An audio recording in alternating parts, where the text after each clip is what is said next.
to the flag of the United States of America, and to the republic for which it stands, one nation, under God, indivisible, with liberty and justice for all.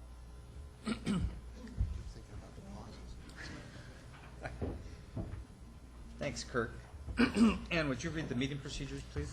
Welcome to the Placer County Board of Supervisors meeting Thursday, August 18th, 2011. Agendas are available on the wall outside this meeting room. If you are here to speak on an issue not appearing on the agenda, you may do so during the public comment period. There's a 3-minute time limit per speaker. The board is not permitted to take action on items addressed under public comment. When you speak, clearly state your name and address for the record. All items on the agenda will be open for the public to address before final action is taken. There's a 3-minute time limit per speaker, which will be monitored by a timer on the podium. If there is a person speaking on behalf of a group with no other testimony from another member of the group, please identify yourself as such, and your time may be extended at the pleasure of the board.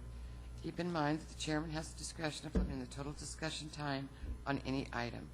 If you are hearing impaired, we have listening devices available. It is requested that all pagers and cell phones be either turned off or put in the silent mode. Thank you for your participation and cooperation. Thanks, Ann.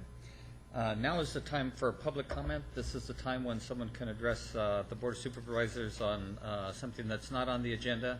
And I'll just today kind of explain that what we're starting is 2 days of our annual budget workshops. So know that there have been people that have been contacting the office and who want to talk to us about some items that are on the budget that we'll be dealing with over the next couple of days, and so that's fine. Come on forward, and we're happy to hear all that. Plus, the agenda articulates when we will be dealing with the department items as per our discussions over the next couple of days, and so if somebody has a particular interest in a particular thing that is for sure embedded in the budget, they could come and address us on that particular issue at that time as well.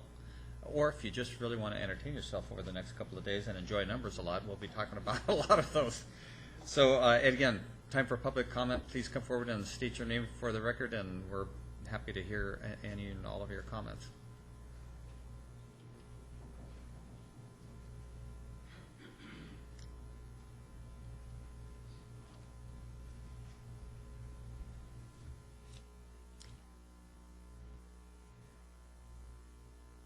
Marie Court, Roseville, California.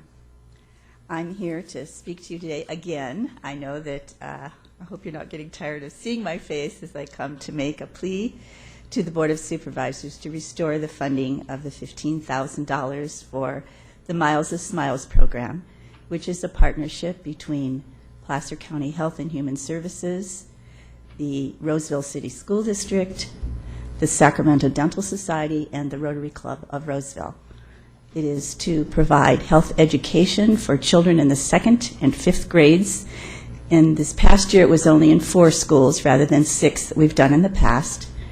And to provide sealants for those children in the 2nd and 5th grades, and to provide referrals for children who have urgent dental needs for free dental care provided by the Dental Society members.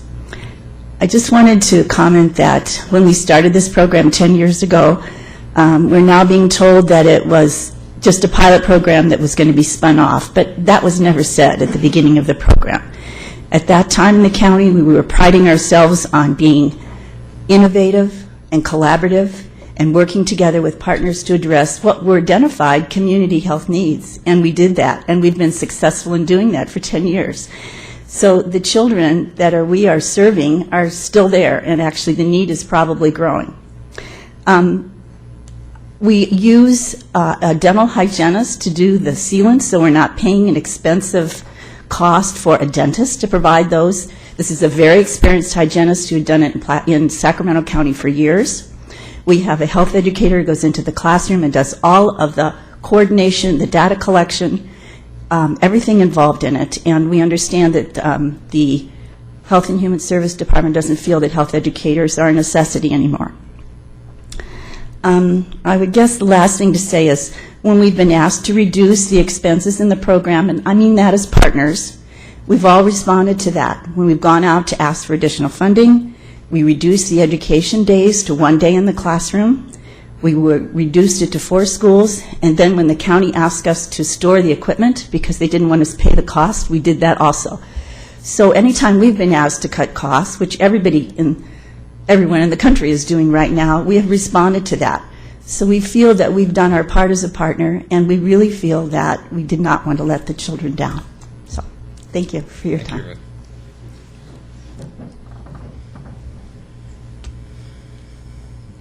Good morning. Good morning, Jim. Good morning. I'm Mr. Chairman, members of the board. I'm Jim Gray. I'm with the Rotary Club of Roseville, and I'm also here to support the continuance of this partnership that we've had going for the last 10 years with Miles of Smiles.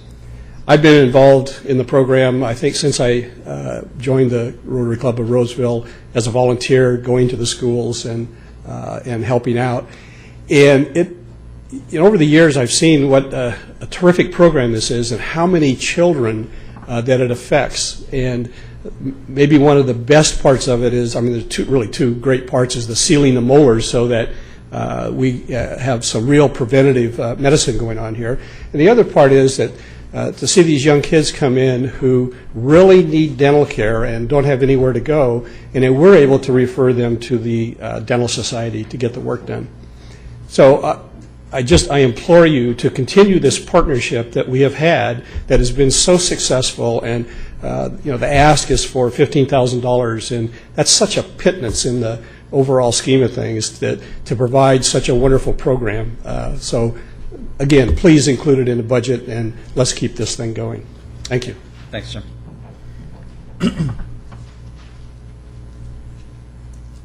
Good morning.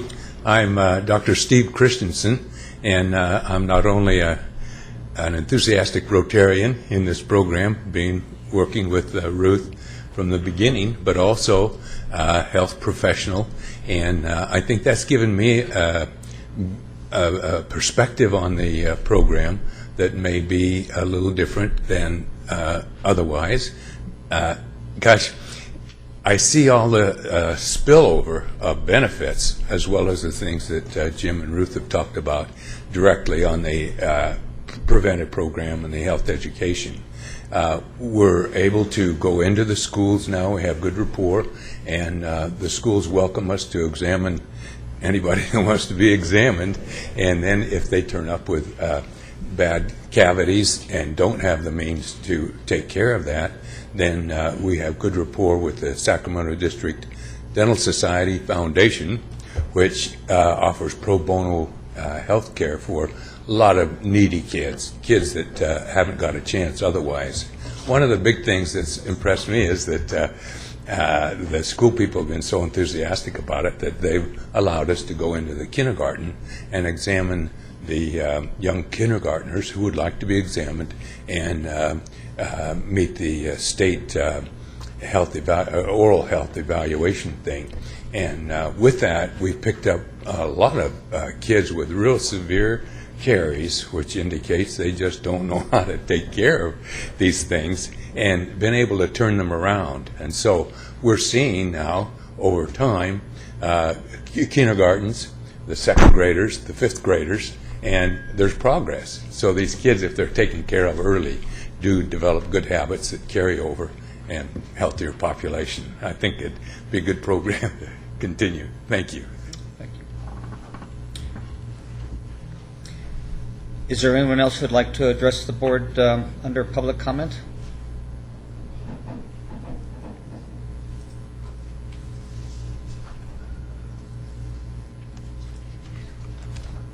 Good morning. My name is Ken Machold from Auburn, California, and I'm here today representing the Placer County Retired Deputy Sheriff's Association. I have an information sheet here I'd like to hand you.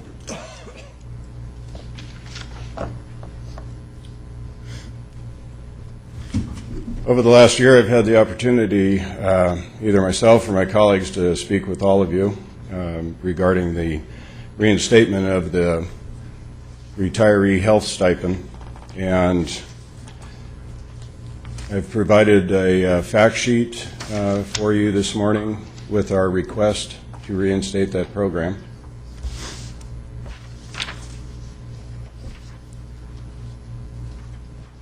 And over the last year, like I say, we've met a couple times, and I want to thank you for allowing us to address the issue with you and explain an issue that's extremely important to us.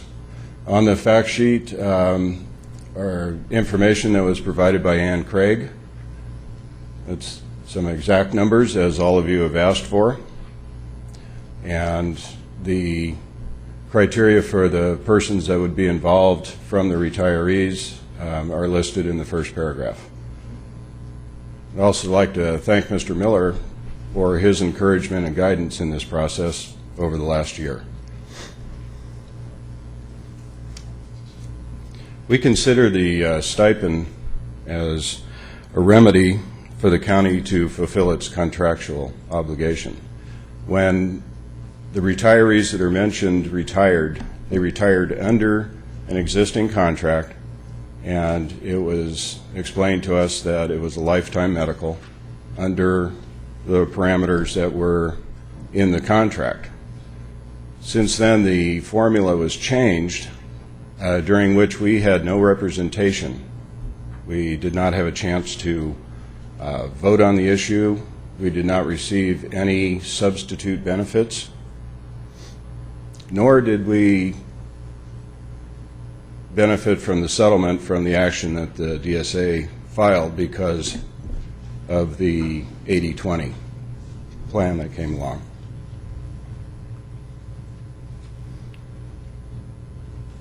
All we're asking for is that the board consider making us whole and reinstituting the stipend. Thank you. Thank you. Is there anyone else who'd like to address the board under public comment? Okay, seeing none, we will now open it up to supervisor committee reports. Jennifer. Just wanted to report that I did, along with Supervisor Holmes, attend the Lake Tahoe Summit on Tuesday at Homewood Mountain Resort. We had both governors from the states of California and Nevada there. We had Senator Feinstein and Senator Reed kind of leading the event. The focus, as always, was on Tahoe. This year there was a slightly different focus, but one that Placer County has been very involved in, and that was on Lake Clarity specifically, which may sound a little odd since it's the Tahoe Summit. It seems as if we would have always focused on Lake Clarity specifically. But this year the focus was on the TMDL that we've talked about on this board and how local jurisdictions are going to implement the necessary actions over, frankly, the next 65 years to get to that 100-foot lake clarity level. I was able to present a study that our Department of Public Works did in consultation with the Army Corps of Engineers. Frankly, we got really, really high praise for it from a lot of folks, from the EPA, from Secretary Laird here in the state of California, from Natural Resources, and the Senator's office was quite impressed as well. So just wanted to let you know that Placer County was represented very well. We got a very nice shout out actually on Tuesday from the stage from Jared Blumenfeld from the EPA. And I think people realize it's going to be difficult and expensive to achieve those TMDL goals, but Placer has come up with an analysis that shows much less expensive ways of achieving the clarity than we've traditionally been engaged in. So overall, very, very positive summit. A lot of folks turned out, public and private, and as I say, Placer County very well spoken of by everyone I spoke with there. Thanks, Jennifer. Anyone else? Seeing none, we will now then just jump into our budget. The first discussion is going to be a general overview, and Graham, are you going to lead us in that?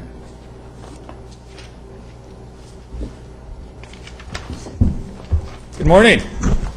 Good morning. My name is indeed Graham Canals. I'm your Finance and Budget Operations Manager, and we're going to be spending a fair amount of time together over the course of the next 2 days, along with other department staff. I'll begin by kind of giving some framework in terms of why we're here and what we'll be doing over the course of the next 10 days, and setting some of the tone in terms of at least the flavor of the workshops as they have, as we've had them historically. Each of you has a binder that includes the materials that we're going to be going over, so you'll be able to track along for the most part. As always, there are a couple of exceptions to that, and we'll point those out as we're moving through the various presentations over the course of the next 2 days. To make it a little bit easier to read through your binders, there are blank pages that have been inserted between certain slides. It'll just make it flow a little bit better as you're coming through there. For today's presentations and the first half of tomorrow, there are copies that have been made available at the rear of the chambers for county staff and the public. The August workshops we hold each year basically as a bridge between our proposed budget, which is our interim spending plan between July 1 and the end of the first quarter in September of each year.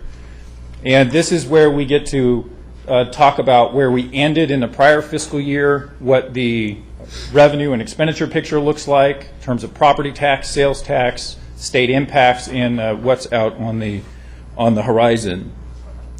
I should note that in each of your binders and the last tab are a series of final budget adjustments. You'll see first a summary that goes through by fund and each department, just simply what the numbers are in terms of the requests.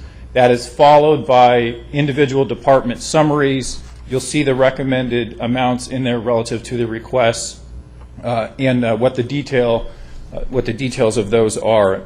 We'll be touching on the significant portions of those as we're moving through each of the individual department presentations, and then come back tomorrow afternoon, as has been the standard practice, to seek your board's direction related to those final budget adjustments and other changes related to the budget.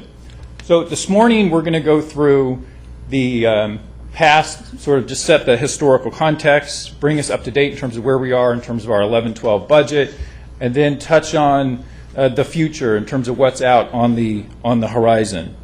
We'll also hear from the first set of departments, beginning with public protection, and then we'll transition to some of the administration-related departments, which will take us through the end of the day. We'll come back tomorrow, finish up the department presentations. That'll take us to lunch. And then as you're chewing on what your next steps might be related to that, we'll make some adjustments, come back, and try to pull everything together that from your board's direction today and tomorrow into a final wrap-up. So general lay of the land. The county is financially strong. The past actions of your board have really set the current stage in terms of where we're at today.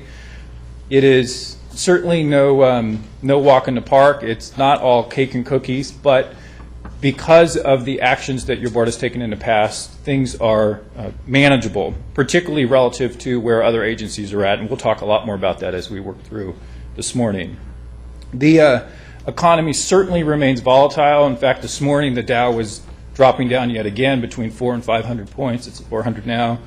And the state budget may require a new approach in terms of service delivery and also the scope of service responsibility that we have been given or required to do from the state.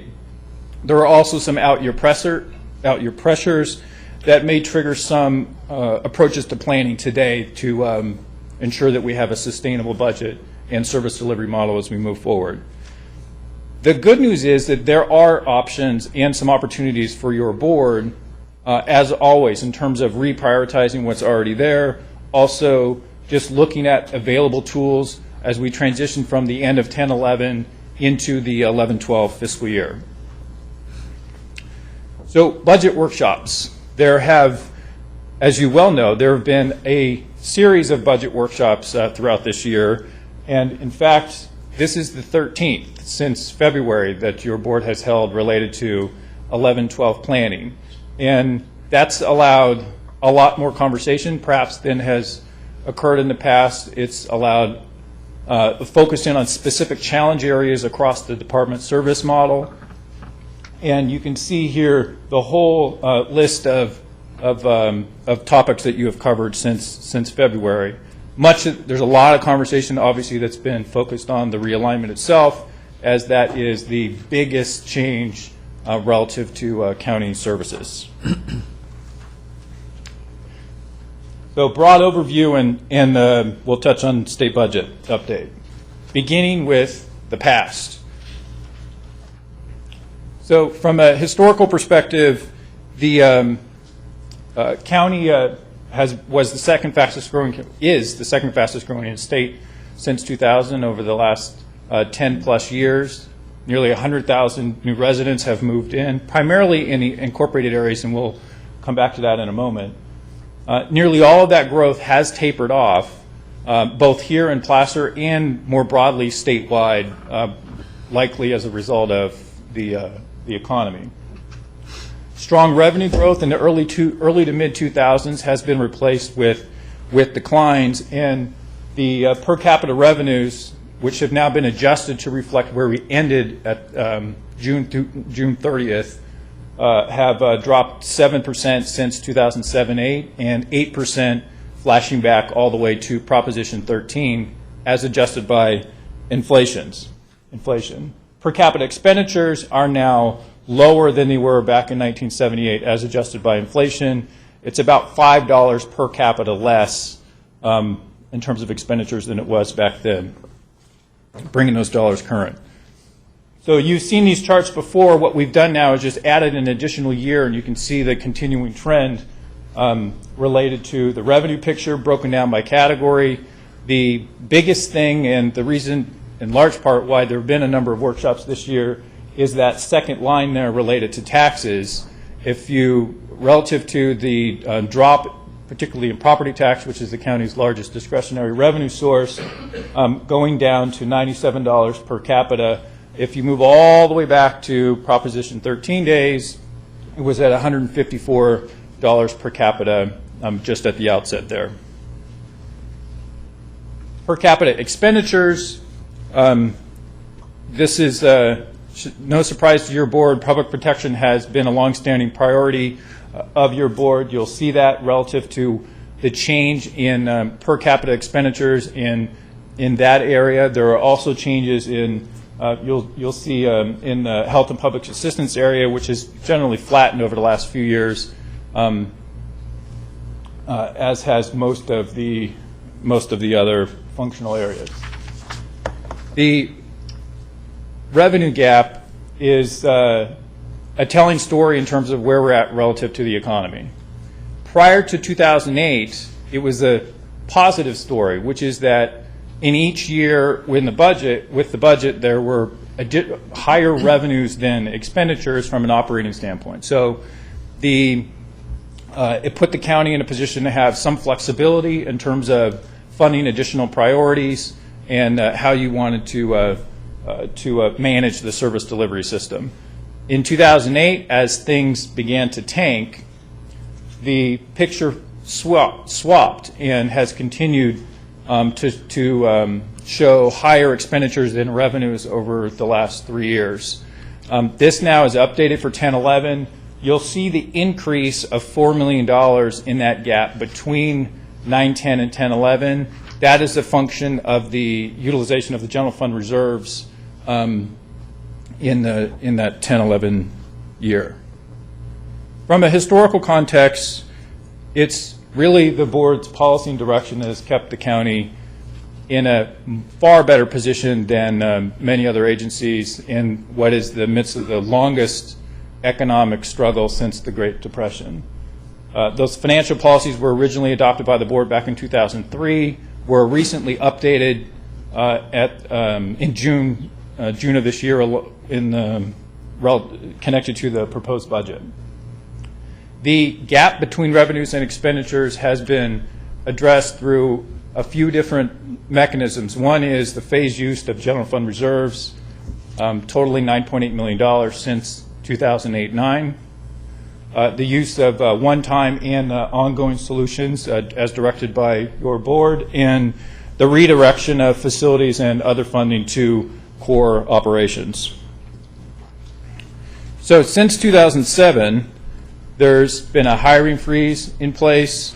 That's led to the attrition, 343 fewer filled positions over the course of 4 years. There have been 19 layoffs, representing a little less than 1% of the county's overall workforce.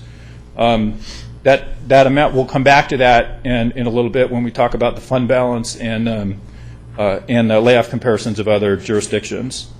21 days of mandatory time off have occurred since mid-2008-9, and those were completed in the 2010-11 fiscal year. Increased pension and health care cost sharing, including the 80-20 program, which we'll talk about in a moment when we look at the fund balance as well. Also, the general fund support to capital projects has decreased dramatically from $18.7 million back in 7-8 down to $3.5 million in the 2011-12 proposed budget. In all of that, generally, service levels have been maintained. There are a number of exceptions to that, certainly, as it hasn't been, nothing is evenly distributed in terms of impacts in any economic climate, and this is certainly no different. But there have been operational efficiencies, and there have been alternative service delivery models that have been put in place, and we have what I would assert as a fantastic, talented staff that has stepped up in the midst of this economic struggle, and that's really been a tremendous asset to us here in Placer County. So the present. The 11-12 proposed budget year over year decrease is about $37 million. It's a $720 million budget walking into the workshops. That's about a 5% reduction year over year, mostly a function of timing related to, there's timing related to capital projects, and there are a number of changes that have been put in place by your board to help ensure that the budget remains in balance. Since 2007-8, the budget has declined $71.8 million. That is about 9% over the course of the 4 years. Here's some good news, bad news. The good news is that things are not as bad as they were last year relative to the declines in the property tax assessment. The bad news is they actually still went down. So for 2011, the assessment roll is approximately 3% lower than it was in the prior year, and that is a continuing struggle relative to our largest discretionary revenue source. And thanks to the assessor's office for loaning us this slide. Taking the pie of all our different funds and breaking them down in terms of what we do here in Placer County, you'll find that the general fund represents about half of the overall budget picture. That does include contributions to some of the other funds in there. It includes all the administration and the financial departments as well. You see capital projects, where that shows up in here, the road fund coming from Public Works, and certainly public safety as one of the priorities. Year over year, basically expenditures drop about 4%, revenues decrease about half of that amount, and I should note that the reason why the expenditures are dropping further than the revenues is the one-time technical accounting change related to budgeting realignment revenues. That distorts the revenue picture by about $16 million. Once you factor that in, expenditures and revenues are in alignment. From a funded position standpoint, they decrease 51 or by 2% year over year in the proposed budget. So this is something a little bit new. You'll see a couple of takes at county operations and our budget this morning that are new in terms of how we package it. We've attempted to try to show different ways to look at what we do and how our service levels are prioritized. In this case, you can see a breakdown of expenditures by function, and I should note these are functions as defined by the State Controller's Office. They don't necessarily fit into all of what we would deem as the perfect county buckets. And because of that, this will be a quirk, public protection includes things like CEDRA, and which historically we have considered public protection more on the public safety fund side. In the state controller's world, somehow that means CEDRA. There are records functions as well from clerk recorder's office. There's some things in there that are a little bit quirky, and that's why this public protection slice of the pie looks a little bit larger than one might think. We certainly have public works, health and sanitation, which is really HHS, and the public assistance side, which is the mandated client aid assistance programs as mandated by the state.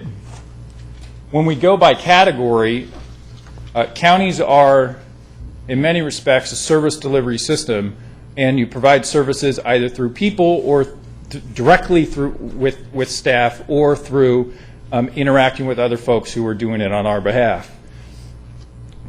Here you'll see salaries and benefits being the largest portion of the pie relative to $275 million of our budget.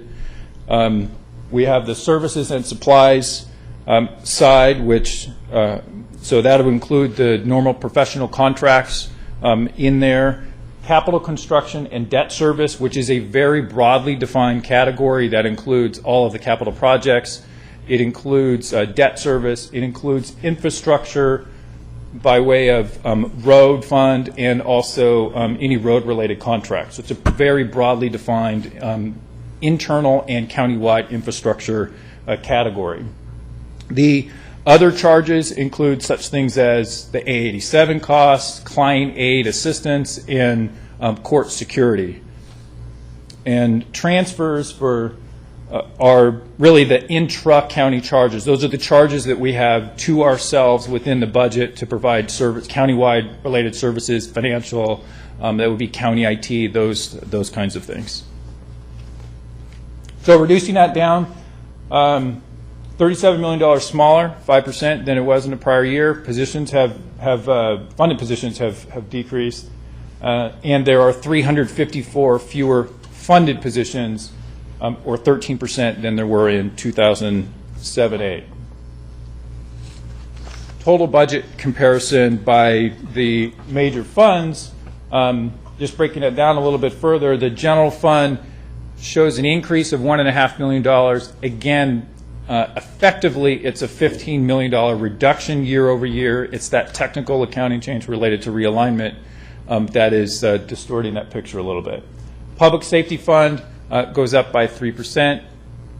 Capital projects actually goes down significantly, and a good portion of that is a function of the costs incurred related to the South Placer Jail, most of which, I can say it, I know I can, most of which is has occurred in the 2010-11 fiscal year.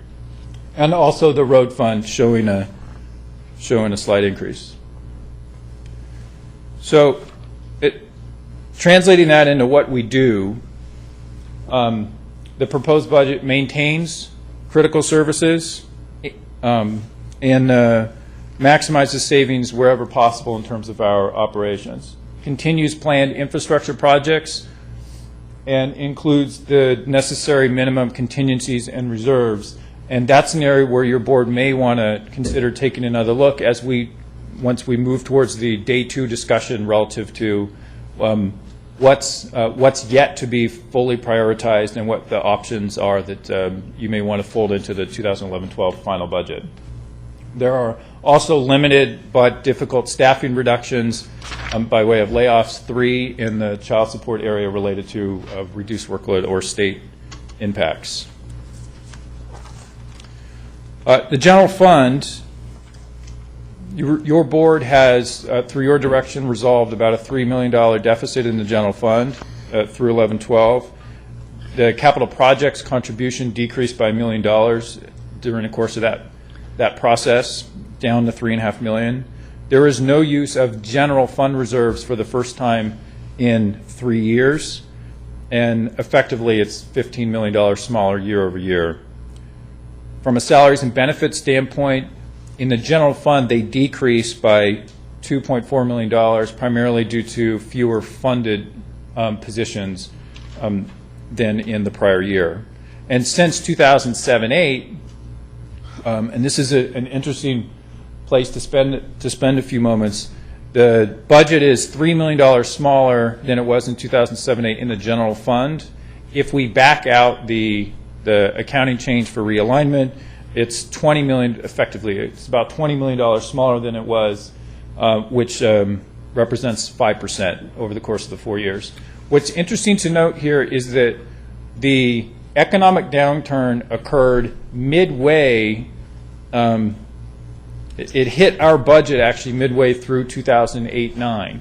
There were some measures that were put in place in 2007 and 8, and then it was really in the middle of 2008-9 where the budget impact began to hit home pretty heavily. And so you could look at where we were in terms of the 2007-8 final budget, track that up to 2008-9 in the final budget, where it goes up, and then mid-year it dropped back down in response to the economy and the significant expected drop in property tax revenue. Here's where we're at with respect to the general fund reserve. There's $8.2 million that remains in there, and you can see where we were going back to 2008-9 before those began to get accessed. From a public safety fund perspective, this is what's known as the lifesaver chart, I think because it has colors that come right out of the lifesaver package, which would make my kids happy, I think. But at the top, in the blue, in the back, you can see what the total expenditures have been since 2007-8 on the public safety fund side.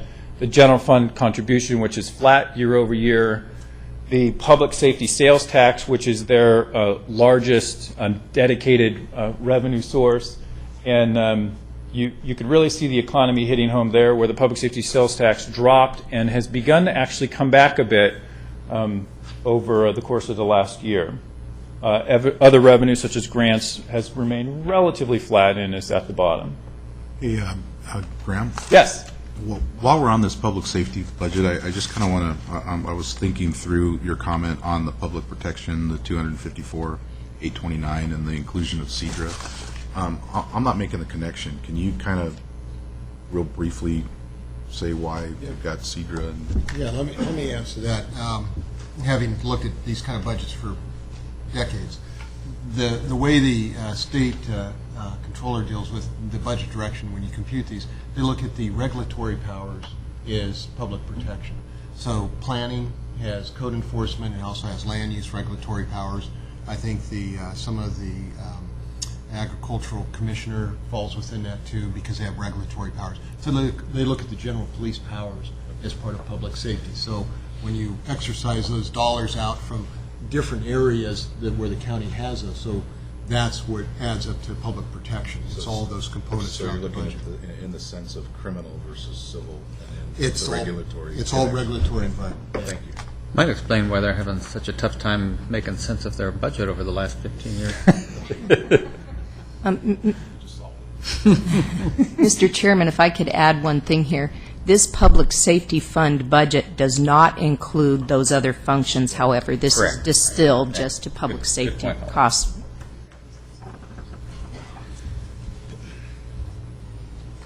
Yeah, we do take things a little bit differently. We approach them differently here. We try to reduce them down to what's the core function. Let's align it in that particular way. That's how the state would, that chart more than anything highlights how the state would see and break up our budget, which may suggest a whole host of things, as you were referencing, relative to the issues that they have up there. And we appreciate the fact that you don't approach them the same way the state approaches them. We like to show sometimes what the state does because it doesn't make any sense. So, from a relative perspective. Public safety fund year over year, 3% increase. There's a function of, that's a function of part of Measure F salary changes. There's an increased PERS rate there, and maintaining staffing levels there. The road fund we've touched on, and we'll come back to that tomorrow in the second day. Public Works is the last department you're going to see. Their a recommended final budget will look very different than it did at proposed, just based on timing and the funding related to projects. And so you'll see this number year over year actually going up significantly when we get to that point in time. You also see that in the final budget adjustments that are in the back of your binder. Capital projects, we've talked about the contribution and the $40 million decrease year over year relative to two projects. So we're going to transition now to the county workforce, then touch on fund balance in terms of where we're at overall in terms for the county. We'll begin with population to kind of set the tone.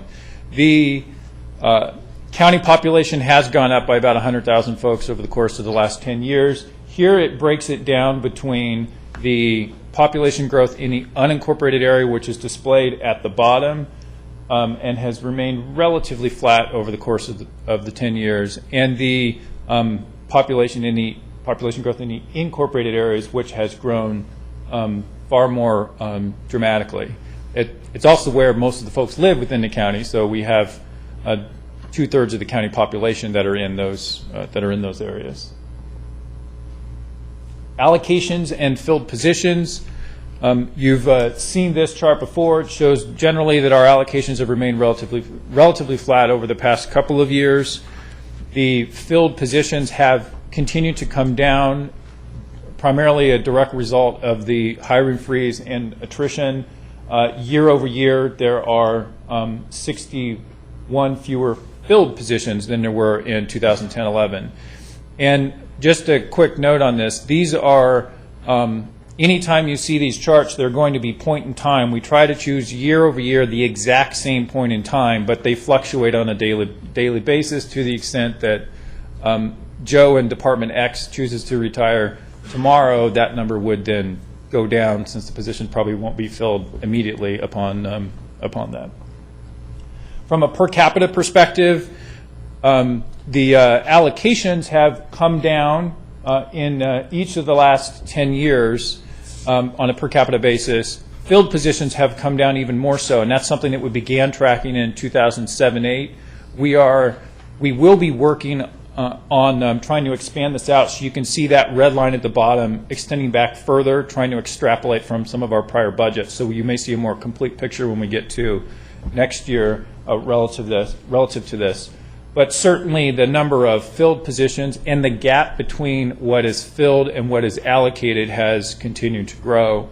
The total per capita staffing per 1,000 is 6.35 employees per that 1,000. So looking at that on a regional basis, for those cities and counties within our area, you'll find that 6.35 is generally near the lower end of that staffing. And looking at counties generally of like size, and there are a couple of large ones thrown there as well for an additional barometer, you'll find that the pattern is relatively consistent, which is to say that on a per capita basis, countywide, per 1,000 population, generally Placer has lower staffing. So this is new. What we did is, in an attempt to try to look at some additional indicators in terms of staffing, budgets, general operations, what's been happening in the face of the economic downturn, we have pulled some fund balance information to compare it to other entities, and layoffs as well. And these are cut by the fund balance is a percent of the total general and public safety fund budgets, as best we could gather from each of these different counties. And the layoffs are percent of each county's total workforce as of 2007. You'll find that on an average basis, looking at these ranges, that about 6% has been the average for these counties in terms of what the total fund balance percentage that has been maintained. And there are a couple of different stories to tell here, and you can see them as you look at the fund balance percent compared to what is there relative to workforce layoffs. We have been fortunate to have far fewer layoffs as a percentage of our workforce than a number of the other entities, but not all. Merced, for example, which actually maintains a higher fund balance than we do, hasn't had any. Marin, which has maintained a slightly lower fund balance than us, has had in the ballpark of the same percentage of workforce layoffs. In contrast, for those that have maintained a pretty low fund balance or none at all, you'll find that generally the percentage of their workforce that has been laid off has been far greater. There are Yola County at the bottom. I should just make one comment about, because their range is so large, they maintained generally an 8% fund balance at the end of each year. When you go back a few years, they're now at 0, and that's when the layoffs actually hit them. So they had, in looking at their data, you go back a few years, they had generally a higher fund balance, and we're sort of maintaining that fund balance has dwindled away as their revenue picture has fallen off a cliff, and they've lost some local flexibility in terms of how to manage through that. So that could suggest overall some of these indicators that Placer maintains more efficient staffing and operations. And from a countywide versus a municipal services standpoint, which was a discussion point earlier this year in one of the 13 workshops, there was discussion relative to Placer County staffing that serves a countywide function versus those that serve more of a municipal type of function, such as in the unincorporated areas. What we find is that of the 6.35 employees that we have per capita, per 1,000 county population, approximately a little less than 2 actually serve a municipal type of function.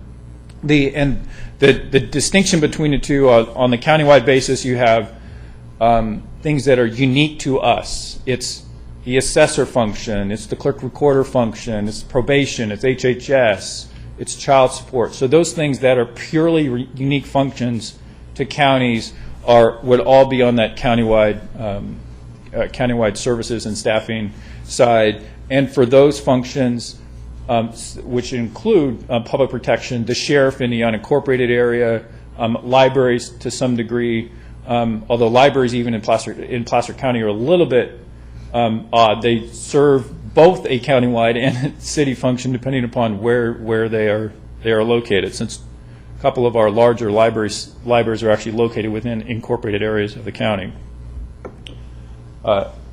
So we've had comparatively fewer layoffs since 2007 than a number of other entities, but certainly not less than all.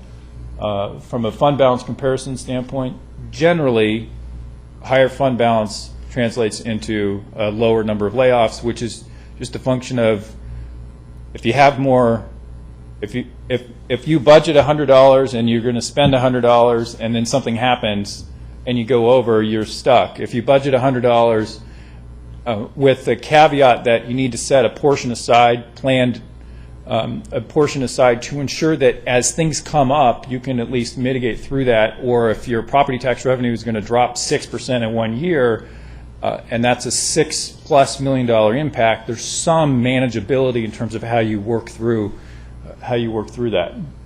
Which is to say that a planned, reasonable fund balance, however defined, would provide greater board discretion to manage the county and to maintain stable service levels. Doing so certainly may reduce available resources. For example, there are some counties that have maintained historically very low fund balance levels, thereby they have more available resources to spend today, sort of like using that credit card. You can use that credit card today, but at some point you actually have to pay that back, or you don't have the you lose some level of flexibility related to responding to significant economic downturns. And regretfully, that's exactly where we are in terms of the economy. Is we're in the biggest economic downturn that certainly I've ever seen, and that's been on the books for at least 2 decades, if not going back to the Great Depression. So just a final note of this, just that the fund balance is a result of the board's policies and direction, which have created greater stability than in a number of other agencies. Graham, excuse me, Jack, do you have Yes. Yeah, Graham, I'm kind of, I guess, struggling a little bit with the whole concept of the fund balance, because it would seem to me that if we aim to spend $1, and in actuality we're not going to spend that $1, what is there's got to be a practical effect on, on the overall, I think, departments from a standpoint of here's the MAR and we're going below it. And I also think there's a perception, we can do a little bit better job of explaining why the fund balance is what it is from a standpoint of the finance piece, okay, of how much is in there as compared to other counties. So look, I'll make one comment, and then when we get to the 10-11 fund balance in just a moment as we walk through that may provide a little bit more of a clear picture, and if not, we can continue to work through it and hopefully get to clarity. The fund balance is based from a Placer perspective. If you look at the budget and financial policy, what it directs us to do as a whole organization is to budget conservatively, which means that when I'll take a position as an example. Let's say Sarah in Department Y, who's in a position as of July 1, retires in August. So she retires in August. That position, in order to make the budget work, was funded for the whole year. It may not be filled immediately.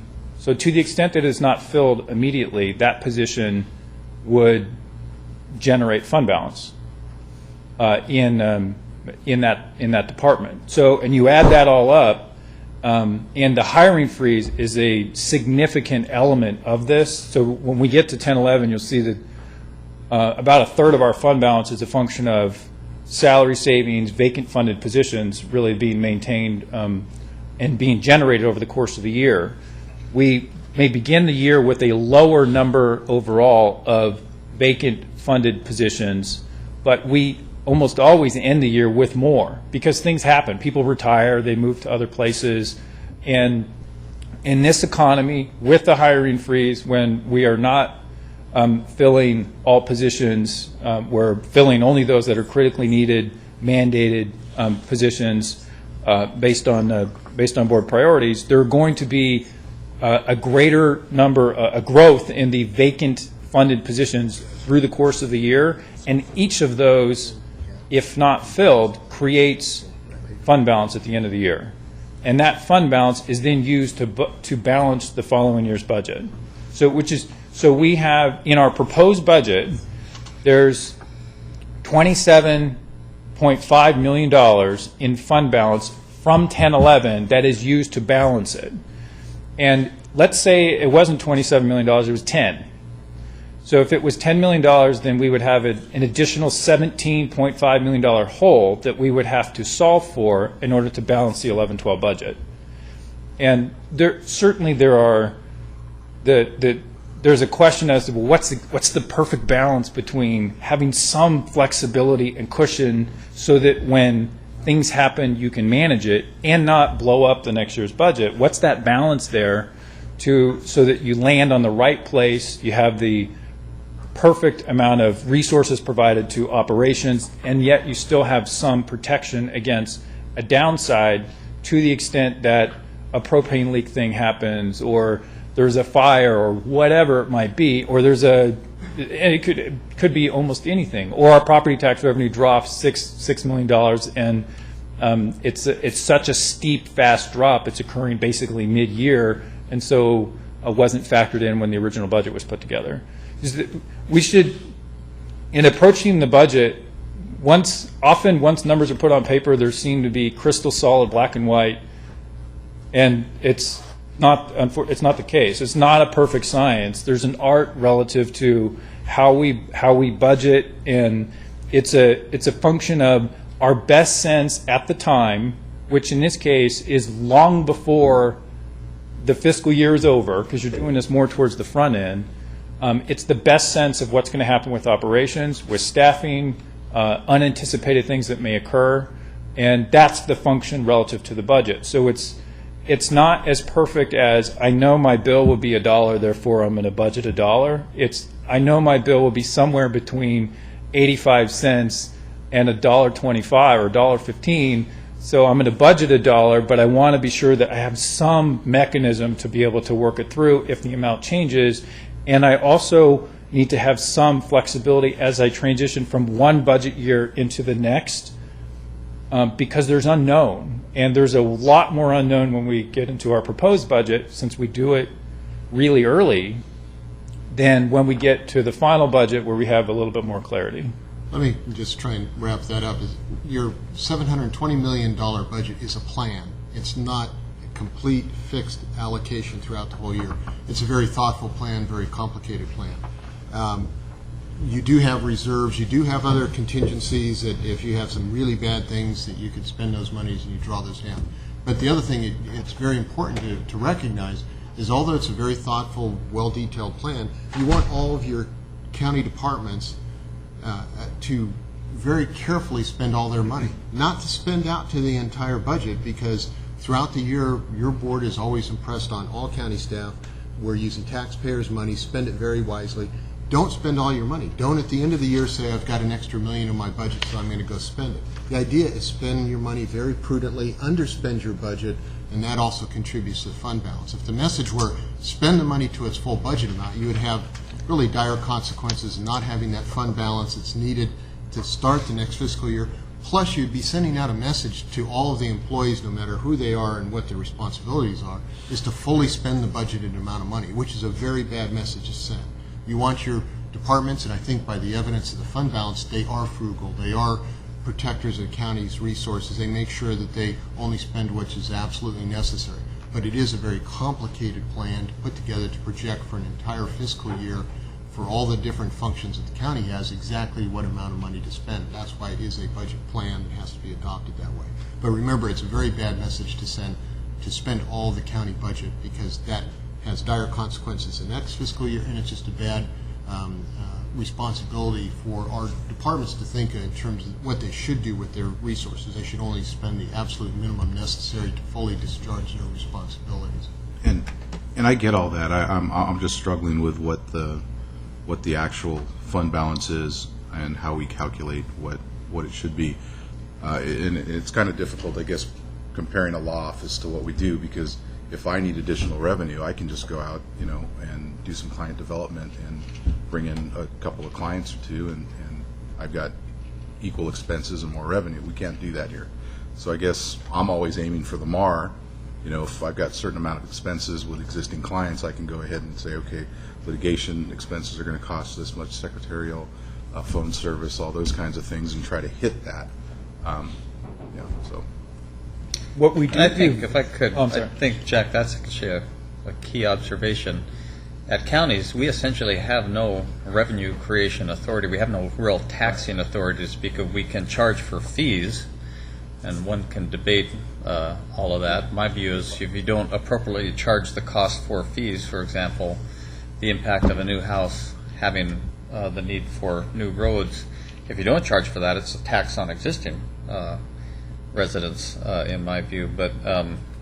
But we really, as compared to a business or as compared to the state or federal government, we don't have the ability to even really ponder how we can go out and get new business, if you will, get new revenue sources.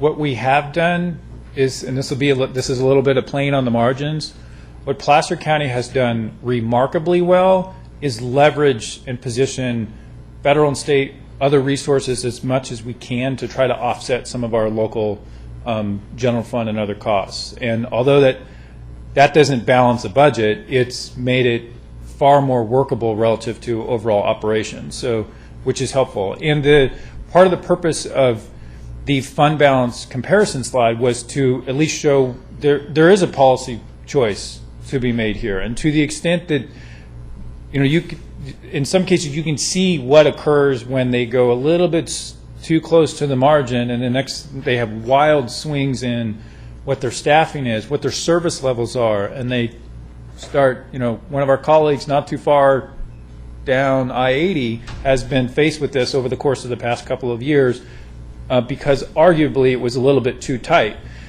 And there are others that perhaps have had a far greater fund balance that they have maintained on a year-to-year basis, and maybe that's too far the other way, and perhaps we're sitting in the right place, or perhaps there's some movement that we need to occur. But it's really just a policy choice relative to how much risk you would want to take in terms of the current budget plan and transitioning into the following year's budget plan.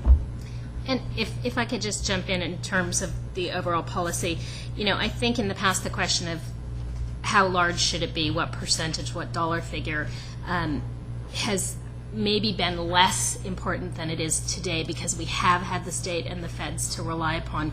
One of the messages that was very, very clearly communicated at the Tahoe Summit from the feds and the state is, don't be looking to us for money because you're not going to see it. Those days are over, and it's time for you as a local jurisdiction to really become responsible for your own dollars and make sure that they're used most effectively and shepherded most closely. And that was a huge, huge message that came across loud and clear. Did you take the opportunity to tell our governor that don't be looking to us for your money? Not quite in those words, but there was a discussion. Can I revise your comment a little bit? To stop looking at us for ways to solve it. Just leave us alone. They don't like to do that.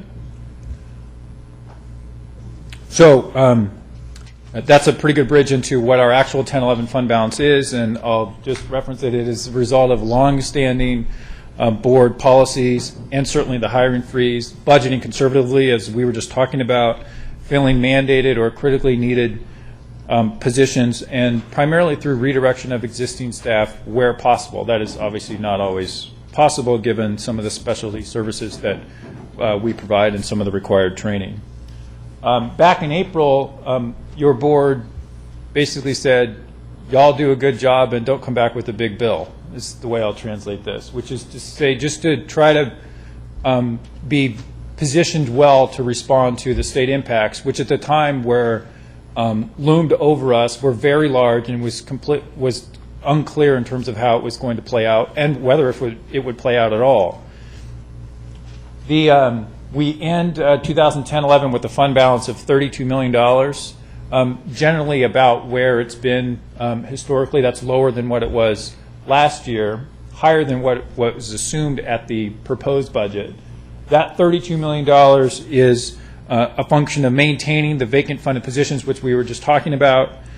That's a good chunk of that, actually. About a quarter of it is just related to that one particular thing. The half-year savings related to instituting the 80-20 health cost sharing. And recall, related to that the final budget had already been put in place prior to that going into effect. So that was not folded into the original 10-11 final budget. So those half-year savings were not assumed when we originally packaged.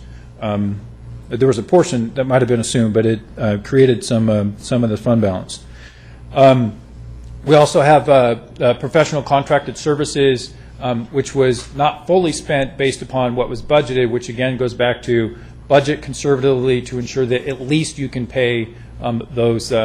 You have clarity that you'll be able to pay with confidence the charges that we incur. And we have an annual budgeted contingency, which we're actually going to talk about more tomorrow. But we have an annual budgeted contingency that's about $5 million, and only a portion of that was accessed during the 10-11 year, primarily related to the propane leaks issue up in the Tahoe area. The fund balance amount has been used to balance the budget. That's exactly how we got to the proposed. And just to note that the use of one-time funding for operations decreases year over year from 23 million down to 19.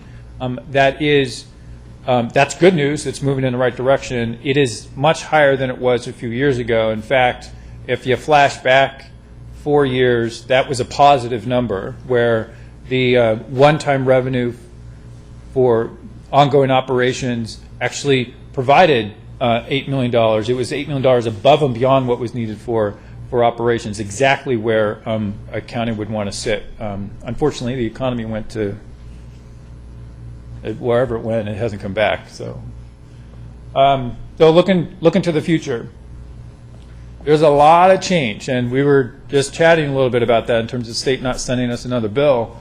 We have a changing state-county relationship. The realignment that your board has spent so much time talking about over the course of the year to try to tease that out, that is the single biggest change in the state-county relationship in more than 2 decades, and perhaps the biggest since the AB 8 Prop 13 bailout back in 1982.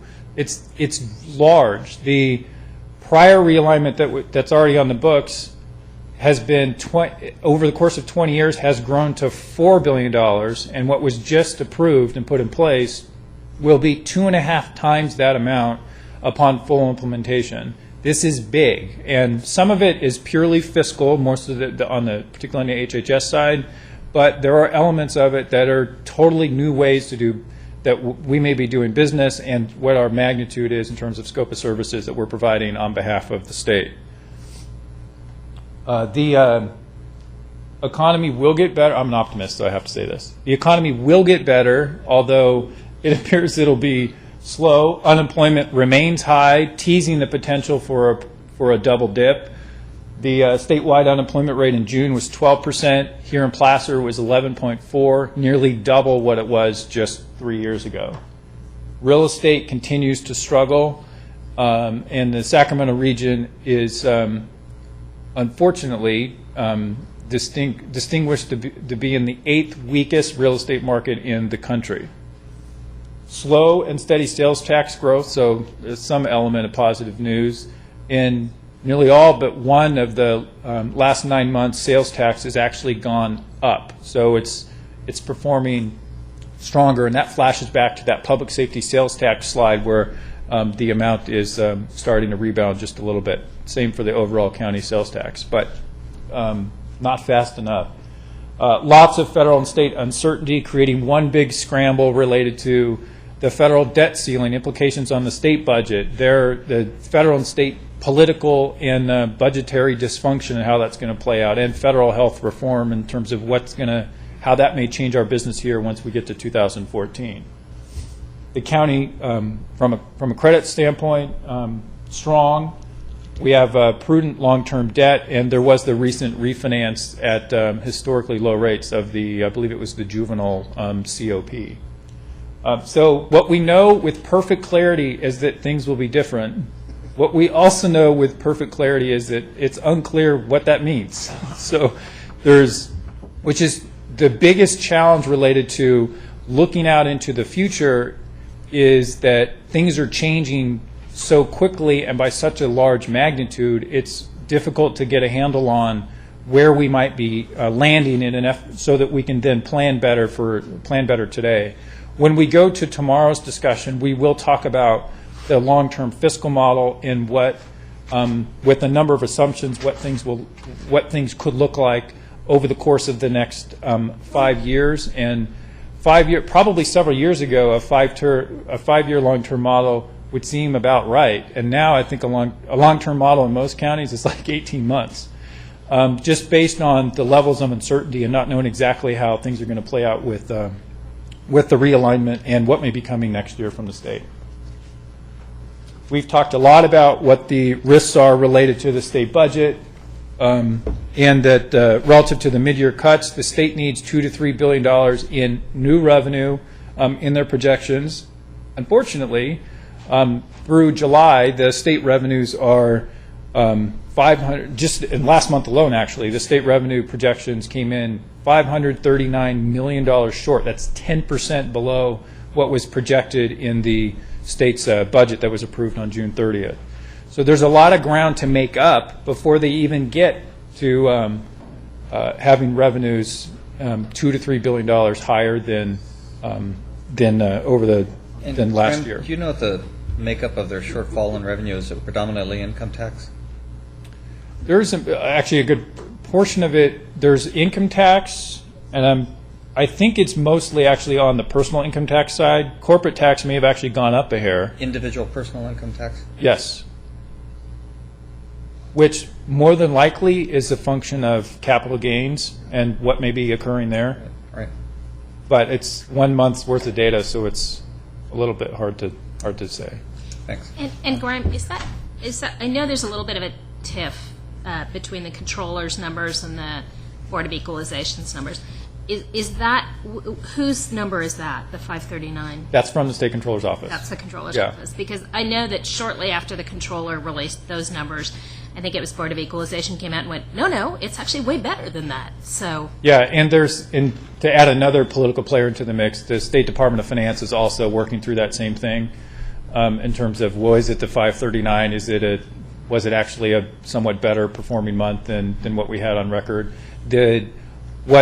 When we get to December, it's December 15th is the big date related to the state's projections. So they'll have their updated projections, including buy-in from the state controller's office, the legislative analyst's office, and the State Department of Finance, who's the lead, in terms of whether they believe they're going to get to the full projection in the state's budget or if it's somewhat short of that. So the fact that there's already disagreement among folks is highly relevant in terms of where we may show up, because folks have a little different interest depending upon what it is they want to have occur politically. right, thank you. As we talked last week, there's up to $1 million in potential cost shifts to the county that could occur at mid-year, mostly in probation, but there's some in other areas as well. The realignment we've talked a lot about, so I won't spend much time, just to say that there is the range. You talked about it last week, and that is out there in terms of where we're at overall. And with that, I will be happy to entertain any questions that you may have relative to this piece or anything else. Questions or comments? I actually don't see any. I personally would congratulate you on a great presentation. That over the years, Thanks. a lot of this information, the way we present it, has emerged. But that was a really good overview for me personally. I thought it was really well done, and appreciate the work that went into it. And I just love that graph with the adjusted for inflation per capita expenses and everything. It's possible that it has your name on it.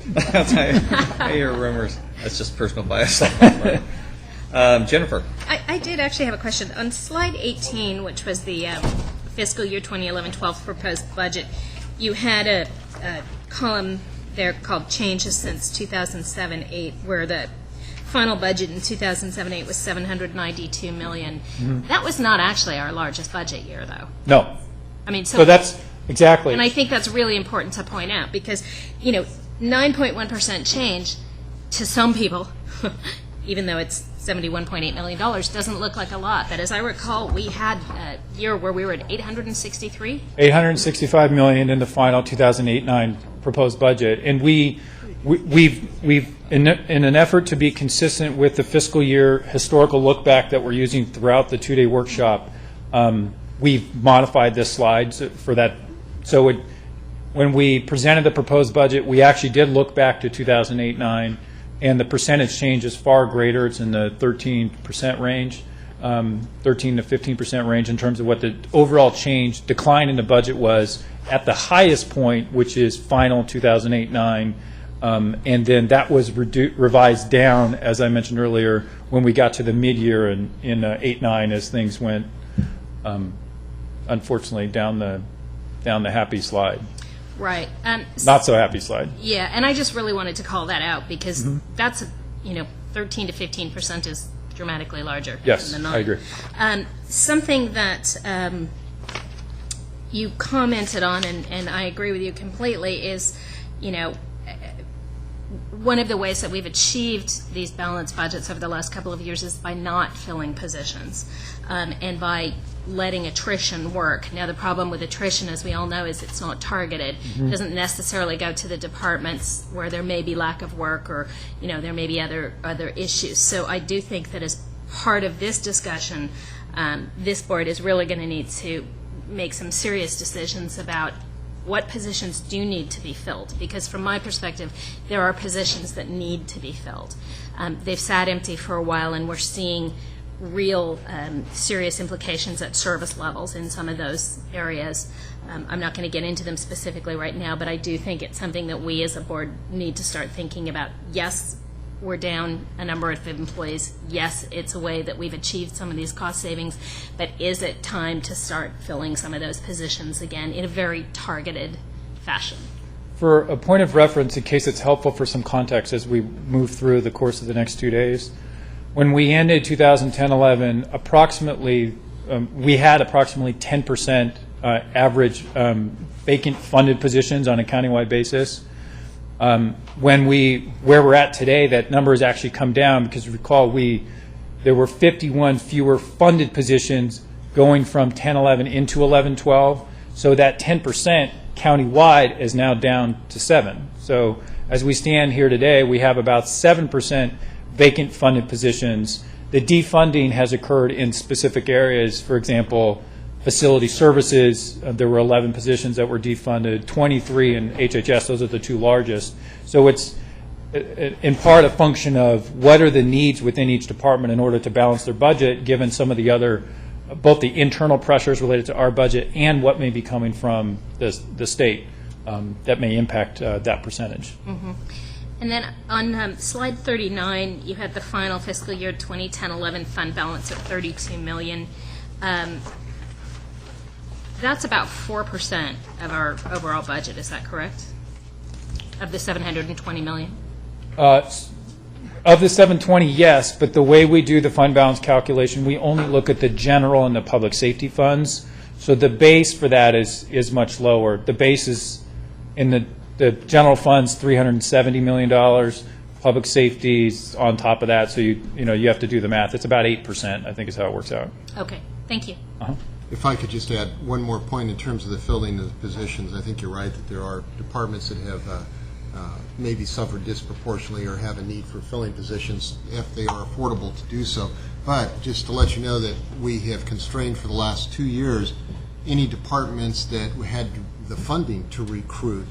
We required them to do an in-house recruitment. So it wasn't that pick on the sheriff's department, they had 4 clerks that they had to hold vacant. If they had the funding and they were kept higher funded than other departments, which is generally the case, then they would do an internal county recruitment, and those at risk or those other departments that did not have the workload, people would tend to migrate. And that's been part of our strategy over the last 3 years to keep our workforce employed and redeploy it and make sure that we did not go outside to fill positions, but in fact that they had to recruit internally with pretty good success too. So we did have a shifting from where the attrition, where those positions were funded, for people to move in from those departments that had at-risk type of employees or that the services were starting to decline. So we had that natural kind of internal shifting. And just build on the last two comments. For me, when it comes to politics and economics, of course, we're all experts. But what it feels like to me, probably on both those fronts, I guess, is that we've gone through an incredible free fall for 3 or 4 years. So one of the great things is the economic financial planning that we had in place worked in Placer County, and far better than in most other governments in this country. So want to compliment staff on the good work that got us through that.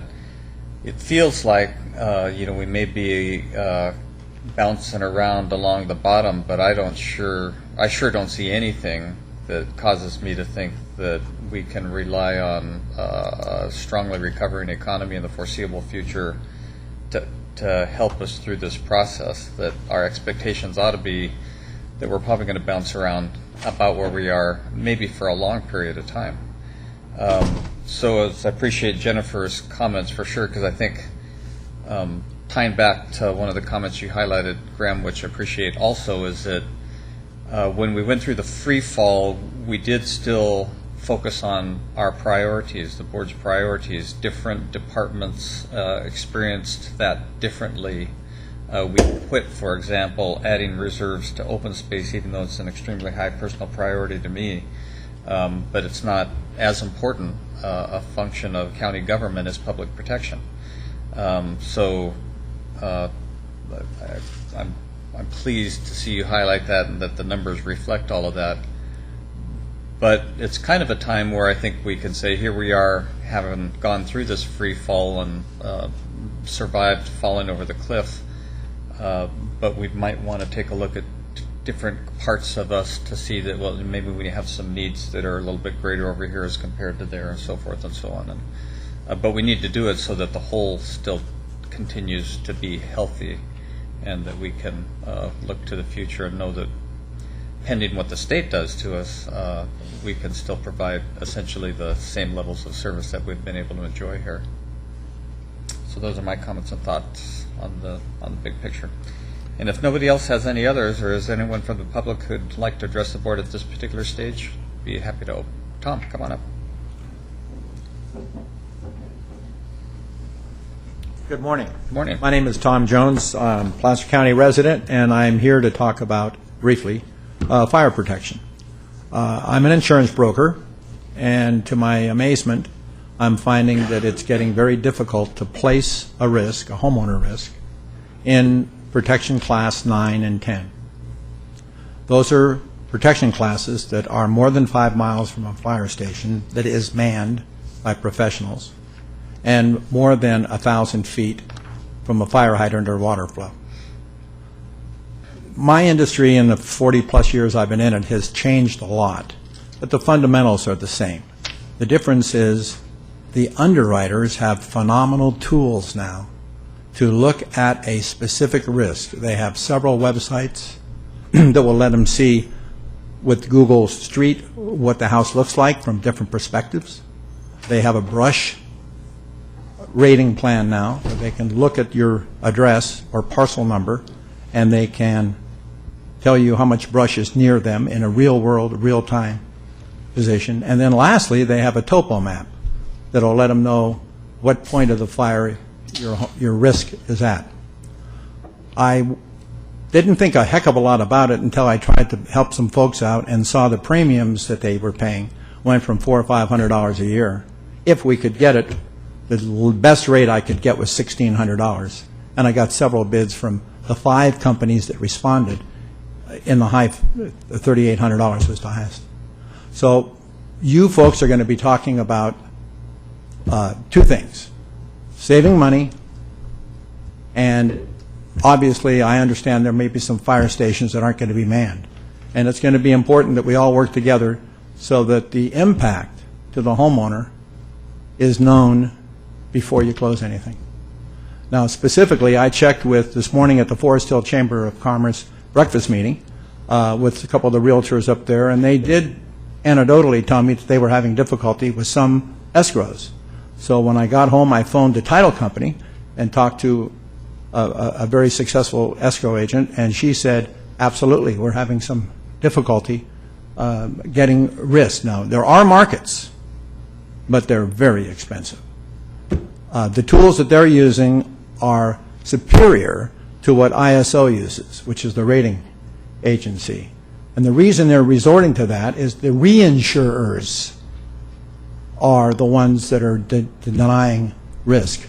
So it's a little more complicated, and you may be making a great financial decision up in Alta or Forest Hill or even in Lincoln that could have a huge impact financially on those homeowners, especially if they're trying to sell their house or looking for a better rate somewhere, and they find out that the company they're with is going to leave that risk group, and they're going to be in trouble. So keep that in mind. I'm going to be dealing with Mr. Cunha, and I'm going to be dealing with Mr. Holmes in Montgomery and getting some of the underwriters to meet with us and get some of the other insurance companies' representatives in, because it's going to have a bigger impact than any of you realize. We have a great fire protection system. You guys have done a phenomenal job recovering from some terrible financial problems. Today, on the way up the Forest Hill this morning at 7 o'clock, there was a little grass fire, 3 units. They put it out in record time. I couldn't believe it.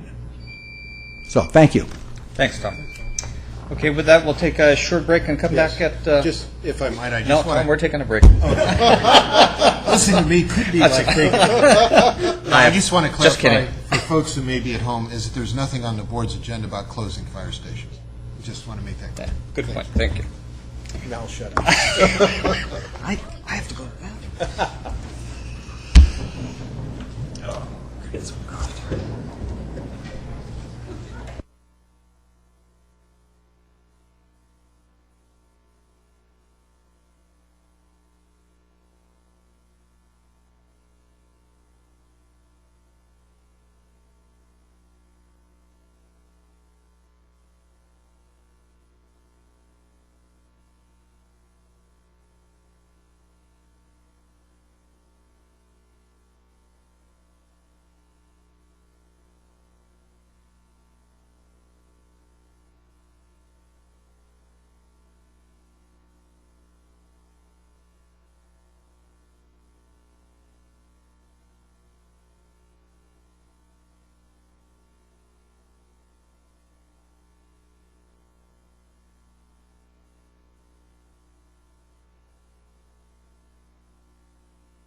To kick off our next section, which is public protection, so we'll get underway with that. Yes. Becky? Good morning, Chairman Wygant, members Good morning. of the board. Becky Riggin from the County Executive Office. I'm joined by Mark Giacomini, who's analyst for the Public Safety Departments, and we are here to discuss the final recommendations for public safety. Before we turn to the department budget summaries, I'll provide a few brief comments regarding our approach to developing the final budget recommendations for fiscal year 11-12. As we have discussed with your board previously, the criminal justice system, including the courts, local law enforcement, and our own public safety departments, are facing some interesting challenges over the next few years due to the passage of AB 109 Public Safety Realignment.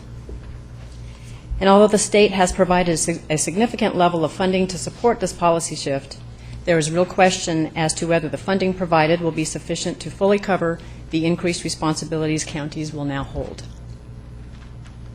So given the protracted nature of the economic recovery and the challenges that lie ahead with realignment, public safety was asked to fund operations within existing general fund support, to absorb cost increases within the $4 million growth of public safety sales tax, and to defer the majority of the funding augmentation discussions to the January realignment presentation to your board by the Community Corrections Partnership.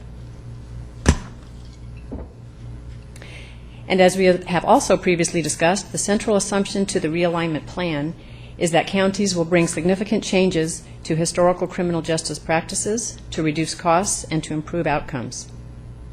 And at this time, the level of resources needed and where they will be best utilized is uncertain.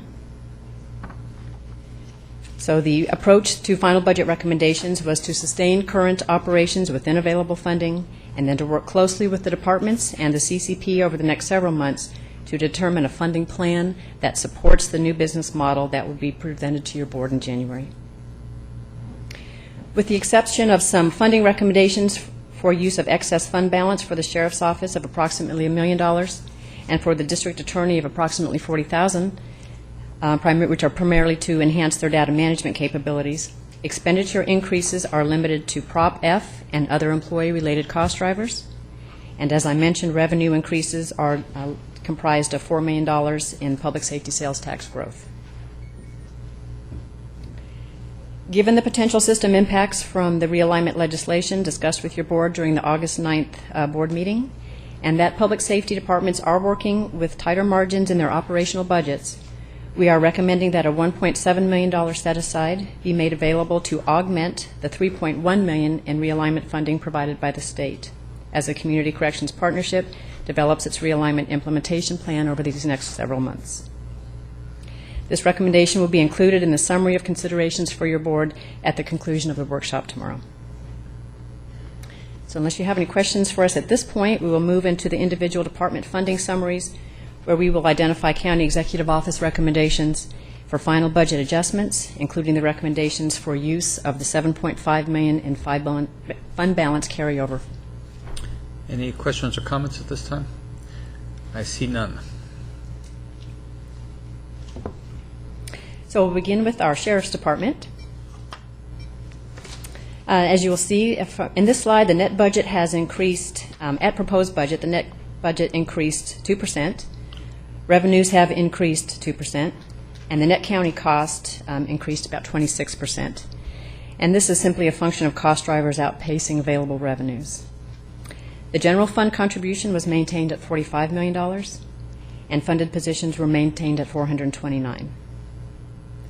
So as we transition to talking about final budget discussions and recommendations, the sheriff's beginning fund balance was $4.4 million. And the recommendations you will find on page 6 in your packets under the final budget adjustment tab. So of that $4.4 million, $2.3 million was used to fund fiscal year 11-12 proposed budget net county cost, leaving $2.1 million for final budget recommendations. Approximately half of the $2.1 million was applied to sheriff's highest priorities, including $540,000 for funding the Tiburon system replacement, and $514,000 was recommended for one-time use and rebudgets within the sheriff's operational budget. The other half, $1.1 million, is recommended to be applied to public safety reserves. This could be used to help offset the $14 million of anticipated one-time startup costs for the South Placer Correctional Facility. And this leaves approximately $1.1 million of additional requests that are not recommended at this time to be included in final budget, and they're recommended to be prioritized within the sheriff's existing funding allocation. So at this point, I would like to turn the presentation over to the Sheriff's Department.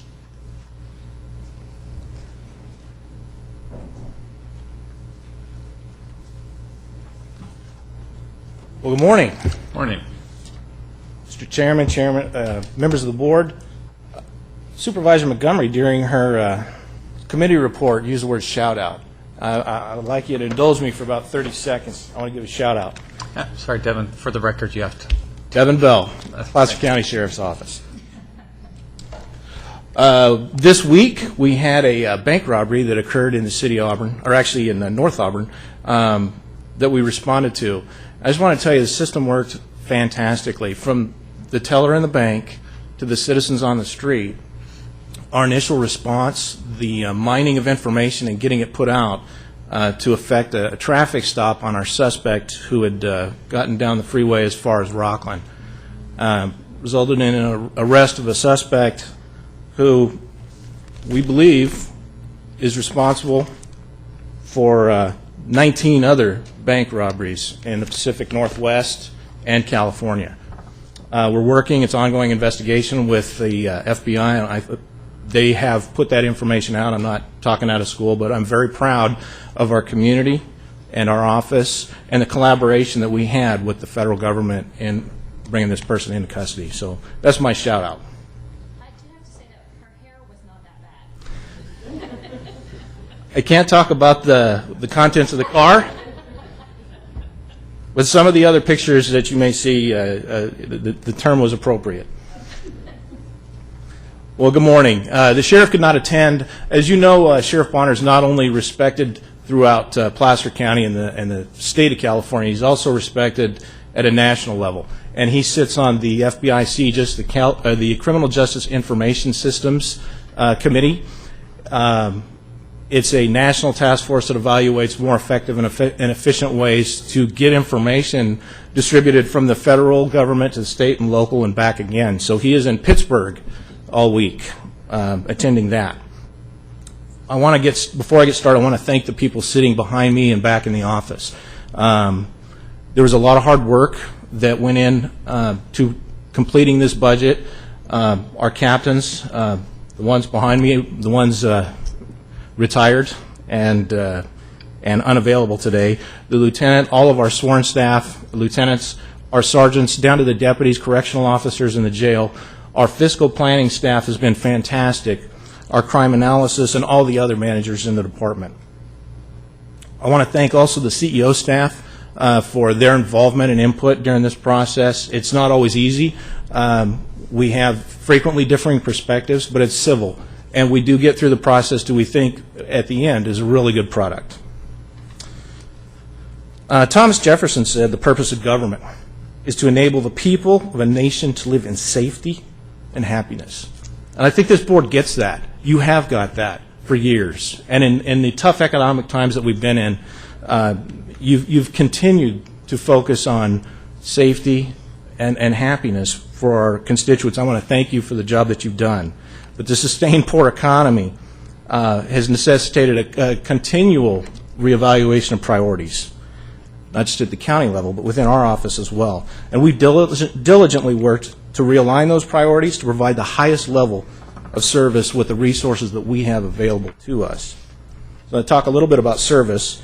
2010, these are not fiscal year numbers, these are actual year numbers. Placer County Sheriff's Office dispatched took in 75,149 calls. That's 206 a day. Almost 60,000 of those calls were law enforcement related, meaning your deputy sheriffs responded to 164 calls a day. Additionally, they made 9,745 traffic stops. 2010, our felony arrests were 1,368. That's up by 16 over the previous year. Misdemeanor arrests were also up 1,787, up 119 over the previous year. The jail booked 9,806 people last year. That's down a little bit, about 180 over the previous. Additionally, our transportation unit drove 148,452 miles. That's equal to 6 times around the earth to deliver 5,190 inmates to their respective destinations. Crime stats. 2010, our violent crime in Placer County dropped about 5% from the previous year. Our rate is per 10,000. Our rate, if you're interested in that number, is 25.6. That same number in Sacramento County is 46.9. El Dorado is 17.2. And the city of Roseville is 28.1. Property crimes also dropped a little bit, about 5% over 2009. Our rate per 10,000 was 107.7. What that number means is for every 10,000 people, 107.7, if you believe in 0.7 of a person, was a victim of a crime. Sac County's number was 144.7. El Dorado was 91.9, and Roseville is 149.6. And for the purpose of clarity, the city of Roseville also takes vehicle theft reports, which the sheriff's office does not. 2011, looking forward, it is incomplete. I will tell you what we have through last month. Violent crime is up 15%. Property crime is up 9%. What these numbers look like, rapes were up 9%. Robbery up 33%. Aggravated assault up 8%. Burglary up 1%. And general theft was up 10%. I'll tell you the vehicle theft, though, with a little tip of the hat to you folks for making the decision to fund that vehicle theft task force, dropped 55%. Significant impact. The number of deputies that are assaulted has increased every year for the last 3 years. That number in 2008 was 11. It went to 17 in 2009 and 23 this last year. Cost savings, as was mentioned, we do see some improvement in the public safety sales tax. We do have limited discretion on our spending due to just the cost of doing business. We've maintained a 6% funded vacancy rate, which is an increase of 4% over the previous year. June 30th, as of June 30th, 2010, we had 57 of our positions vacant. That's 12.5%. I'll tell you 29 of those were funded and 28 were unfunded. So, and it was an increase over the previous year. Those who have been on the board a while recognize at one point we had overhires, and overhires made our jobs a lot more seamless when deputies are injured on vacation away at school. We used to have 29 of those. Those have pretty much been eliminated. I want to talk just briefly on vehicle license fees. We recognized at the Sheriff's Office that vehicle license fees were probably in big trouble.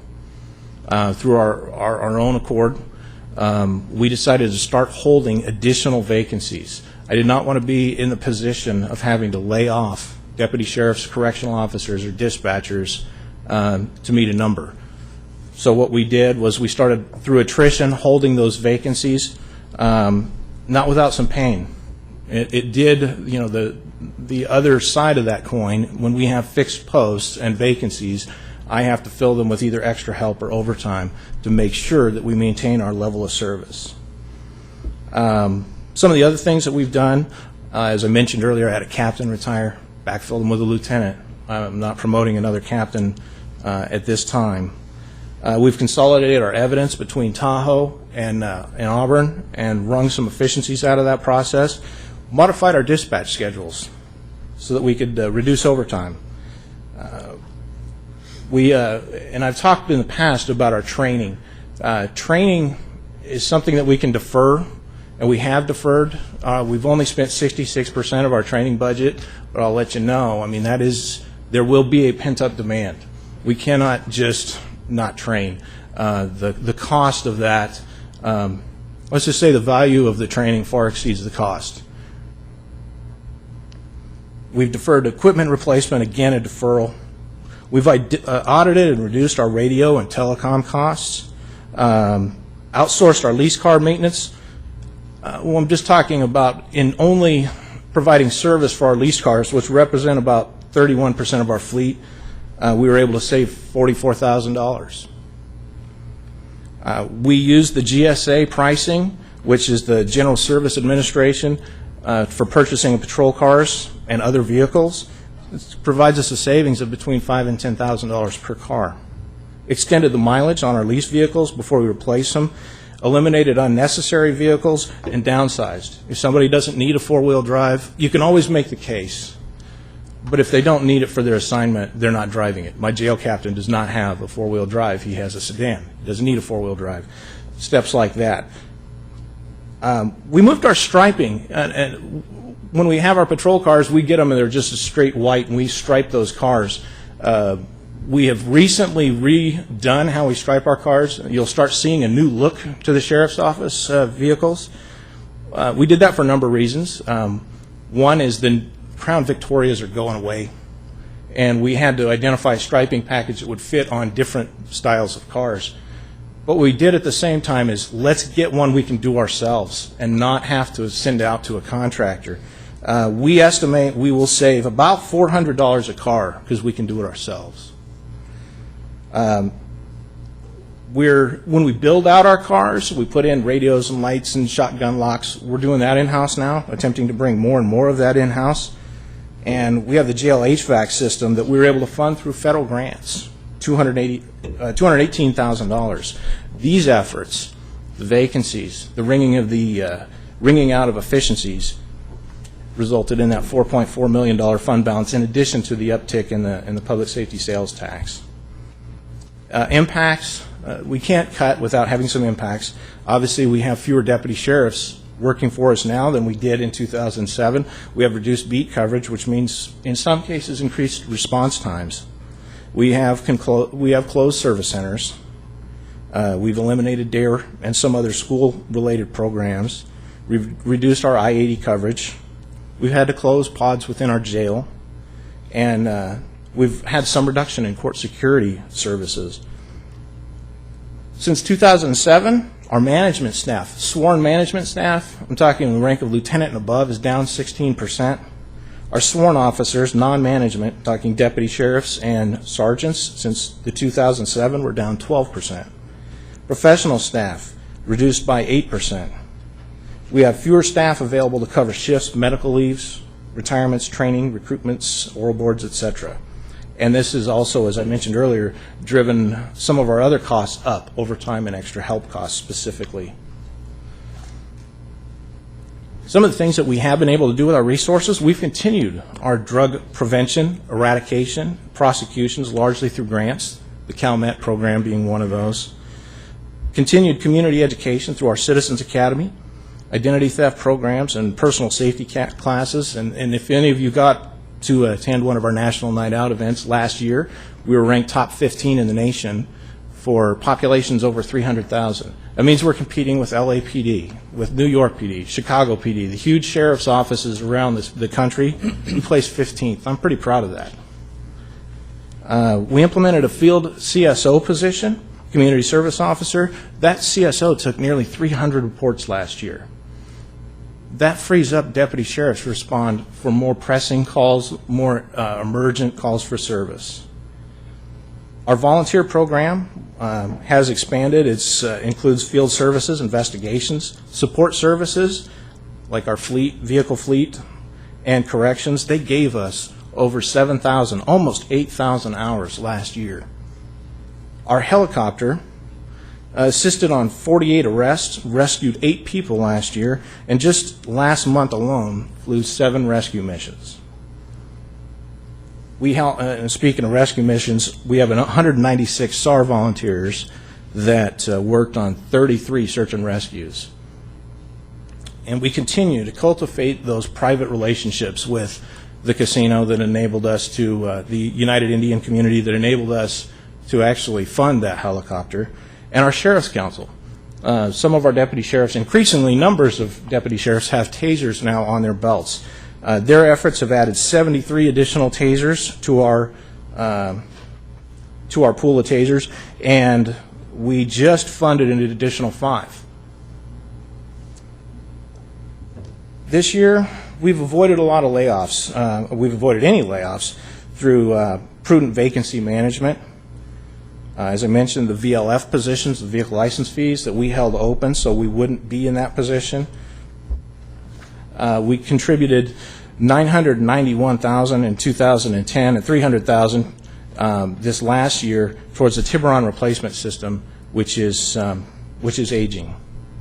We contributed $341,000 in fund balance towards South Placer Corrections. And we're working with probation, as mentioned, at the CCP to strengthen alternative sentencing programs and implement AB 109 public safety realignment. But none of that works without a jail.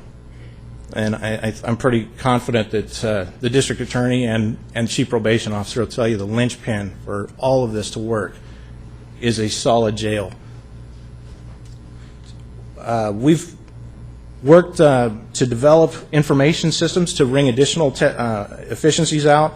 We have what's called SIRE, which is a document imaging system. What it does is electronically archive crime reports. The district attorney has to have reports for arraignment, and what we had been doing is having to ferry those up and down the hill from the AJC to the courthouse down in Roseville.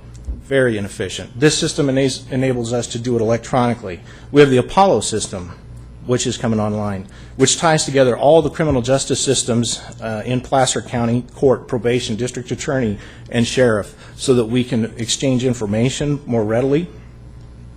We have the CopLink system, which is a regional database where investigators put information and they put who suspects or people of interest are associated with, so that we can actually draw almost a spider web. If we have suspect A, we know who all their associates are. That makes us much more efficient to track down leads. We have phased our PC replacement as our personal computers age. We have, instead of just replacing them all, we've taken a very measured, phased approach at doing that. And again, the replacement of the Tiburon system, we have identified funds every year and been putting that aside. What do we have on the horizon? South Placer Jail, I just mentioned earlier. We recognize that's a huge impact. It is also probably going to be necessary. Without getting extensively into realignment, what we do know is that people that were in September would have been sentenced. Many of these people that would have been sentenced to state prison in September, in October, are coming to us. And they'll be sentenced to county jail. We anticipate that number, based on historical perspective going back on over 700 case reviews, to be between 30 and 40 a month that we will capture in the jail population. Which kind of wraps up realignment. So in the last 4 years, obviously it's been very challenging. We've endeavored to identify efficiencies in the office and maintain our effectiveness. We've worked hard to be good stewards with the taxpayer dollars and with their safety. I respect the board's truly, truly tough decisions that you have in front of you. This board has stated and demonstrated their support of public safety. You have recognized that public safety is at the core of government responsibilities. Our request is that you continue to support our mission, and if there are additional dollars recognized, we're considered for funding as we face this shifting landscape and challenges on the horizon. We remain committed to our mission of keeping Placer County a safe place to live, work, and visit. Now, I have a new person to introduce to you, new to some of us. That's why she's still shiny.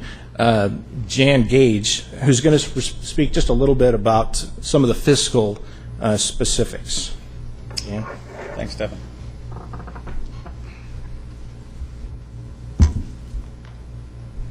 Thank you, Undersheriff.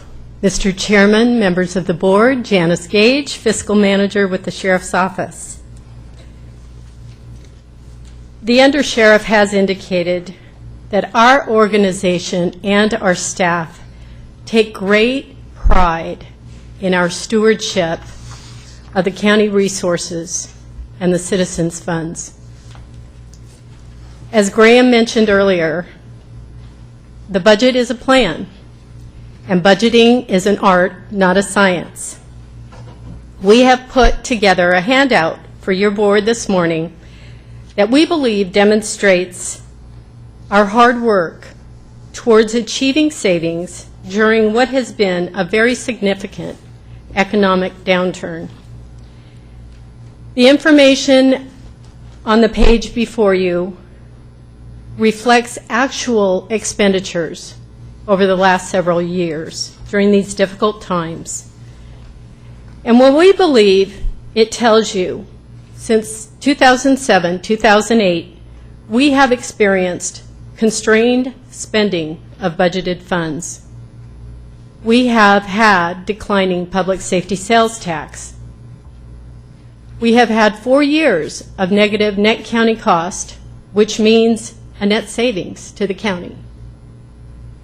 Our workforce declined from 443 filled positions to 398, and we have utilized strategic position vacancy management in order to manage our coverages.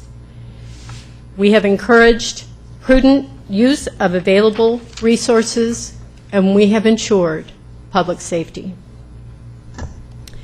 For 2011-12, a brief overview is that our public safety sales tax was budgeted at a higher amount. It appears that it may be recovering. However, over 85% of that growth in revenue was needed to offset other increases. Those increases included salary and benefits, Prop F, and other. It included $1.3 million that we budgeted for OPEB, for new employee costs. It includes $524,000 that we've targeted for salary savings, again, to keep our budget at as low as we possibly can. And it also includes other non-discretionary cost drivers that we have to include in our budget because we're going to be writing a check for them. At the end of 2011, 10-11, we experienced expenditure savings of $3.9 million due to our efforts. We did have excess public safety sales tax of $3.1 million. Part of that is due to conservative budgeting, but that amount also offset other revenues that did not materialize. So at the end of the year, our excess revenues were about $500,000. We materialized a $4.4 million fund balance. Sounds really big. 2.3 of that was anticipated to go to our net county cost. 1.1 of that is going to be set aside for future planning, jail, realignment, things that we know are going to come down the pike at us. We also are requesting your board's approval of a set aside of $540,000, and we would anticipate that we would be able to move forward, perhaps with an agenda item in the fall, to advance a contract for replacement of the Tiburon system. Not included in our budget and requested if funding is available is about the remaining $1 million. We have rebudgets of $154,000. Much of that is grant money. And we're also requesting almost $400,000, to be exact, $360,302 for other costs that we were not able to include in the budget that was approved at the proposed budget time. And those costs include overtime, extra help, some sick leave payoff that we couldn't cover. We had a contract increase that we could not include, vehicle costs that are going up, building maintenance costs that are going up, just to name a few. What we are also requesting from your board today is your approval of early purchase of our fixed asset vehicles. We have 18, and also 3 workstations that we have requested your approval for. They're biometric workstations that will go in Auburn Jail, Tahoe Jail, and also at the Justice Center for fingerprinting and processing of people. So with that, again, I echo the Undersheriff's thanks to all of the great staff that we are able to work with at the Sheriff's Office. It's an honor to be included among those ranks now, and I'd be happy to answer any other questions that you might have. Are there any questions of Jan at this time? I don't see any, Jan. Thanks. Thank you. If I may, one real quick, we have just posted online our new 2010 annual report, but I did bring hard copies for each of the members. And anybody in the audience, it's online. It's cheaper that way. So here's the hard copies. Thanks, Stephen.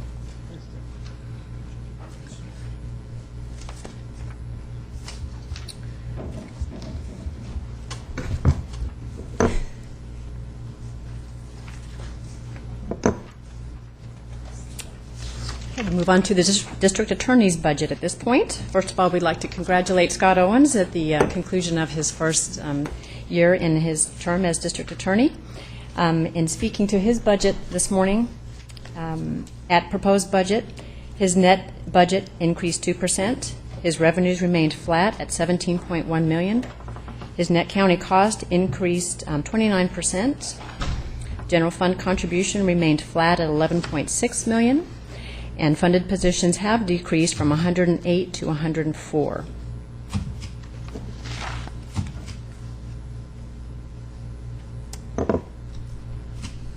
The district attorney's beginning fund balance was $1.5 million. 1.4 was used to fund the fiscal year 11-12 proposed net county cost, which left $53,000 for final budget recommendations.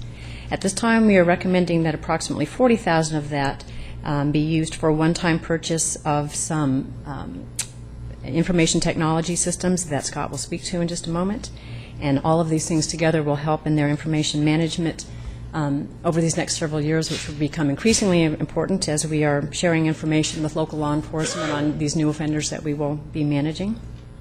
This leaves approximately $13,000 to be applied to the public safety reserves, the designation for contingencies, which again, as we've spoken to, is money that is set aside for future needs, potentially realignment or funding the new jail in South Placer.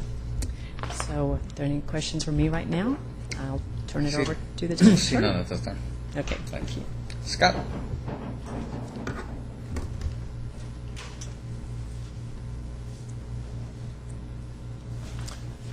Mr. Chairman, ladies and gentlemen of the board, Scott Owens, 10810 Justice Center Drive.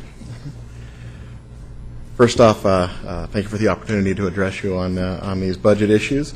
This year, like a lot of others, saw us in the spring spend a significant period of time working through our proposed budget with the County Executive's Office. We agree with the proposed budget submitted by the Executive's Office and are seeking your approval of that. As we turn our thoughts towards meeting the upcoming challenges, I wanted to take a few minutes to speak to you about where we are as an office and where we are headed into the new fiscal year. The first priority of local government is public safety. The California Constitution sets forth that public safety should be protected and encouraged as a goal of the highest importance. I'm honored to say that the Placer County District Attorney's Office is one of the law enforcement agencies that help you meet that responsibility. While it is codified as a priority, it is truly the only priority of the Placer County District Attorney's Office. It's evidenced in our mission statement, which she had up a few minutes ago, to pursue justice, protect victims' rights, and public safety on behalf of the people of the state of California and the county of Placer, to represent the people, to work with law enforcement agencies to assure the rights of the innocent, to prosecute and hold accountable the guilty, and to protect victims' and witnesses' rights. I've heard it put even more simply: seek justice, serve justice, do justice. What does that mean in Placer County? Over the course of the last fiscal year, what does that mean in Placer County over the course of the last fiscal year? I've listed just a small representation of some of the various cases that we've handled during the past year, and I'll come back to those briefly. We could move on to the next slide today. I guess I've got there. What it means in Placer County is that 172 of our Placer County children were interviewed in our multidisciplinary interview center. I believe that's the highest number since the doors were opened in 1993. What it means is that our Victim Services Division, functioning a good portion of the year with only 3 victim advocates, provided services to over 4,000 victims. What it means is that in a county of approximately 350,000, our Witness Notification Unit, with 1.5 staff and recently assigned additional responsibilities, subpoenaed and coordinated court appearances for approximately 31,938 witnesses. During the course of the last year, the Placer County District Attorney's Office created a Brady protocol and policy to assure that we meet our obligation to provide exculpatory information to the defense in the cases that we prosecute. This policy was noted statewide for the cooperation between agencies and officers' unions for their cooperative efforts in achieving this policy. 2010-2011 saw a Placer County Supervising Deputy District Attorney invited to be on a task force organized by the National District Attorneys Association regarding shaken baby syndrome. In addition, 2 other veteran Placer County prosecutors were invited to speak at the National District Attorneys Association's National Summer Conference. Over the past year, the office has created new eyewitness identification procedures, which included the use of new forms and procedures that facilitated accuracy of identification. Again, this has been lauded as one of the best of its kind in the state. These are just a few of the many examples of what it means and what it takes to seek justice and to do justice in Placer County.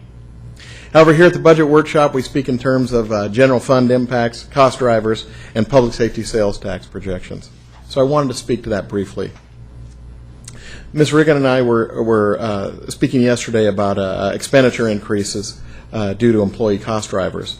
Likewise, she pointed out that here today, the reduction in our funded positions that has decreased 15% since 2007, from 123 to 104 since fiscal year 2007-2008, and over the course of the last fiscal year from 108 to 104. I want to take just a moment to talk about what that means, a little closer look at what that means in real terms. Since 1998, the county population per deputy district attorney has risen from 1 DDA for approximately every 6,500 citizens to approximately 1 DDA for every 8,000 citizens. Court appearances for deputy district attorneys during that time frame has risen from approximately 1,150 per year on average for each deputy district attorney to just shy of 1,700 per year during that time frame. Case referrals per deputy district attorney has gone from approximately 225 to just shy of 1,700. I bring this case referrals per deputy district attorney has gone from approximately 225 to approximately 275. I bring these statistics up not to ask you for more funding, but to let you know that we're doing our part, that we recognize the fiscal conditions of our state, we recognize the financial pressures brought to bear on this county and this board, and that we will remain, to promise to you that we will remain introspective and continue to find efficiencies through any manner possible, particularly with a focus on technology. And with that, I'd like to take just a moment to bring you up to speed with some of the ways that we have increased efficiencies through the use of technology during the course of the last year. June of 2011 saw us implement self-service with the auditor's office. This simple change in payroll procedures has freed up a portion of the time of an account clerk to work on other duties within our office. On July 1st, 2011, we implemented the Victim Witness Services Case Management Module. This paperless case management system not only allows us to provide better services to victims, it allows us to keep better statistics on what services we provide and to whom. We've also implemented a paperless witness notification system through our Microsoft Outlook calendar in the spring of this year. This has helped us meet the burden of coordinating the nearly 32,000 witnesses that I mentioned earlier. Likewise, April of 2011 saw us implement a personnel revolving spreadsheet that allows for a paperless notification system for evaluation deadlines for employees in April of 2011. We have worked with the county IT towards achieving the Project Apollo goals of improving data exchange amongst our law enforcement partners through the use of SIRE. In a pilot project, we began receiving police reports electronically from PCSO, initially for all in-custody cases, and this week we began receiving them in that fashion on all bails to appear and promises to appear. We have also purchased Acrobatic Pro, which allows for automatic numbering of discovery of those reports. All reports from all the staff involved are that it's working incredibly well, and they love it. This is truly the first major step in going to a paperless file system, and it's unbelievable the potential for manpower savings long term. We envision implementing this throughout the county with all of our various law enforcement agencies, and we're very happy to have partnered with the Placer County Sheriff's Department as the first step in getting that done. We've done the research and groundwork for increasing technology uses with Damien, our case management system. In the upcoming year, we anticipate identifying funds, part of the what Ms. Riggin mentioned, the $40,000, to purchase e-services. E-services will allow law enforcement agencies to electronically transmit pictures, audio, video, and police reports to us. It virtually eliminates the need for a person to drive around all over the county each day, picking up evidence items and or reports from the various agencies. Currently, we have 2 staff that is just what they do. There's so much work there. The 2 staff, they pick up thousands of items a day, a year. And so anybody that knows me knows that has been a pet peeve of mine for years. It goes back to the days when we had we're picking up actual photos, but now that things are done digitally, we can do it cleaner, and this is the first step, and we're pretty excited about moving forward with that. This will allow us to free up those 2 employees to help locate witnesses, to help serve witnesses subpoenas, and take some pressure off of our investigative staff. E-Discovery is also ready for purchase. Implementation of E-Discovery will allow the electronic transfer of discovery to Defense Counsel and eliminate the preparation of paper discovery or even the expense of time and money put forth in copying the copying of CDs. As you probably know, I mean, that can account to thousands and thousands of papers just on a single file, let alone 8,000 to 10,000 files a year. This year, we anticipate portions of our office, particularly our juvenile unit, to transition to paperless files in the upcoming fiscal year. We're excited about this possibility. We're going to start small with our juvenile unit, work through the bugs before we try and transition it to the rest of the office. This upcoming fiscal year, will see us face challenges like never before. While we continue to struggle with unfunded mandates, such as the 2008 Marcy's Law, we will tackle the freight train that is the Public Safety Realignment Act. As you are aware, given recent board presentations, fueled by the state budget deficit and the Coleman-Plata prisoner overcrowding litigation, the Public Safety Realignment Act shifts tremendous burdens to the local level regarding the incarceration and supervision of parolees and the prosecution of parole violators. This shift in responsibilities is set to occur on October 1st, 2011, less than 45 days from now. Your law enforcement community is coming together to strategize how best to deal with this population of criminal offenders. Make no mistake that these sweeping changes will completely change the face of the criminal justice system as we know it. I've never seen a bigger change in my 28 years in law enforcement, and I don't think that we're going to fully understand or know its impact for several years. As Devin mentioned, there's a gradual unfolding of it. We still get probably roughly 30 the first month, the same amount the next month. So there's going to be a gradual unfolding of that. Finally, I wanted to express my appreciation for the commitment of this board to public safety. While it is easy to get lost in the general fund impacts and budget objectives, we can't lose sight of our goal of keeping our community safe. And that brings me back to the cases, because that's what it's really all about. And I'm not going to go into detail on some of the cases that we put up there. Most of them you probably read about in the paper over the course of the last several months.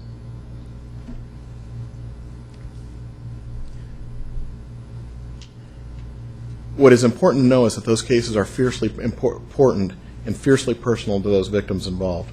And they also have an indelible impact on the law enforcement personnel that investigate them and the staff and our staff who prosecute them.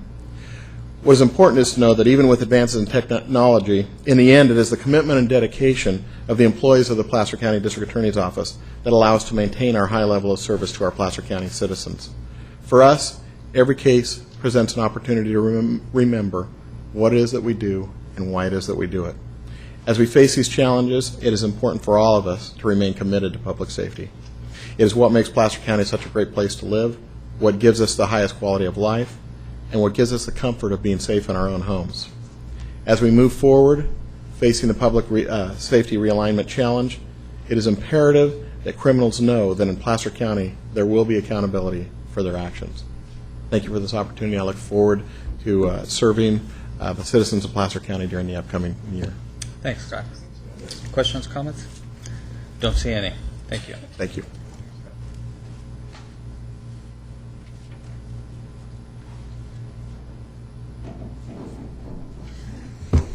All right, and our last department this morning will be the probation department. And again, we'd like to congratulate Marshall on his successful transition to Chief Probation Officer.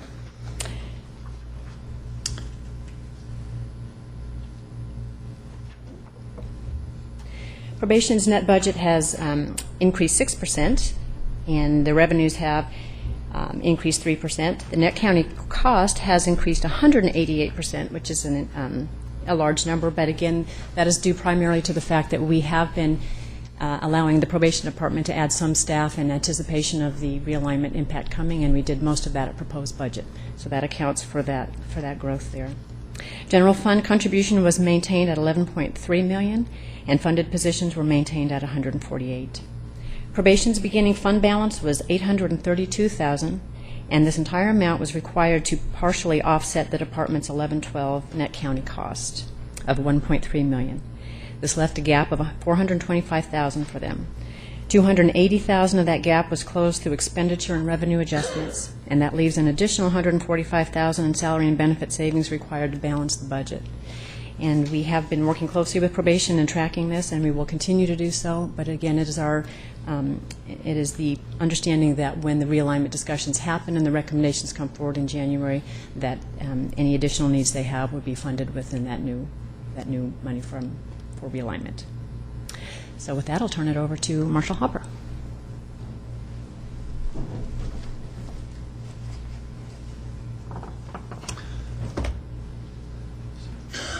Morning, Marshall. With the assumption of your new position, do you have anything planned for the next year?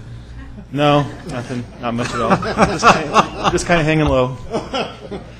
Well, thank you. Marshall Hopper, Chief Probation Officer, and I have nothing really planned for the future. No, first off, I'd like to thank you for this opportunity to present this morning, and I would like to personally thank the board for your support, the CEO, and the court for your support and your support into the future. I would also like to thank our hardworking, dedicated staff at our probation department who are committed to public safety and making a difference in the lives of the individuals in the communities which we serve. Last year, our department provided over 1,500 comprehensive reports to the court. We supervised over 4,000 adult and juvenile probationers who were granted probation in Placer County. In addition, we continue to be responsible for the operation of the county's alternative sentencing programs and the Food Services Division, which last year served over 727,000 meals. Over the last several years, we have revised practices, developed new programs to ensure that our system remains in balance and to ensure that sentences are served.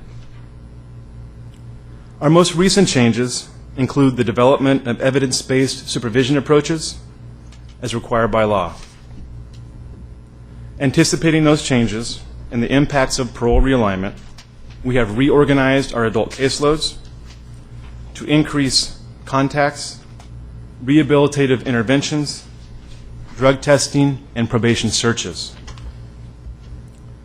In fact, last year we averaged 12 felony probation searches per day for the entire year. We also have recently obtained a telephone reporting system which is capable of integrating directly into our case management system. Now, the importance of this is this enables the department to enhance our evidence-based practices by shifting resources to the medium and high-risk caseload, which are the key and critical concepts behind the supervision of evidence-based practices. In addition, we are revising our intake process for our adult caseloads and our alternative sentencing programs. Refining this process will speed up our intake procedures and decrease the time between sentencing and probation contact, which is critical. And this involves the creation of our adult intake unit, which will be responsible for providing intake services to our out-of-custody cases as well as those housed in the jail. We are also continuing our evidence-based educational classes, such as our Courage to Change course, our Job Seekers programs, our independent living skills, and we continue to develop some of the critical and key components behind evidence-based practices, which is the implementation of graduated sanctions. We also continue to train our probation officers in motivational interviewing to enhance our opportunities to communicate with probationers and the community that we serve. Our probation officers hold offenders accountable. In fact, last year, our adult division averaged over 550 home contacts per month, and we filed over 1,200 probation violation petitions.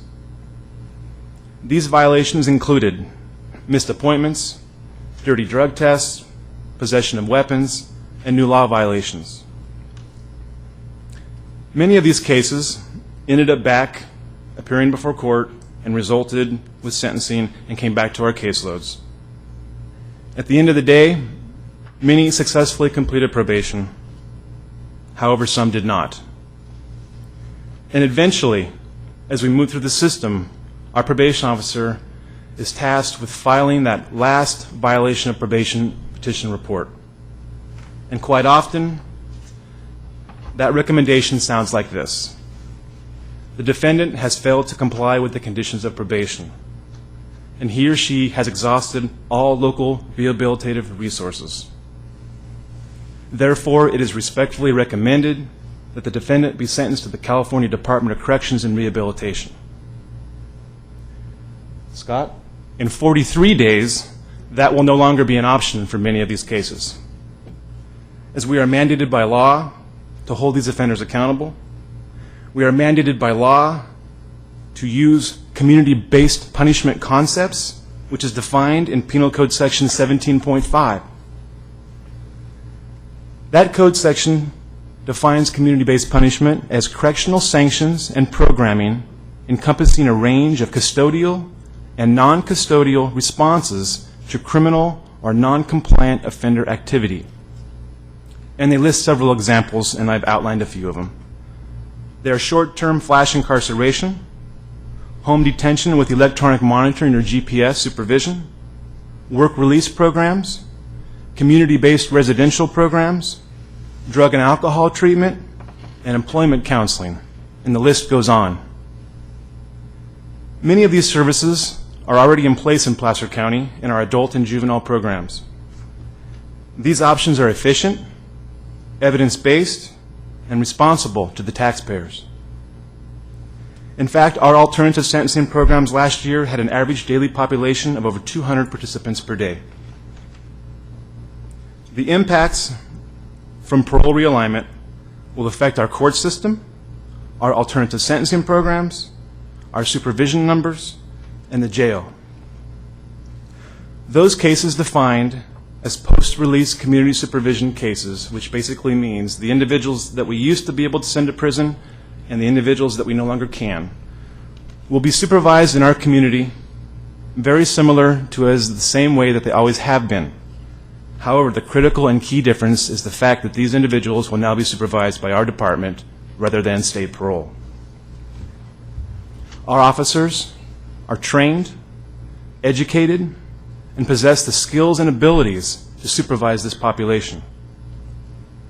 The CCP, or our Community Corrections Partnership, is working with our stakeholders to develop a comprehensive plan, and Becky mentioned bringing that back before the board here in the near future. This plan will be based on data-driven research, the county continuum of services, and the law. As we move forward into the future and our system changes, the Probation Department will continue to evaluate our existing programs, practices, and policies. We will continue to make adjustments accordingly to ensure that offenders are held accountable and sentences are served. Because in the end, our department is truly committed to enhancing public safety and making a difference in the lives of the community that we serve. Thank you again for your support over the years and your support into the future, and I'd be happy to answer any questions that you might have. I think Chris has a handout that he wanted to hand to the clerk. Thank you. Thanks, Marshall. Questions? Jim? Thanks for your presentation, Marshall. On Highway 49, there is a parole office, state parole office. Is that going to be closed? I don't know the answer to that. Based on the information that I understand from parole realignment is they will still have responsibility of the serious and violent type individuals, so I would assume it'll still be there in some fashion. Okay, thank you. See no other questions, comments. Thanks, Marshall. Thank you.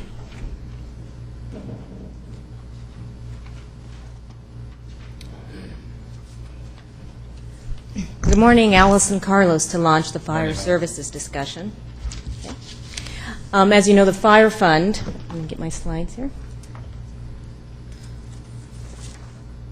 The fire fund is the funding structure for all fire services, excluding the city and the independent fire districts. And included in there is the CAL FIRE contract. That's who provides the services, as well as 6 independent fire, volunteer fire service companies. What I want to say is in the proposed budget, the fund does contain the full CAL FIRE contract.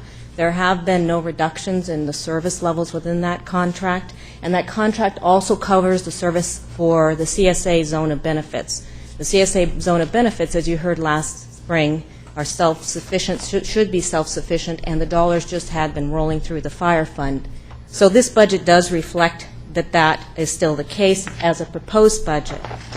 The year-over-year change in the budget is a net budget less 2%, and that is predominantly because there were some shifts in the CAL FIRE contract, but they were not material to the service delivery.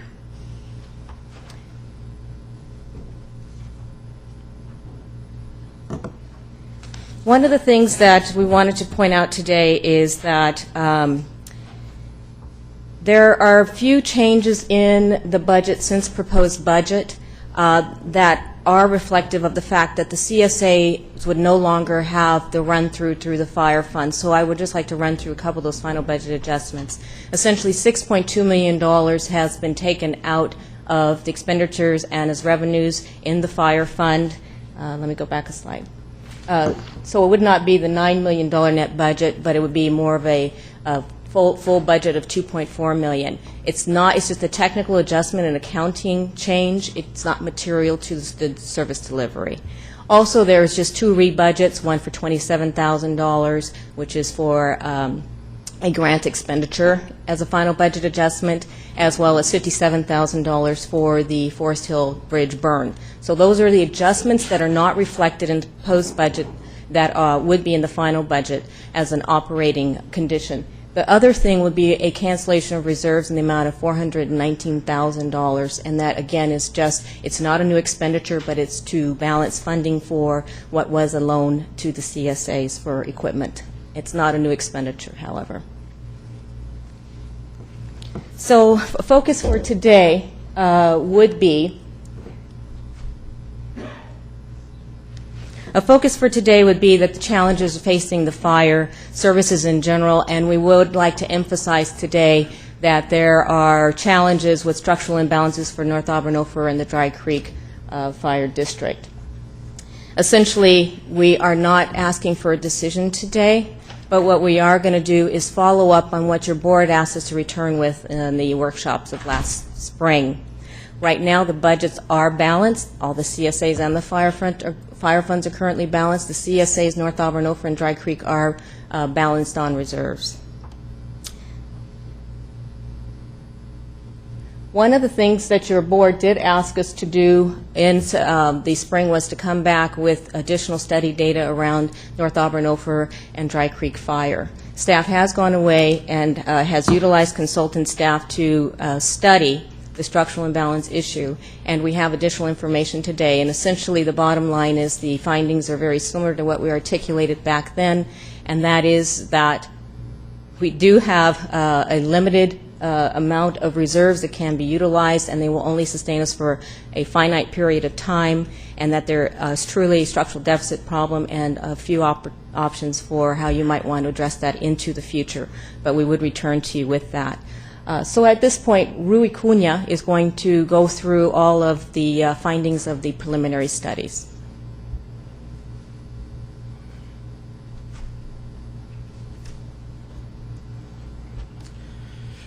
Thanks, first of all, for the opportunity to address the board on fire service. And before I get too far into this, I do want to thank the CEO staff that has assisted in putting all this together. Certainly Allison, her team, Kim Davis from behind the scenes, as well as James Importante. I also want to thank CAL FIRE for all of their assistance as well. So with that said, I just get to be the one who gets to present all of the great work that they've done. What I want to spend a couple of seconds doing is at least talking about the system in general, the fire system in general, before we get down to the specifics as it relates to Placer County Fire. As your board knows, we've had 3 years of economic downturn, and that 3 years of economic downturn has affected property tax revenues throughout the system. Fire service, in particular, in the unincorporated area, relies very heavily on that revenue source for its ability to conduct operations. The only other revenue source that generally fire service in the unincorporated area might have available or have access to is any voter-approved special tax that the residents of any given area has made available to them, and that's it. When the economic downturn, with the economic downturn, many of the various fire districts that are depicted here, and I'll go over a couple of them very quickly, have seen anywhere from a 25% reduction in sales tax to the least that I'm aware of is a 12% reduction on the far east side of the county, where property values, quite frankly, have so far held up a little bit better. What I'm showing here is really a system of systems. In the fire service, we rely very heavily on each other to provide service within each other's area. And what we're looking at is, besides the cities of Roseville, Rockland, and Lincoln, town of Loomis, which is in this area, city of Auburn, city of Colfax, all of these other areas are special districts that are providing fire protection services within the unincorporated area. For Placer County Fire, as I've pointed out to the board in the past, our specific area is this area that we're seeing here in yellow. That represents about 440 square miles and a population of about 50,000 people, and that's the area that Placer County Fire serves all the time. Within that area, we have 8 fully staffed stations and 6 volunteer stations, and our total budget for this coming year is just under $10 million. That compares, as an example, and I don't want to compare apples to oranges, but I think it is worth pointing out. Roseville City runs 8 fire stations as well. Their budget's around $15 million. So just from a comparative standpoint of what a municipal service might look like compared to a contract service with CAL FIRE.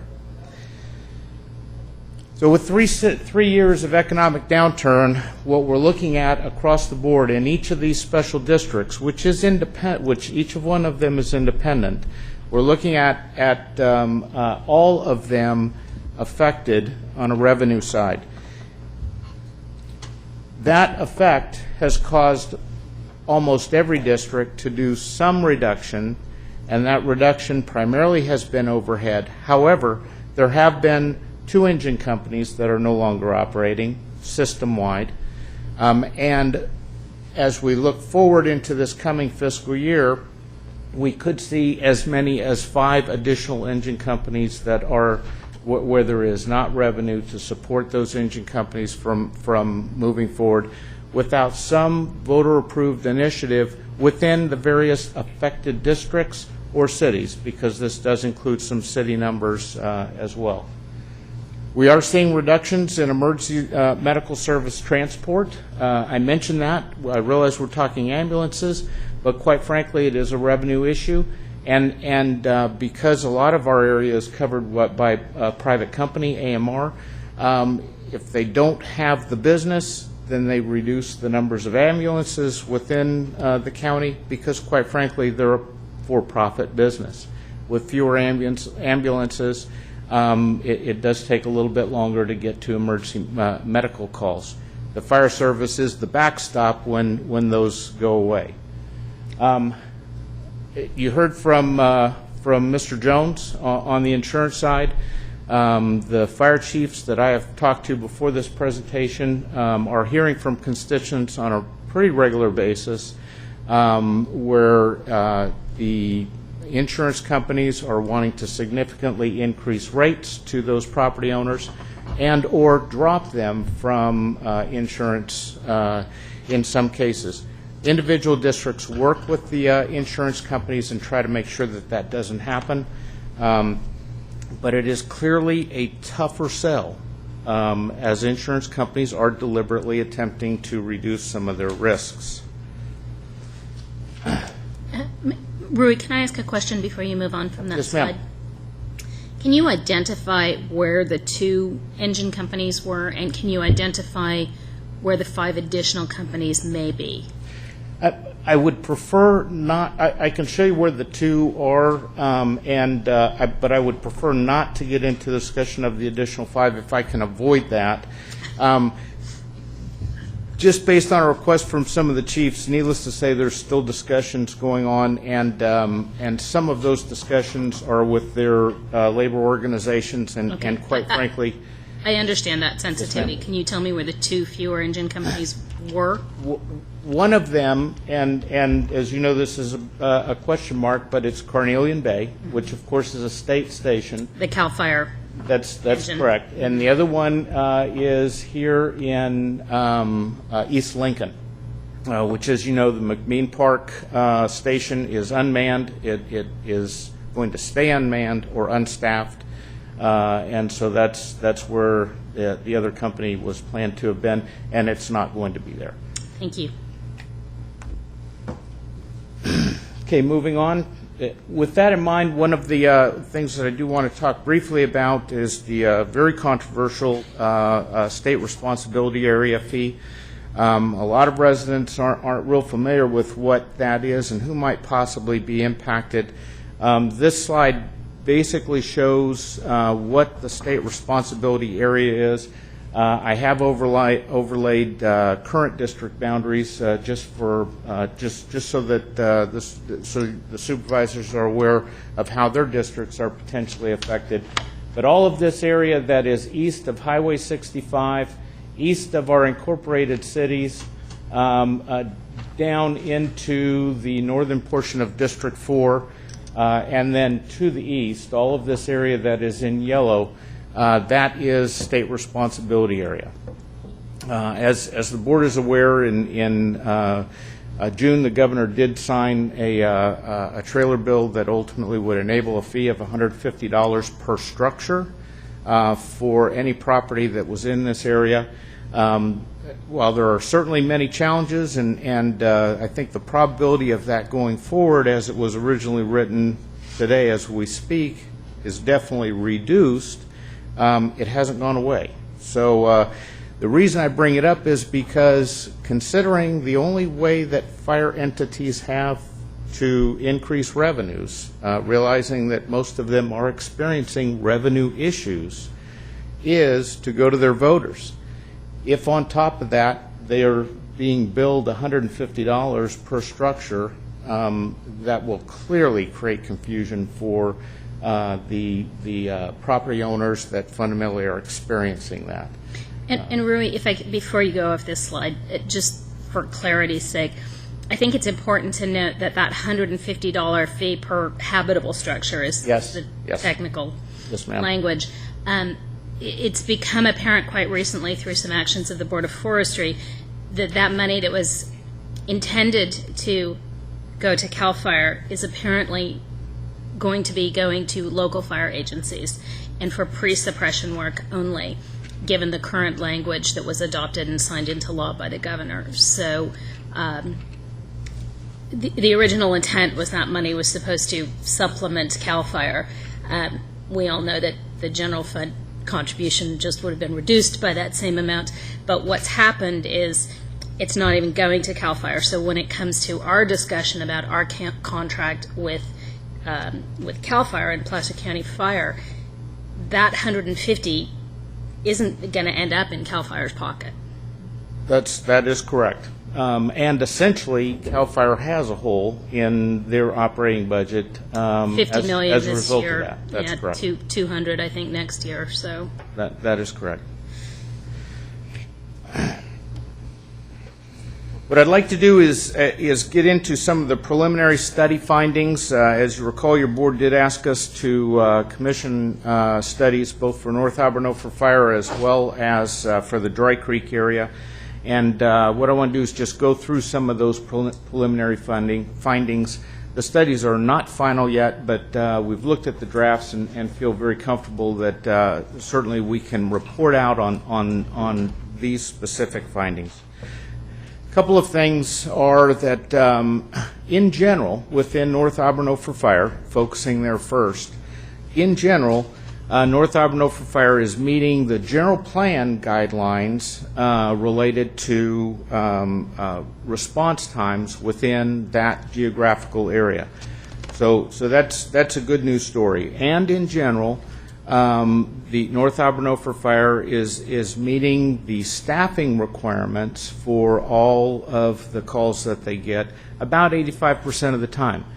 And we're still working on that number, just so that you know, because there's different ways to take a look at it. But in general, that's what we're looking at. There are, however, some low frequency, high risk types of calls that exist within North Auburn for Fire, where, quite frankly, we are not able to generate the numbers of resources that are required to deal with those types of incidents in the time that would be necessary to affect a positive outcome.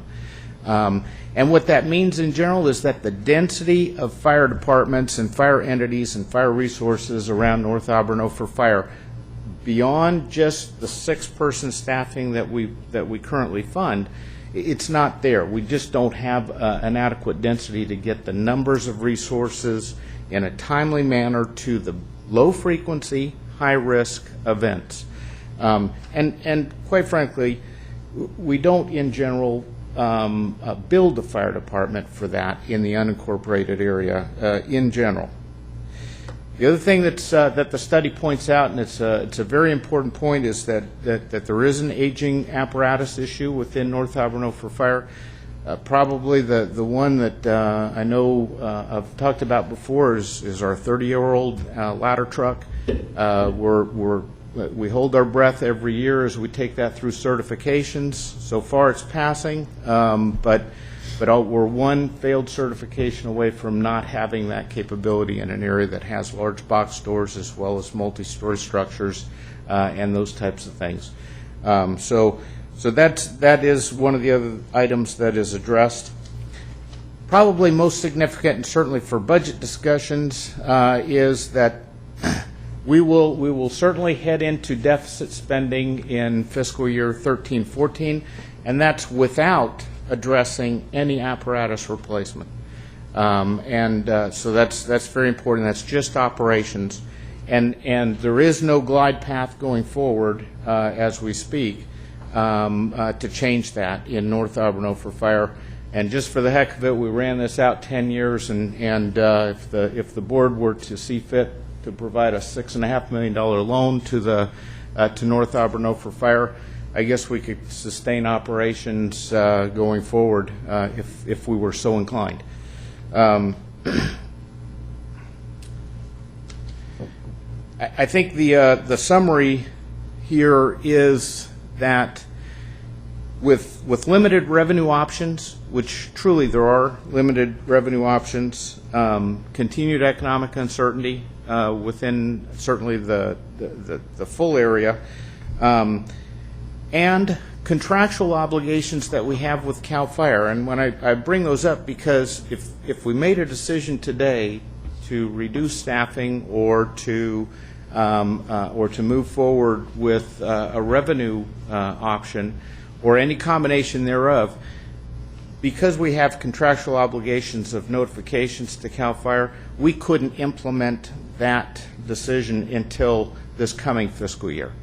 Not this fiscal year, but next fiscal year. So we would incur those costs because of contractual obligations in any case. Point being, while it certainly looks like we could get into 12-13 and be okay, realistically the decision point or the time to make decisions is this fiscal year. That's certainly my recommendation and my perspective. What I intend to do with your board's agreement is to come forward and bring forward some recommendations on how we might proceed to deal with North Auburn for Fire in the future. What I'd like to do is move on to Dry Creek. That's one of the other areas that we did study here. Dry Creek's a little bit different. It's primarily different, not in the fact that it hasn't had the significant revenue reductions, because it certainly has. It's primarily different because, one, we're already running a two-person engine company. There's not a whole lot of cuts that can be made in the Dry Creek area. There's not a lot of opportunity. It's either go or no go in the case of Dry Creek. That's one. Number two, there is higher growth potential in the future, and certainly the study confirmed that. The study did make some conservative estimates on the absorption of growth into the future, planned growth into the future within the Dry Creek area, and this does not include any of our larger developments, just so that we know. And with that planned growth into the future, it appears as though Dry Creek would go into a period of required loans for about 5 to 6 years, and I'm using about 5 to 6 years because this is a conservative estimate. The only thing that we really know about it is it isn't exactly right. So about 5 to 6 years, and we would need a maximum loan of about $735,000, which includes the $215,000 loan that currently exists within Dry Creek. So that would be the total loan amount that would be required to sustain Dry Creek through 2021 and allow Dry Creek to function. By 2021, at least based on a conservative absorption rate within future development, it does appear as though Dry Creek would once again be solvent and then would be solvent for the future going forward. Those numbers do include apparatus replacement, so that's a little different than North Auburn for Fire, so it does at least sustain not just current operations, but then also the future concerns for that specific area. So just to wrap things up, I think the economy is affecting all of the fire service throughout the county. There are impacts system-wide, and no one is untouched, local level, state level, and federal level. The controversial SRA fee, it's still on the books, and we're very hopeful that will change. One other comment that I will make, that there was a recent court case that does seem to limit fire entities, local fire entities, to special tax only as a revenue option beyond property tax. And as we know, property tax isn't going to come back tomorrow. It's going to take years for that to happen. North Auburn for Fire is not sustainable. And we're going to have to address North Auburn for Fire, and I believe the decisions will have to be made this fiscal year in order to do that. Dry Creek does appear as though it is heading into a potential solution if the board agrees that a loan is appropriate for that specific zone of benefit. That's all that I have, subject to any questions that the board might have. Jennifer? Rui, I just want to be really clear then. In terms of North Auburn Ophir Fire, the current budget proposal in front of us today continues the staffing and equipment levels at the same level. No cuts to staffing or equipment in this budget, understanding that they are eating into their reserves, and that the deficit spending that's going on there right now will put that in a negative reserve position by 13-14. Is that correct? That with your board support, that is certainly how we would like to proceed. Yes. Okay. And then it's Placer County's intention to work with CAL FIRE to try to bring something in front of the voters of that area? I just want to understand that piece of it. That will be Placer County's responsibility. We'll have to take that forward. I'll need your board's approval to do anything along those lines. Okay. Okay. We do have some members of CAL FIRE here. I don't know if anyone had anything that they wanted to say in addition, but if the chair and my board wouldn't mind, I'd like to invite any comments. Of course. Thank you, Supervisor Montgomery. Randy Smith, Deputy Chief of CAL FIRE, Nevada Yuba Placer, and Placer County Fire.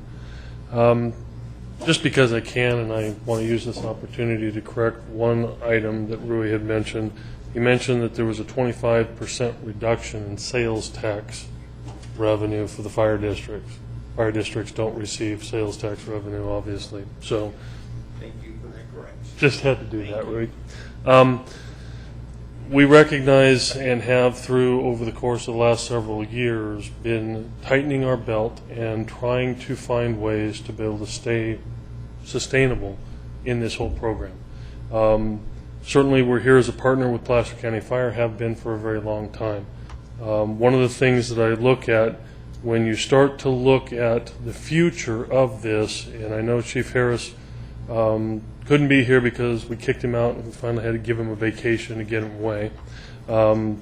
However, ultimately, as we continue to potentially spend our reserves, and as Rui mentioned, the structural deficits in some of these CSAs right now are significant enough to have to address in the very near future, because we're certainly mortgaging our future by putting those reserves towards balancing each of these year's budgets. There's not a whole lot to cut without dramatically impacting the service provided to the communities. We've done that over the course of the last 3 or 4 years. So certainly appreciate your support, appreciate what the decisions you have to do and make in the future. Certainly with county staff and your support, we'll get through this. But it's going to be challenging times. The new norm is here, and because fire service relies solely on special measures that the voters approve or ad valorem property tax, as this property tax revenue goes down in double digits, it can only go up 2% a year. So we are now at where we are at. So, and I think you all know that. Thanks, Randy. Thank you very much. Anyone else from the public like to address the board? One thing before Rui comes back and speak, I do want to indicate that we've been talking about a loan, and not necessarily this year, but clearly there's a dire need for some apparatus upgrade too, especially a fire truck. The source of that would be the general fund, and that hasn't been computed into what we're going to be talking about this at the wrap-up tomorrow. We probably need to bring that back up, because if it is necessary for whatever purpose, it probably fall the next fiscal year should a revenue measure not be passed, and should your board deem it appropriate to fund that. So that is yet another burden on the general fund that when you look at one-time funds, fund balance, kind of discretionary needs for set-asides, just to keep that in mind. Ray? That's all that I have, and thank you very much for your time.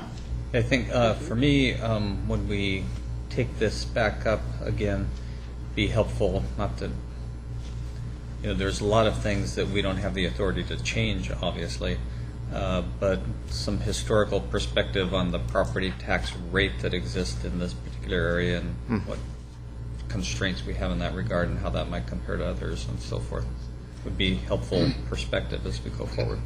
I will have that data. Yeah, thanks.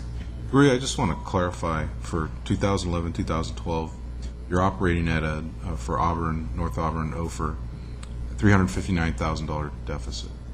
That's correct. And for 2012, 2013, a $578,000 deficit. That's correct. Thank you. All right. With that, the board then, anyone else from the public? We will adjourn.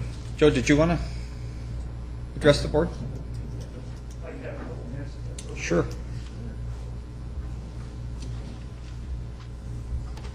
First of all, for people who don't know me, my name is Joe Tenike, and I'm the director of CDF firefighters for Placer County here, as well as Nevada and Yuba County as well. And I have great confidence in the body up here, in your ability to be perceptive on the importance of public safety and to address the issue.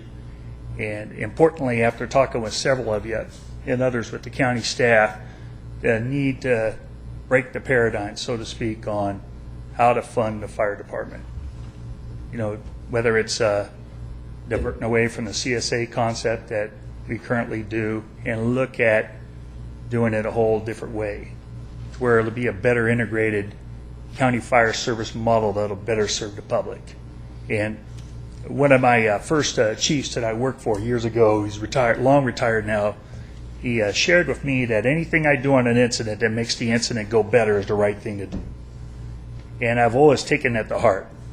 And I try to live that model in the sense of anything I do that maximizes the knockout punch, so to speak, the service delivery to the public to protect them, safeguard them, their property, their lives, is the best thing to do. So I just really appreciate being invited today. And I got great confidence that everybody's going to look at all four sides of this thing right here, and we'll be able to maximize that knockout punch. So thanks, folks, for having me up here. Thanks, Joe. You bet. Anyone else? Any other questions, comments? We're not doing closed session, are we? No. That's what I thought. So we are going to adjourn for lunch, and we will reconvene at 1 o'clock. Last time, I think we went to like 12:30. Just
Okay, let's reconvene the August 18th Placer County Board of Supervisors meeting, budget workshops, and we will pick up with Allison and the administration departments. Thank you. Just as soon as the screen gets down here, I was going to comment on how much we can enjoy Kathy's photograph. I'll make a couple of points. There it is. The assessor's budget is fairly simple. Year over year, there's been a slight revenue decline of 1%, and then there's been a net budget, net county cost that has been flat. So it's a very simple budget in those terms. Currently, the department has 7 vacant positions. 4 of them remain funded. I would point out that how they achieve these net county costs and net budget being flat is that they did unfund 2 positions at the time of proposed budget. There are no final budget adjustments for this appropriation. And with that, I will introduce Kathy Martinez.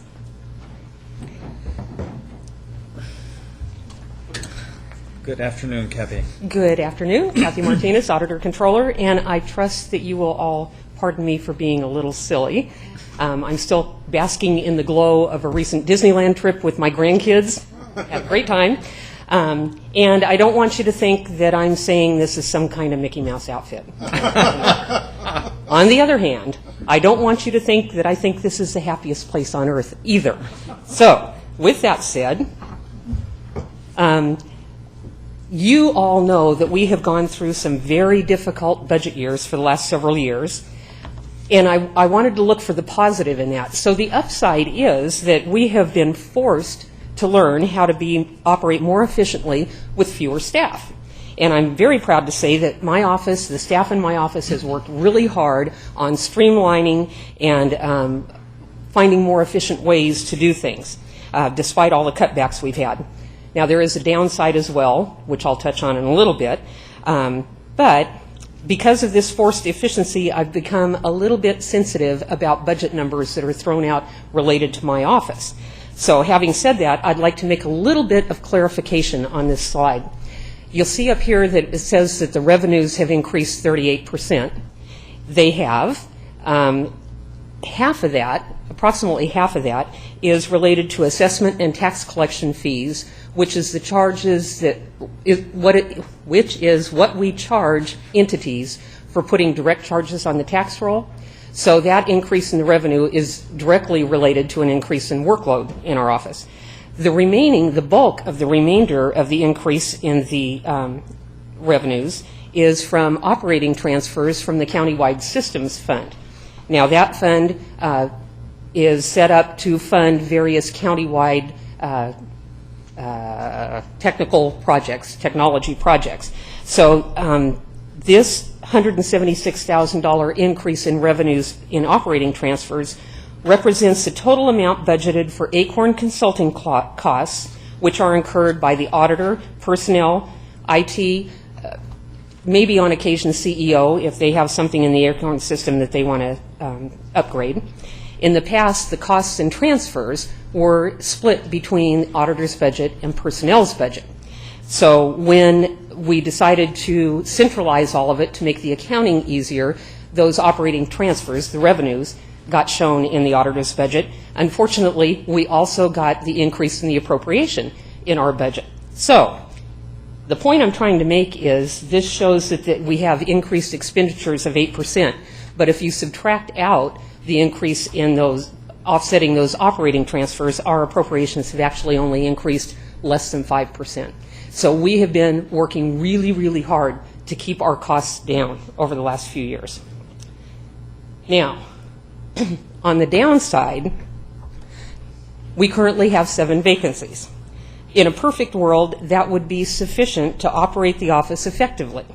Unfortunately, life tends to get in our way quite a bit. With the current staffing levels, if an employee goes out on any type of a leave, their work has to be distributed to others within the office. It usually lands on the managers, actually. So over the past year, we've had 4 long-term absences of a month or longer. One of them was closer to 6 months. As a result, everybody in my office has had to work double time really, to get all the work done, and we've had a decrease in service in certain areas. So I'm going to talk about some of the decreases in services. It's not, this all is negative that I'm going to be talking about. It's not doom and gloom. It's just we're not up to the service levels that I expect us to be up to. So we've had a decrease in quality control. What that means is when departments send in their transactions, their journals, or their payments, we are not able to scrutinize them as carefully as we have in the past. Therefore, it opens up the potential for errors. We have less frequent review of the ledgers in the office. That opens us up to potential of undetected errors. We have less timely recording of complex accounting transactions, which means there's a delay in providing essential information to the decision makers throughout the county. We also have a decrease in customer service that affects the public, affects county departments, and affects other agencies. Those types of things, for instance, we have a delay in processing roll changes and the resulting refunds to folks. We've got stacks of roll changes that are huge, and trying to get those refunds out the door as quickly as we can, partly for the constituents, partly because we have to pay interest on them, but we're having a delay in that process. We're having some delays in paying vendors. We used to have an average turnaround of about 3 days. It's now getting up to 6 and 7 days. This decrease in customer service is affecting some of the departments because we're having a delay in processing their payments and their transactions that they're sending to us. It also affects other agencies. The schools in particular are used to sending over a hot journal to us to have us transfer monies so they can make payroll, and that time they move monies between their accounts so they can make payroll. They have been used to immediate turnaround on those types of requests. We can't do that anymore. We have to have several days now in order to be able to meet their requests. Same for special districts who have been used to having us service them very well.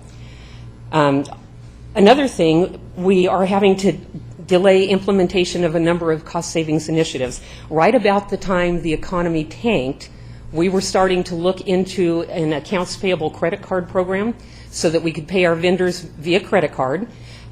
Would save a lot of time and materials paying them that way. They'd get paid quicker, and the kicker is would get rebates from the credit card company in order to do that. Since we have been so short-staffed, we have not been able to research that. That's going to take a considerable effort because it will mean changing our accounting system, reconfiguring it to a certain degree. Other thing, countywide ACORN enhancements. We brought ACORN online in 2004. Departments have been screaming for enhancements in ACORN. We have not been able to get to them. There are things we could do.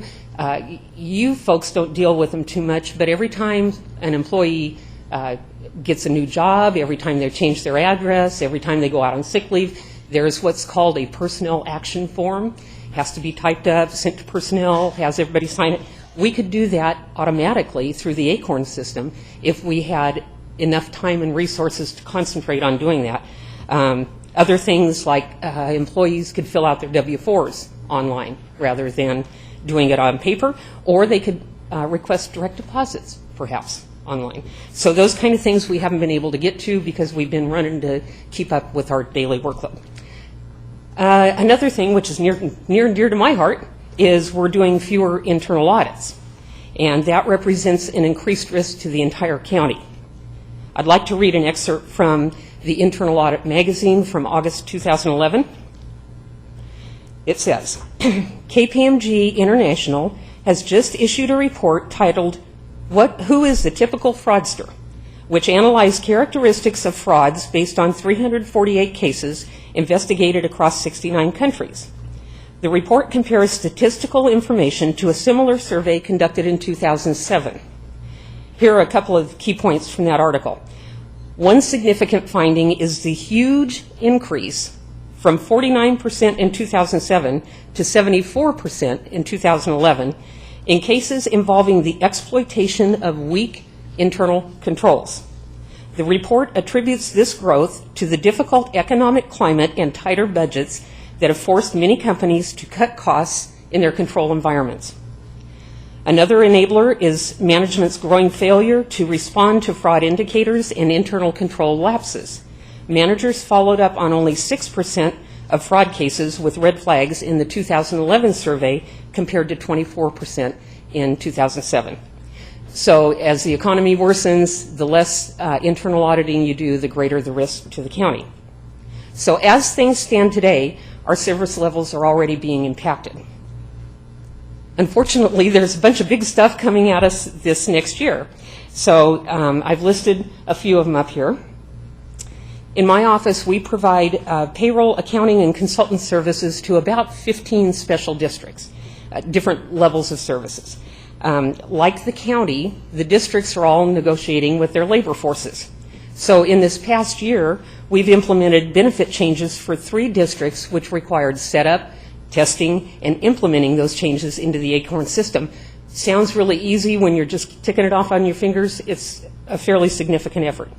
We also began processing payroll for the first time for the Placer mosquito and vector control. They were having some internal problems and asked for our assistance, so we stepped up and did that. I want you to know that each of these changes that we made for the special districts in the ACORN system impacted my staff. It also impacted personnel and their workloads on their side because we are kind of tied at the hip with ACORN. So as the down economy continues, we're anticipating that we're going to get more requests from special districts next year. And then there's redevelopment. Now, this is stalled now, of course, because the court put a stay on it. However, if AB 1, 26, and 27 remain intact, there's going to be a significant impact to my property tax unit and potentially to the internal audit unit for the audits that have to be done for that. And the kicker is, should some of the RDAs decide to dissolve and some decide to go with the voluntary payment program, we're going to have double the workload because we have to do certain things for dissolution, certain things for the voluntary program. We did a little survey of the RDAs. We know what the county RDA is doing, but we did surveys with the other RDAs in the county, and we understand that 2 of the 5 may be considering dissolution. That was before the court put the stay on, so we don't know where that stands at this point. Then there's the public safety realignment. That is going to have a significant impact on us because we have to set up the appropriate accounting structure. It's very complicated the way the state has done this. Imagine that. And so we're going, and they're doing it one way in the first year and then changing it in the following years for the accounting of it. So there's going to be a significant effort getting that all set up so that it will transition easily, and that's going to impact my office, the CEO's office, the public safety departments, and HHS. There will be a lot of effort from all of those. Then there's GASB 54 fund balance reclassification. You've heard a little bit about that. You guys heard this much. We've been working on it this much, doing a lot of in-depth analysis of all the fund balances. We need to finish our analysis quickly so that we can present it in last year's CAFR in the appropriate classifications. So staff is working hard on that and has been for some time. But then there's ongoing impacts because we're going to have to change our general ledger, our accounting system, to properly classify fund balance in there, and all the budget schedules that you're looking at in the budgets, those will all be changed as well, and so we'll have to reconfigure the system for that. Have you heard of the federal 3% withholding that's coming up?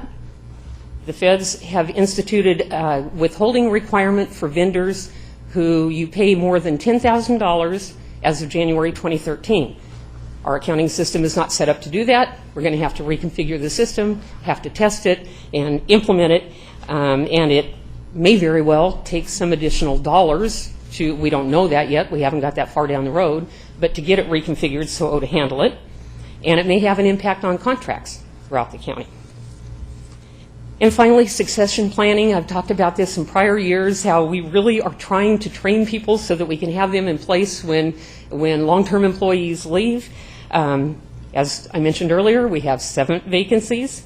We know of at least 2 retirements that are coming this year, and possibly more. Of my current 36 employees, 14 are eligible to retire this year.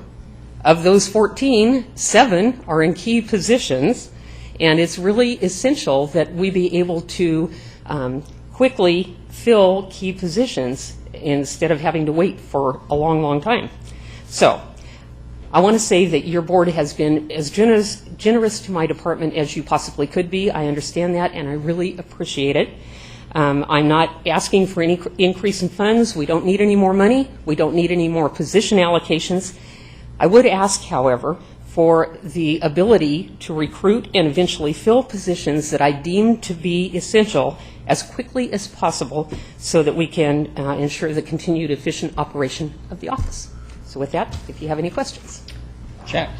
Yeah, thank you very much for your report. Really appreciate that. I do have some concerns. I work with quite a few regulatory agencies and internal audits and making sure that minimum internal control standards are very critical. Could you just kind of give us a little bit more information on the possibility of what audits? Is there a threshold audit? Is there different types of audits that you may have fewer of? Could you just kind of expand on that? There are certain mandated audits. For example, the review of the Treasury quarterly. We will continue to do those, of course. We would like to go out and do an in-depth departmental audit of at least 2 departments every year. We are not able to get to that. And there are we have a whole list of different areas of risk that we would like to look at. Right now, we're working on a timekeeping audit to see what departments are doing with timekeeping and if they're doing that appropriately. So we just have a huge long list of various things that we'd like to look into, and then going back and repeating audits from prior years. If we've looked at a department in 1 year and then aren't able to get back and look at them again for 10 years, the risk of the controls deteriorating over that time is pretty great. Thank you. Jennifer. Kathy, thank you. I have 2 questions, both in the service impacts section there. In terms of the role changes in that big stack that's still sitting there, you say that there's interest payments associated with that we're accruing. Right. Have you quantified that? Do you have any idea roughly what those? I don't have it off the top of my head. I could get it if you wanted that. Okay, and then my other question, same sort of question with these potential rebates that we could get from credit card companies. I'd be interested in if you could quantify roughly what that dollar figure. Let me check with the brains of the outfit. Do you remember what kind of rebate they were talking about? It could, depending on how many vendors we could pay with the credit card, it could add up to a fairly substantial amount of money, $500,000 around there, depending on how many. If we could only pay 2 vendors, it's not going to be all that much. Sure. And the reason I'm interested in those $2 figures specifically is because I think if we can identify specific savings to the county, whether through rebates or not paying these interest payments, I would certainly be pretty comfortable saying, yeah, I think you need to go out and recruit and fill essential positions. When you say recruit and fill essential positions, how many are you talking about at a minimum? I made that a little bit vague because, as I said, I've got 2 retirements coming up that are very key positions, both of them. At the moment, we would really like to fill 2 positions. Now, those are accountant auditors, so they're not in the management level, but it would help the workload considerably. The reason I left that request a little vague is one of the people who is retiring is our technology solutions analyst, who is the expert on the accounting system. Nobody is irreplaceable, so it's not that we just can't get along without her. However, when she leaves, it's going to leave a big hole in the knowledge of how that system operates. And we do have little glitches. Anytime you have an accounting system like that, you have little glitches that come along where vendors don't get paid or you're out of balance or whatever. So we would need somebody for that position, absolutely. What we've been trying to do as we've been losing positions and defunding positions is try to figure a way to restructure the work so that we don't need to fill a position. But we're down to the point now that, as I said, we had 4 people out on long-term leaves, and it's just hard to spread that work around and make sure you continue to get it all done when you're that thin. If possible, then, I'd like to get some kind of quantification of the interest payments through the rule changes and the rebates potential through the credit card companies, just to have a concept of, what would that additional revenue be to the county? Okay. And compare that with what the additional costs to the county would be to recruit and fill the essential positions. We'll do it. Okay, thank you. Jack, did you? Okay. Thank you, Kathy. You're welcome. Tom? I do want to appreciate the work that the auditor's office has in particular. I know that they have a number of exceptionally quality, talented people who have been doing a lot of hard work. We hate to see any of them retire, quite frankly, because of their knowledge. There are recommended funded positions, and there needs to be an overlap in some of those too, because you just can't replicate that talent by new hires.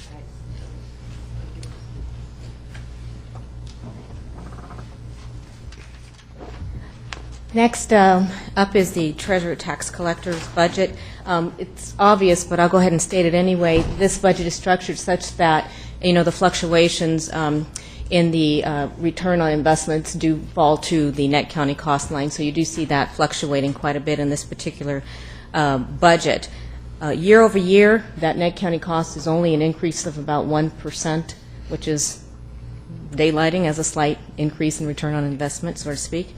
What I would say also is that year over year, that same period of time, the department has been essentially flat in the net budget, as well as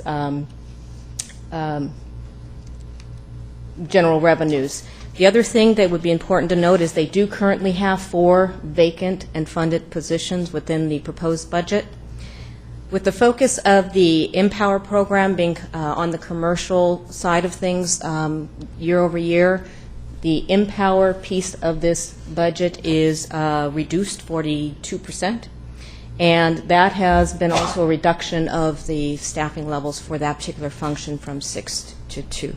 With that, I'd like to introduce Eric Wedman. He's here for Janine Wendenhausen.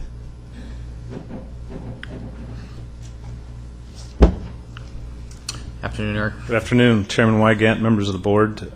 As stated, my name is Eric Wademan, Assistant Treasurer Tax Collector. Pleasure to be here this morning and this afternoon, take the opportunity to present for and in behalf of Janine as she's asked me to be here today. As the last line of that mission statement on slide 2 shows, the Treasurer Tax Collector exists to serve the public. If I could just take a minute here to acknowledge that the staff for the Treasurer Tax Collector's office and the work that they do with the taxpayers of this county. They inform, educate, assist, resolve concerns of all tax-related issues for their tax bills. They'll be coming out again shortly. Phones will start ringing off the hook, and many times those issues are very challenging. Before I came in just shortly, I heard an issue happening over the phone, and our goal is to be able to help those taxpayers and understand that which they are paying their hard-earned money. And also like to acknowledge the great working relationships we have with the assessor and the auditor controller's offices. We have a fully integrated property tax system that requires much human interaction and just great staff on both of those, as well as Clark Moots and Admin Services and how they help us out from time to time with various projects, and just want to acknowledge what great people we have in the county to work with and amongst ourselves. On slide 2, as was shown on slide 1, halfway down there on slide 2, since fiscal year 07-08, support of the general fund from investment revenues has declined, causing the negative net county cost to our office to change from negative $3.25 million in 07-08 to a negative $537,000 in 10-11, largely due to a decline in the average daily balance of the general fund from $64.5 million in 07-08 to $54.2 million in 10-11, representing a decrease of about 16%. And also because of the decline in investment earnings rates from 4.5%, which the pool was earning in 07-08 year, to fiscal year ending last year, just 2 months ago, 1.9% for 10-11, representing a decrease of 58%. And with the existing structure of low interest rates, and we all know what's happening out there today, if you've checked your savings or checking account rates, you know you're not earning a lot there if you have monies invested in them. With those low interest rates, we see little variation from 10-11 revenues going forward. Thus, our budget and positions are largely unchanged.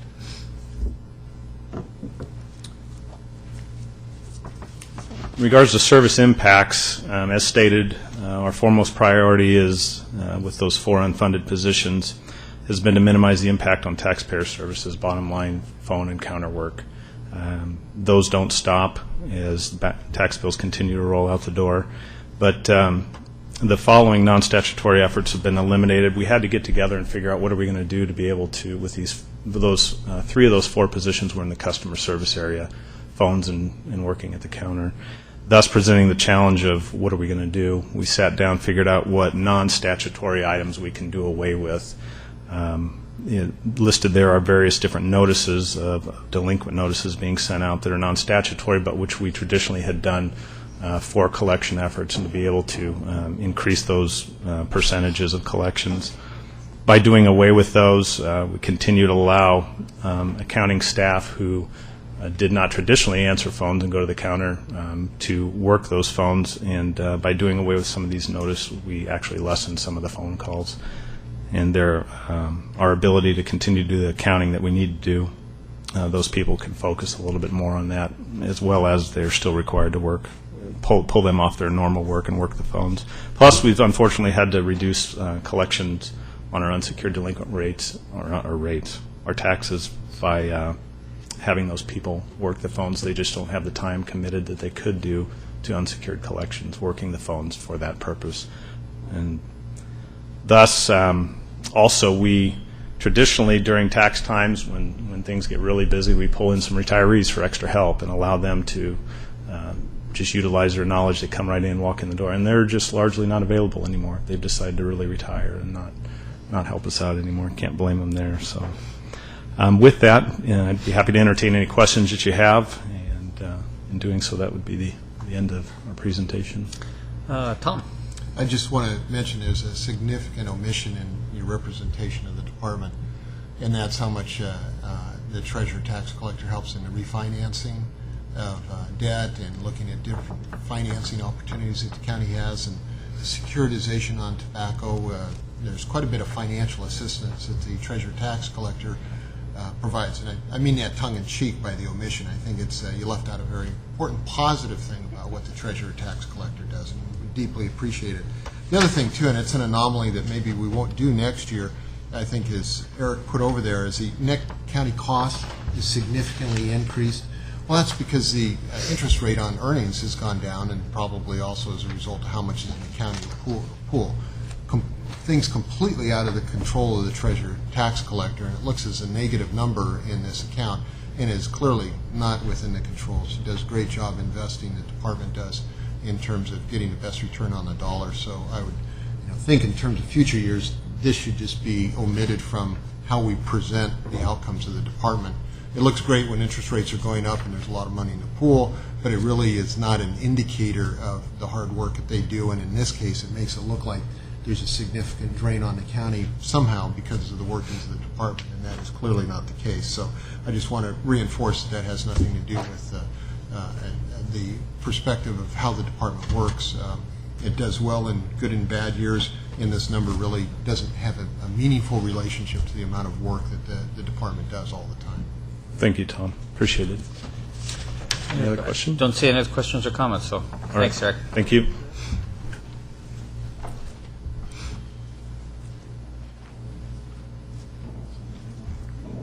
Hi, good afternoon. Graham Canals, Budget Guy. We'll shift now to the County Clerk Recorder, Registrar of Voters. This function serves primarily 2 different components. One is the carrying out of all elections held within the county, and the secondary, or the second piece of that is related to the Clerk Recorder function, which deals with the recording of real estate transactions, vital records, those kinds of things.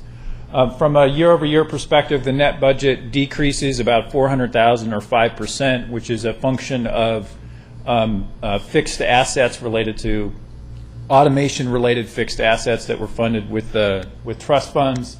The net county cost you can see going up considerably year-over-year, which is happens every 2 years. in terms of the biannual general election. It's the revenues received from the cities and the school districts and other special districts within the county from the general election. From a staffing perspective, year over year, funded allocations and filled remain flat at this time, and you can see since 2007-08 there's been a 15% decrease in the funded positions. The in terms of where we're at relative to 2011-12 in the budget, there is one election that's funded here. That's the June 2012 presidential primary election. If you recall, earlier this spring there was discussion and some negotiation within the legislature about having a dual primary, one in either something in a special election in November or perhaps one in March, and then a secondary one in June. That's to the extent that that gets added back in the last 3 weeks of the legislative session. That is not something that is folded into the budget. That's a $600,000 to $1 million related cost. It appears highly unlikely from a political standpoint in terms of that occurring, given that the state already has a budget in place. And with that, I will stop and turn the mic over to Gloria to walk you through some of the clerk comments. Thanks. Thank you, members of the board. Tom? What we have today, very briefly, as indicated, we are back to one primary for next year, one primary election now set for June, instead of the two that they had in 2010, which was, or 2008, which was not particularly successful at all. So we have one major election budgeted for next year. And I wanted to turn just briefly to give you an overview of recorded documents, and then the other big item, of course, is registered voters and how that compares statewide.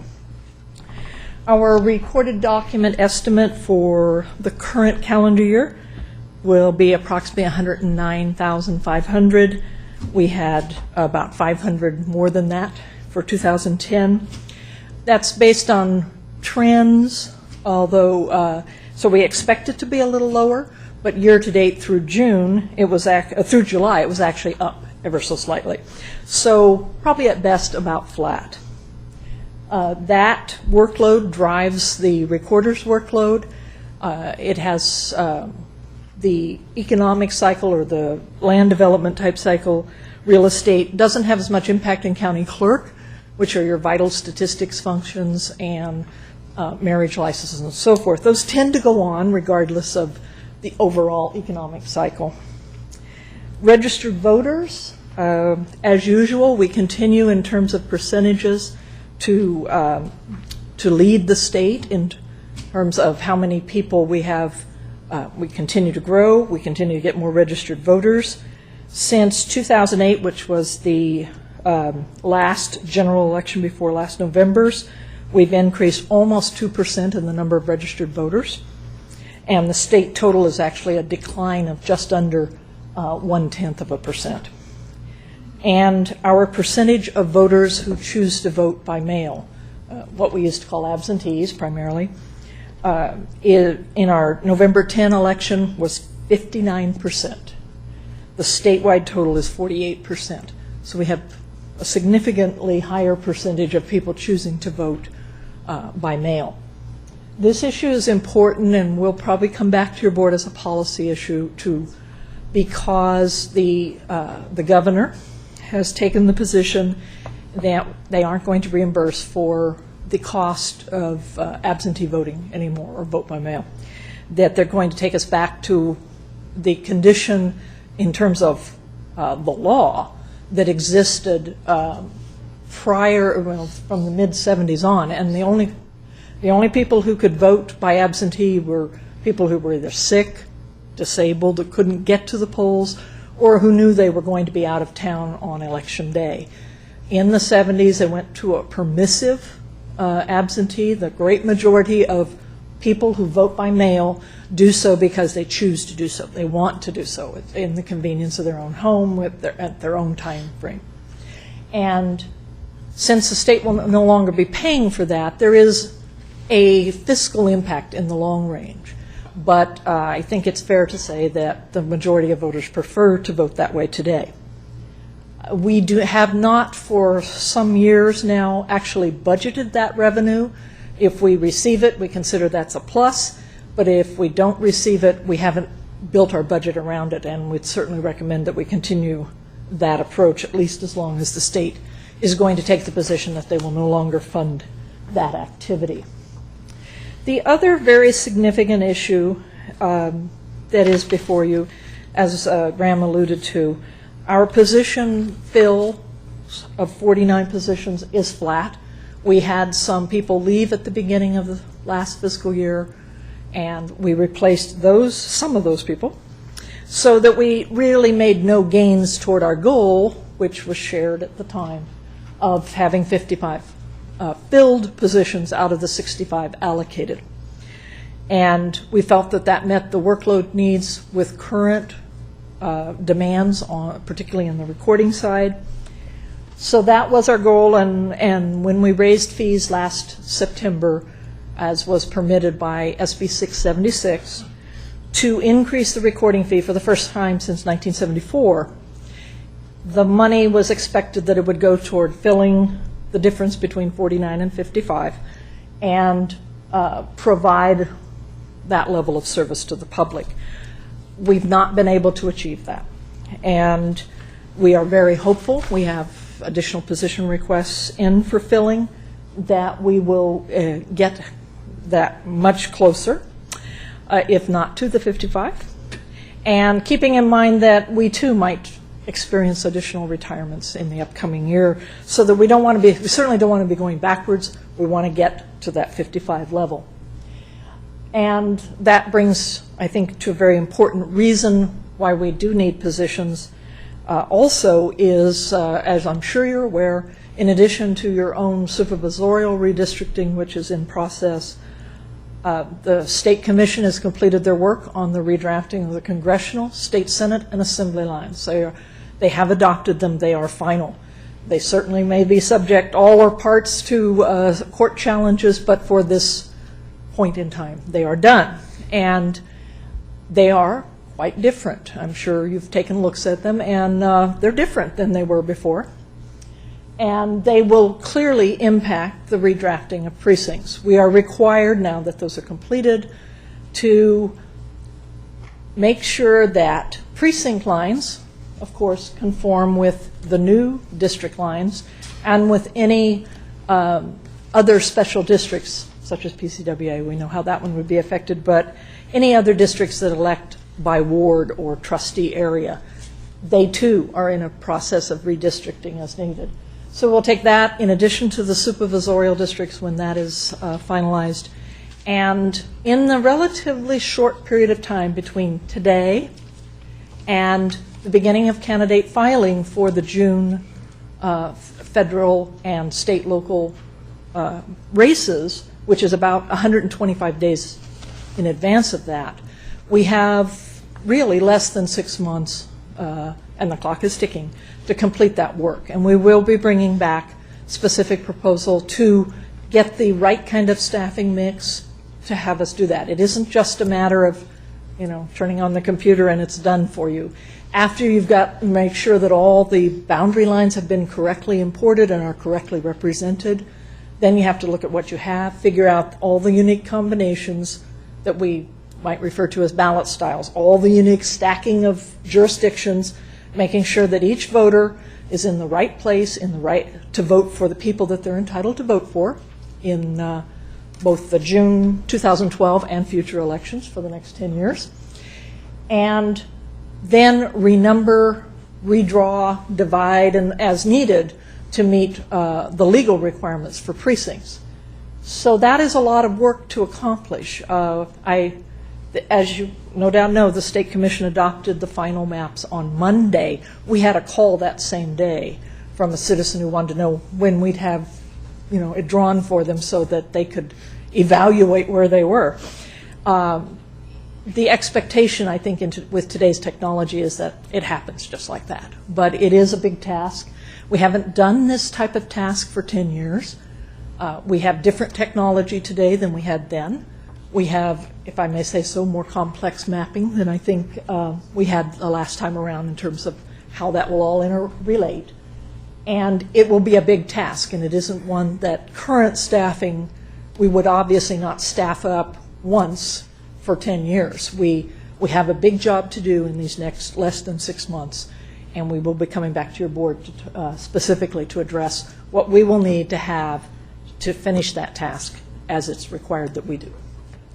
And with that, I think I'm going to ask Jim, because I'm sure he has a lot more to say regarding this, but if you had any questions regarding the budget itself or any of the direct workload issues other than what we will need for redistricting.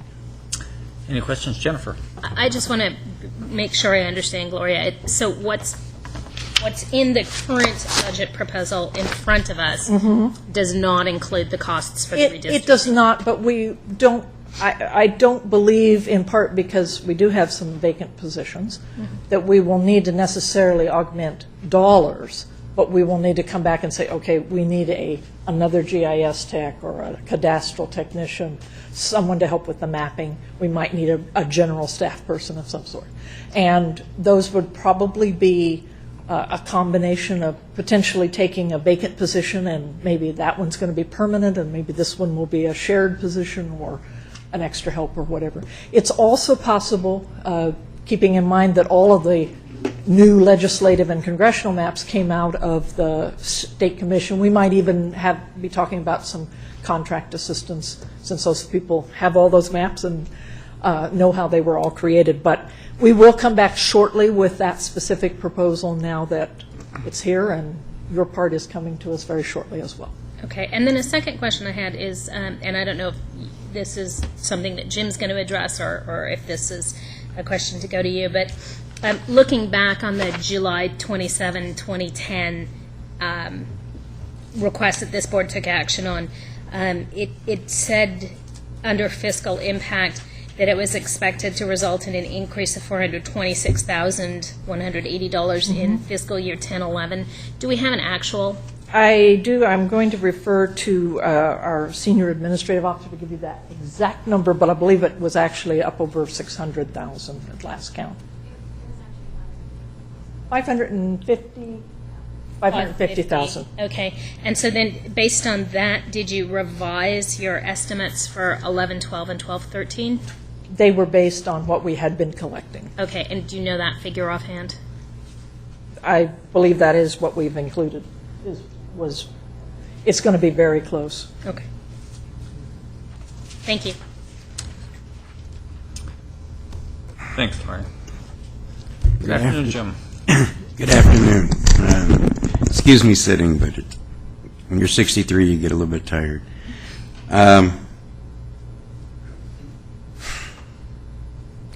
There's so much I could bring up and say, but this is not the platform to do it. It is not my intent to embarrass the Board of Supervisors or anybody else in this room. But there are a few things that have to be pointed out. One, a year ago, your board voted to give me 55 positions. A year later, I have 49. Based upon that vote, I raised my fees, and I'm having a very difficult time when we raise the fees to the public and we don't supply the goods. Every way I was raised, that's a wrong thing. The other point I need to point out to you is that we have to go back in history about 18 years. 18 years ago, I had a mapper and a half that was allocated to my shop. I didn't have enough work to keep those two people busy all the time. So we sent them to Public Works with the understanding that when any of map work came in for mapping for Placer County, that those people would stop whatever they were doing and take care of business for Placer County Mapping Department. When those two gentlemen retired, George and Ned, I forget their last names, those positions were scooped up. Times were hard. We had the hiring freeze. And in essence, at that point in time, Placer County, and we're the only county in the state that I am aware of that has no mapping department. And so the mapping department disappeared. And why were they important? Every election, every special district and school district is obligated to send us a map, i.e. a legal description of their area. Our mapping department would go back and we would check that legal description to see if it was correct. And I think Ryan can verify for us. There was never a time where an error wasn't found somewhere. Sometimes the error was very small, sometimes it was large. And so to say that, and what scares me to death is that we're relying on the GIS, to say that people can't make mistakes and the GIS is the Holy Bible, I think we're really missing the boat. And my greatest fear, you have to remember, before coming to Placer County, I started work in LA County in 1974 in elections. At one point in time, I was involved with the mapping department for LA County. Yes, things change. New technology comes in. But the human eye and the human part of doing it and actually drawing the line and checking that line still has to be done by, it's a human task. Unfortunately, I no longer have the guns in my department to complete the mission. Ryan and I can work 80 hours a week. We're not top heavy in my department. We don't have the managers and the supervisors that are sitting around in their cans. We work hard. And what I'm so afraid of is that I'm not going to be able to complete the mission that's assigned to me. On the local level for the lines for the Board of Supervisors, what you have to understand is that every precinct is going to be renumbered. Every precinct, every street within that precinct, the number ranges have to be checked. And I fully expect, when it's all said and done, not just here at the local level, that the whole mapping reapportionment for the state of California and every county will be looking at a good chance of a court case, just because. And that could set us back, if we're halfway through the project. I would keep going, whatever judge says, that's their problem. But even if you filled the positions for me today, tomorrow, I don't know if I can finish on time. So does that mean that we're not going to have reapportionment? Does that mean we're not going to have an election? Of course not. I'm making arrangements. I'm calling in debts. I've got people lined up to fly in. I've already talked to retired people from other counties, but it's going to cost. And one of the proposals that when we come back that you'll be receiving, and some of the stuff I was going to talk about, I'm not going to talk about today. It's ridiculous too. But one of the proposals will be for a permanent mapping person to be assigned to elections. I've already talked to the assessor's office, and we provided the funding for you. The funding is there. When that mapping person isn't being used by elections, they'll go up and help out on the assessor side, and vice versa. So we live in a different era. It's not going to change overnight. We're looking at 5 or 6 years. And we'll be, as the counties are one of the last ones to be effective, we'll be one of the last ones to come out of it. We have to start thinking out of the box and doing things that maybe we've never done before. And that's my message to you guys. And it's not a message about who did what or pointing fingers. It's about a problem that we have to address. And I hope that you guys are willing to work with me on this. Questions? Kirk. So, Jim, I think I'm hearing two things. I think I'm hearing, number one, last summer we did approve an increase in a recording doc fee. and that was supposed to be tied to your ability to hire some folks on the recording side. Right. And I think what I just heard is that hasn't happened yet? Correct. Okay. And then number two, we have the mapping issue. Right. And I think it's fair to point out to you in the packet that I gave you that over the last 5 years, out of the county trust funds, I have given Placer County $4,546,771. And that came out of the trust funds that I control completely. That you guys have, you can ask, suggest, but the bottom line is my decision. And I've used that money for elections and recorder side, mostly the recorder side. I've built you an annex building in the back. That will be office space for 100 years for you guys. I'm looking forward to using, and I've talked to county council about it, they're working on it with me, to purchasing a warehouse. The warehouse we currently have is almost falling apart. It's hardly safe over there, and there's great opportunities right now. And as some of you that were around a long time ago, Larry Otto, Don Lunsford, myself were probably the driving force that built the first finance building. And I used trust fund money to help pay for my part of it. In fact, all of that space was eventually paid off by trust funds, that portion of the building. So I have a lot of plans, and we have a lot of mandated things from the state. And the other thing you need to be aware of, too, is that the elections in the state of California, due to our Secretary of State's actions, have really gone into the white paper basket. Companies are backing away from California in droves. If I want to change just one document to get a special report out of my election system, the state wants $500,000 from that vendor. They get themselves certified and qualified by the feds. They come to California, it's $500,000 plus, and they have to go through goobly gobs of testing to be qualified and certified to be able to sell in California.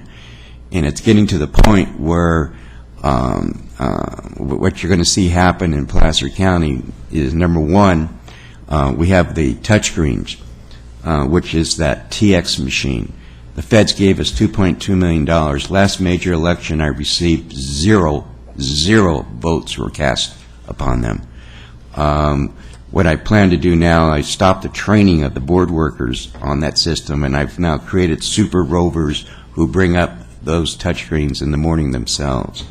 Our AccuVotes, who are the primary system for voting, which drops the hard ballot into the ballot box and counts at the polls, we're being told that parts are going to be impossible to buy. It's Ryan and I's goal during this reapportionment to cut Placer County down by 25% as far as number of polling place locations we have now. There's a law that County Council is looking at, and they can't agree with us, that there's a cap of 1,000 voters per precinct. Well, if you take that approximately 58% of all the registered voters, if you took that away from that 1,000 and I built that precinct up to 1,000, we could cut a lot of our polling place locations.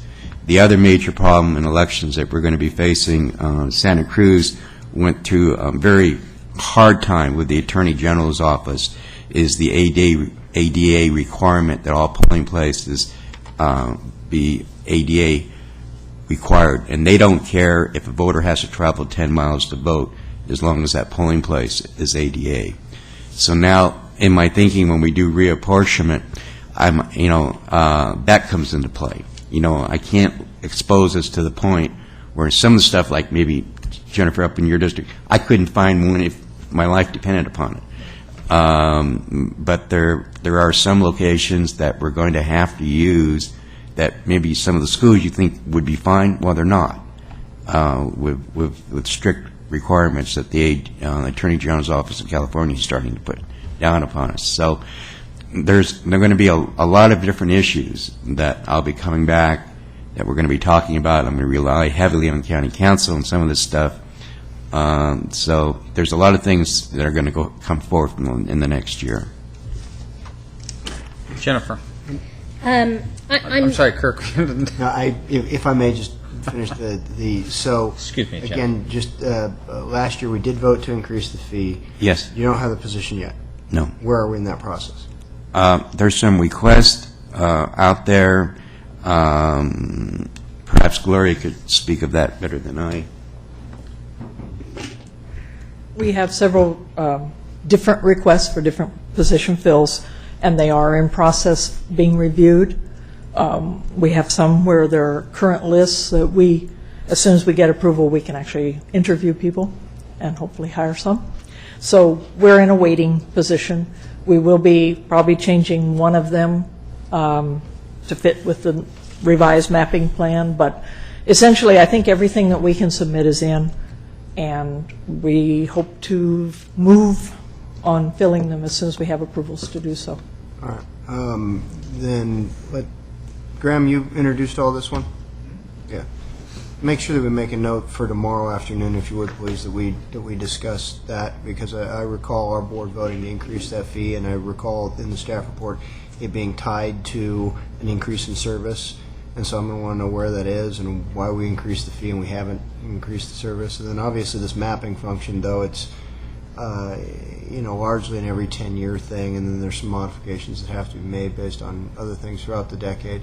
Clearly it's an issue. We got to get our arms around this, and so I'd like us to make sure that we talk about this a little bit more tomorrow, kind of in that general wrap-up part. So if you just make a note of that, that'd be Certainly, absolutely. Jennifer. Yeah, I really just want to echo Supervisor Euler's comments. I know when I voted on this last year, it was my expectation that that money was going to go to fill those positions, because I had heard complaints, frankly, from the public about just not enough staff at your department. And so I'm very frustrated to hear that those positions have not been filled. Two questions. Gloria, you said you're waiting to get approval. Where does that come from? What is that process? In most cases, it's a two-step process. First, if you have a vacancy and do not have a current list, which is usually the case, you submit a request for approval to recruit. And once a recruitment is approved, and you look at your applicants, you interview them, and so forth, then you submit the same form, but just check different boxes, a request to fill the position, or actually it's called extend an offer, and that is the case even for promotionals. And where are we in that process right now? In most cases, we are still in the request to recruit. We have two that we submitted last week where we have interviewed, and it's in the request to extend the offer. And again, those include promotions within departments in most cases, and also for people coming from another department. So it's a mix of both. Okay, and so just so I'm clear on it, is the hang up with personnel? Where's the hang up in moving this? The approval is in the CEO's office first, and that's where these are, as to the best of my knowledge, as of today. And personnel is ready and usually acts, I will say, very expeditiously in getting recruitment underway, and they work very closely with us. And once we have a recruitment, though, and once we interview people, we do still, at this point, do need to go back and get the actual approval to extend an offer as well. And that is also from CEO. Okay, and the $550K that was generated through these fee increases, how many people would that pay for toward that 6 that you're going to Realistically, it's about the 5 of those. And because traditionally, of course, an election-type person would not normally be funded from a recorder fee. But it should be pointed out, to add on to that in my budget, I have allocated payments in some portion, if not all, for 12 additional employees that I'm paying out of my trust funds. Yes. Yes, the trust fund money is significantly underwrites, if you will, a portion of salaries as well. Okay, yeah, so I do. I just want to echo Supervisor Euler's concerns and bring this back for discussion tomorrow. I think the action certainly that I took last year, I had an expectation that there was going to be a specific outcome from that, and I do think it's a disservice to the public to not really come to grips with this in this budget discussion. So, thank you. If it's helpful, we'll bring this back tomorrow, so we'll put it on the list, and we'll attempt to make sure that we're as much as possible on the same page relative to where we're at. What I do know is that there were a number of longstanding work out of classes that were in place that we along with the clerk recorder's office and personnel work collaboratively to clean up. Those have been cleaned up over the past. I think they were cleaned up actually at the last Civil Service Commission meeting to get those out of the way. There are 2 recruitments, to my knowledge, that are opened now related to a couple of the positions, and I believe we received a request for the remainders this week, which we will reconcile between with us and the clerk recorder's office and personnel to ensure that there's shared clarity about which positions are funded and how they reconcile up to those requested, just to be sure that it's all a one-for-one relative to filling the positions, if that's helpful. Jack? Yeah, I'm not going to comment, but to say the first part of this is that I'm a little bit concerned that hasn't happened. I do want to ask you a question about the trust fund related expenditures, and these are expenditures for recorder's automation fees, mimeographic fees, recording fees, confidential marriage fees, electronic recording fees. Where do those come from? Over the years, Jack, the recorder's office, the legislators felt that under the monetization fees that it was extremely important that the best technology possible could be provided from those offices to the public. Also, one of those trust funds is that we create on a daily basis an index, if you will, that tells the title companies if there's been any filings against a particular piece of property. If we do that on a daily basis, it entitles us to collect some additional money for a trust fund for doing that. If we fail to do that, then we cannot collect that money. That's why I'm open every day. And because of the time off rule that the employees experience on the recorder side, and any employee that wants to work that day, we cover under the trust fund, so it's no money out of the general fund to the board. So you collect or to the county. So you collect these fees, Jim, and it looks like it's quite a substantial bit of money.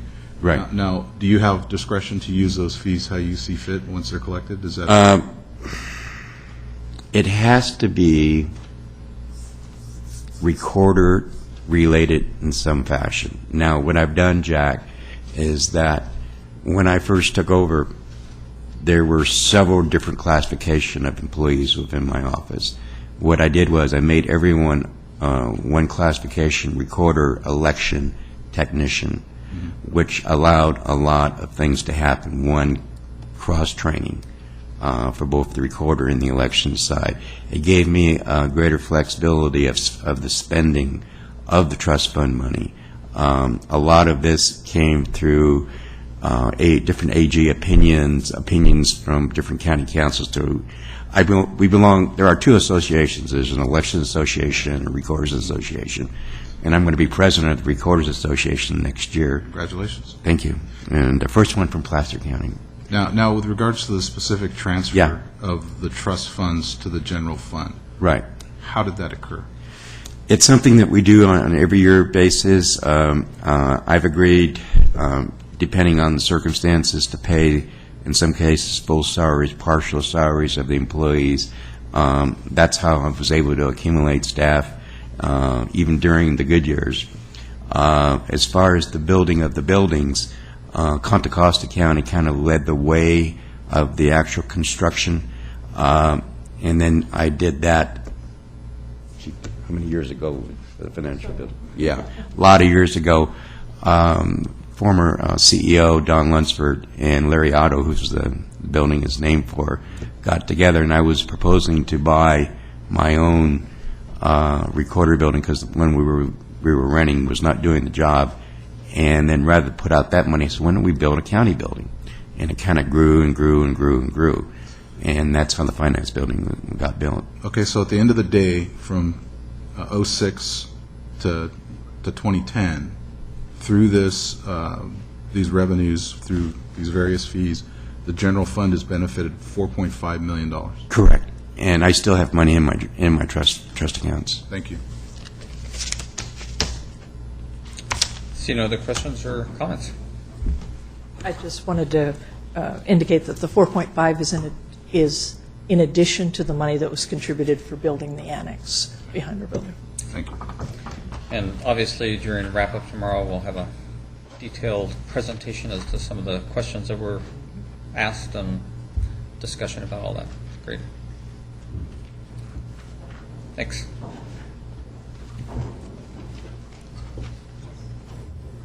Next, we have admin services.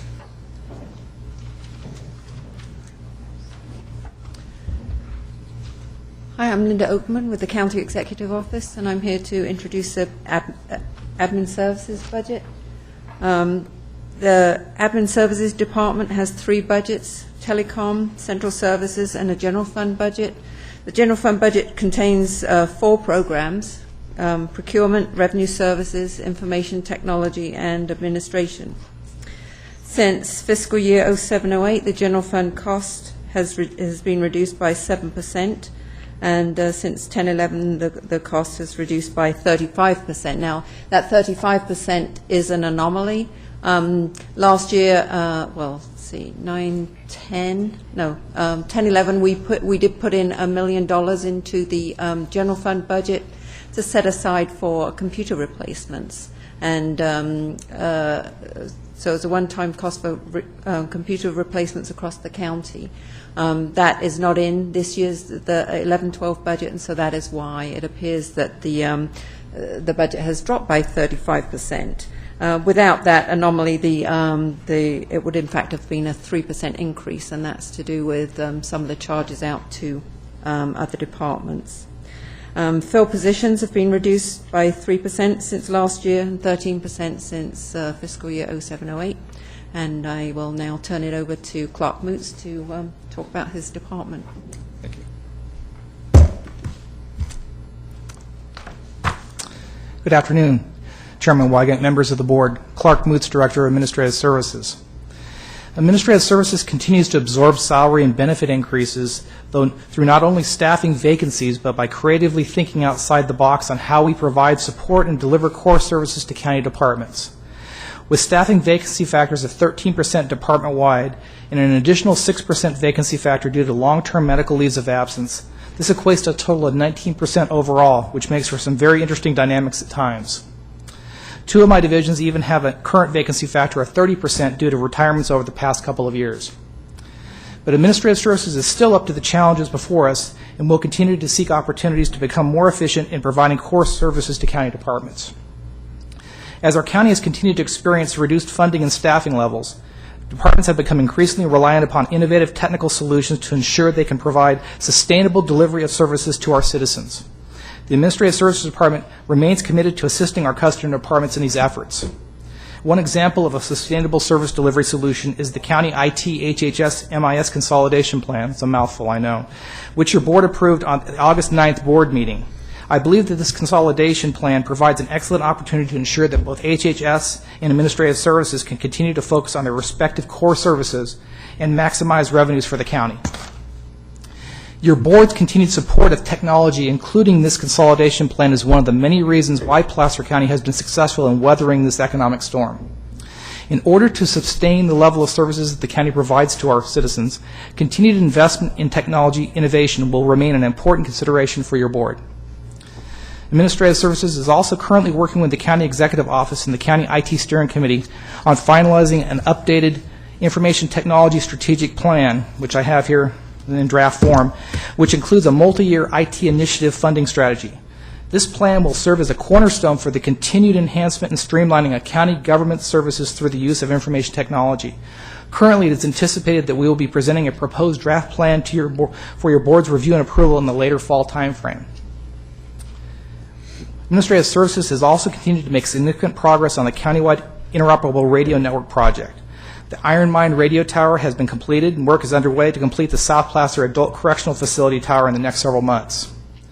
There is currently funding proposed in the budget for several items in the radio project, including a Gold Run radio tower, a Beacon Hill radio tower, a Pilot Hill radio tower that's in El Dorado County, but is strategic for our county, narrow banding of the eastern slope repeaters, which will allow us to do some work in preparation for the January 2013 deadline by the FCC, as well as maintenance of equipment for the radio project.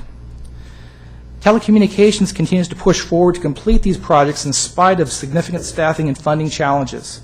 With a 30% vacancy factor in telecom, it has become increasingly difficult to make the necessary forward progress on this project. These vacant allocations are currently funded and are vital to the continued progress on this project.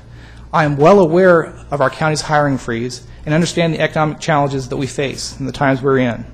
We have continued to augment with contract services, but even with this, I believe that we cannot successfully implement in the timeframes necessary to meet the FCC's January 2013 deadlines unless we can be allowed to fill our current vacancies. I would like to respectfully request for your board's consideration and approval for filling these positions in order to continue with the implementation of your board-adopted countywide interoperable radio network project. But in closing, I'd like to let you know that I'm in full support of the CEO recommended budget. I'm asking for your consideration and approval of the Administrative Services budget that is before you today. And I would like to thank Tom Miller and the entire County Executive Office for their continued support of my organization. And would also like to thank your board for your leadership and support this past year. Myself and staff that's with me are available for any questions you may have. Thanks, Clark. Any questions? Jennifer? Clark, when you're talking about filling positions, how many positions are you talking about? Okay, it's 5 positions that are unfilled currently. It's 7 different personnel actions because some of those would be promotions. That 70% of that funding comes from non-general fund, which is public safety related funding. It's in an ISF, so it does not go back currently to a fund balance. It stays in our ISF, waiting for us at some point in time that we can fill those positions. And did you say 7% or 70? 70%. 70. Thank you. For the board's edification, tomorrow what we will do, because I know these funded, filled, and vacant positions, we'll provide you a comprehensive list of those that are recommended to be funded, and much of the conversation you have heard today, they are recommended to be funded in the next fiscal year.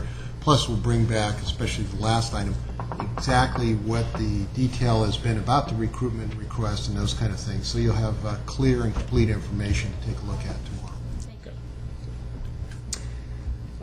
I see no other questions, Mark. Thank you. Thank you. And next we have, I guess we were going to have county council presentation, but Tony's running out of the back of the room. I thought I closed the back door. Didn't bar it, probably. You know, I'm used to courtrooms with bailiffs and things like that. I'm sorry to be legal, sir. You have to state your name for the record and be at a microphone. But thanks for getting the door. Would you like me to introduce you first? Hi, once again, Linda Oakman with the County Executive Office, and I'm here to introduce the budget for County Council. County Council provides legal services for the county and other entities, and workload has been increasing, but the staffing levels has remained the same. Net county cost has reduced 28% since fiscal year 07-08. Due to a combination of decreased appropriations and increases in revenues. Fill positions are consistent with last year. And I'll now turn it over to Tony to speak about his department. See if I can make this work. Okay. Thanks. Good afternoon. I think all of you know me. I wanted to thank you for the opportunity to be your lawyer. I wanted to thank you for the opportunity for the last 27 years for having a darn good job. Mr. Chairman, did we get his name for the record? Anthony LaBeouf. I don't thank you. I don't think we got you. I don't have any complaints. I don't have any requests. I have worked cooperatively with the board in its direction, the county exec's office. It has been tricky. We are smaller than we used to be. I suspect we will be smaller into the future than we are now. I will offer up that where fund balances come from is from not sure what you're doing next year, 18 months out. So last year when we started putting together a budget, I wasn't aware that I was going to have a retirement in the spring in my office. That retirement came forth with one of our clerks. It created a significant service issue for my HHS division, which serves Child Protective Services and Adult Protective Services. The solution to that was to move them from their location on Enterprise, and they're now located in the domes, so that my other clerical support could cross-train and support them.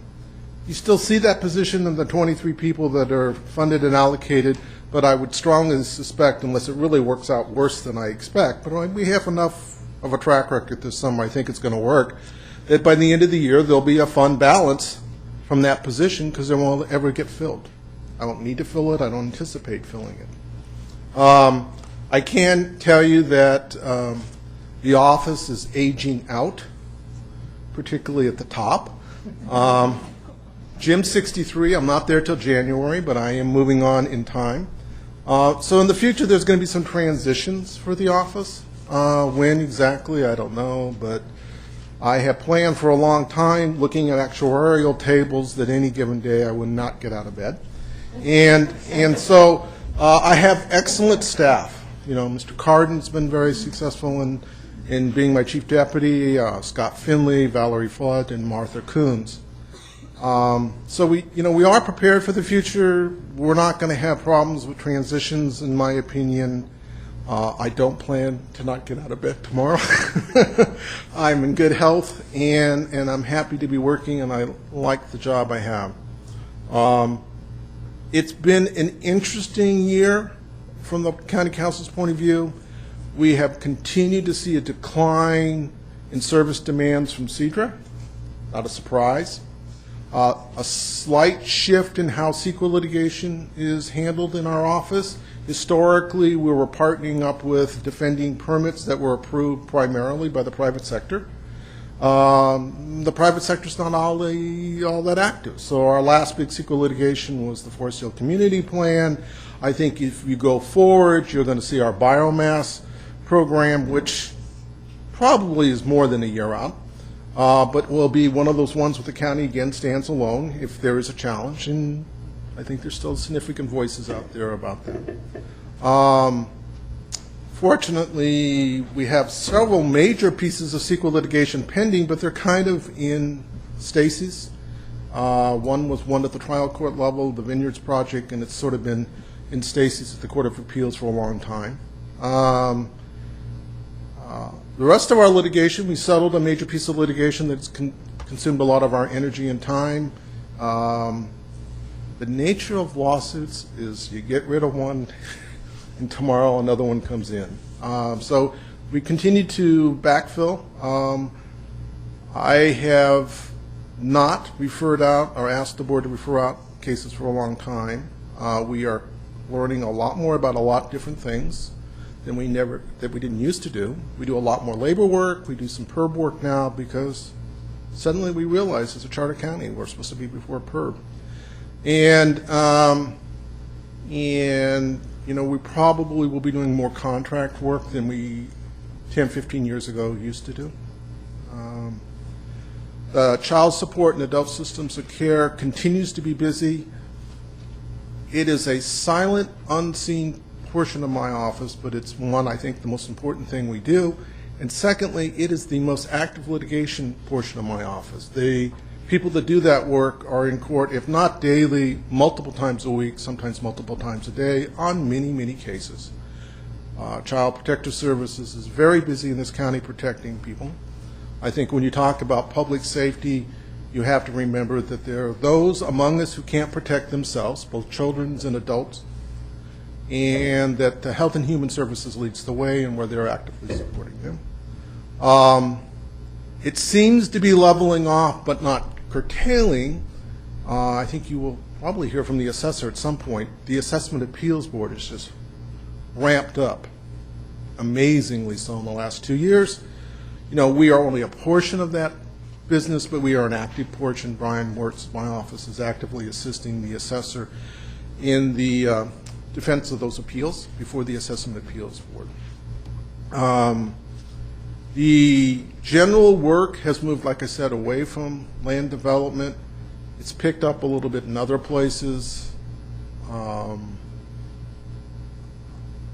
I get to see all of you a lot, so if you have questions about what we're doing or how we're doing it, I'm sure I would hear about it. If you have any questions, I'm happy to take the budget that was submitted and recommended and join in the county exec in asking you to approve it whenever we get around to doing that. And I'm here for any questions. Questions? I don't see any, Tony. Thank you. Next, Linda, is personnel. Thank you. Okay, once again, Linda Oakman with the County Executive Office, here to introduce the personnel budget. This personnel slide looks a little different from the other summary slides because personnel consists of not only the personnel administration budget, but also of employee benefits budgets, which tend to skew the budget numbers. Personnel has had a reduction in positions of 14% since 07-08, 3% since last year. The budget has decreased 8% since 07-08 and 4% since last year.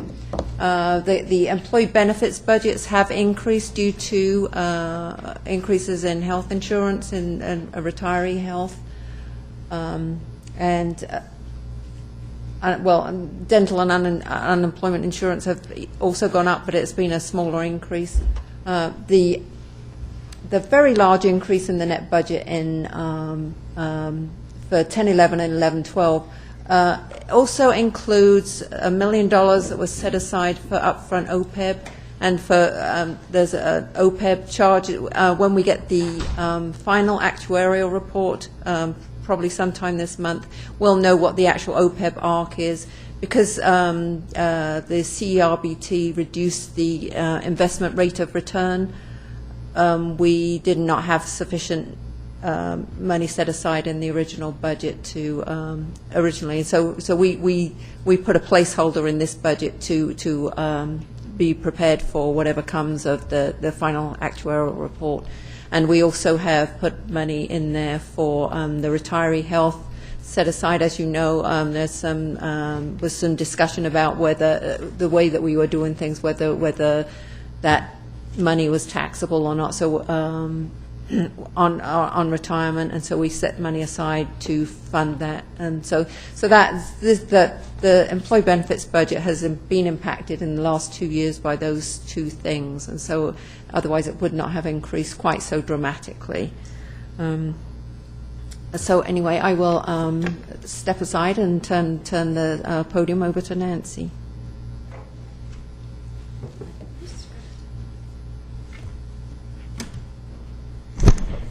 Good afternoon. Nancy Nittler, Personnel Director for the county, and as always, it's a pleasure to be here. Thank you for the opportunity to talk about our budget and what we're doing.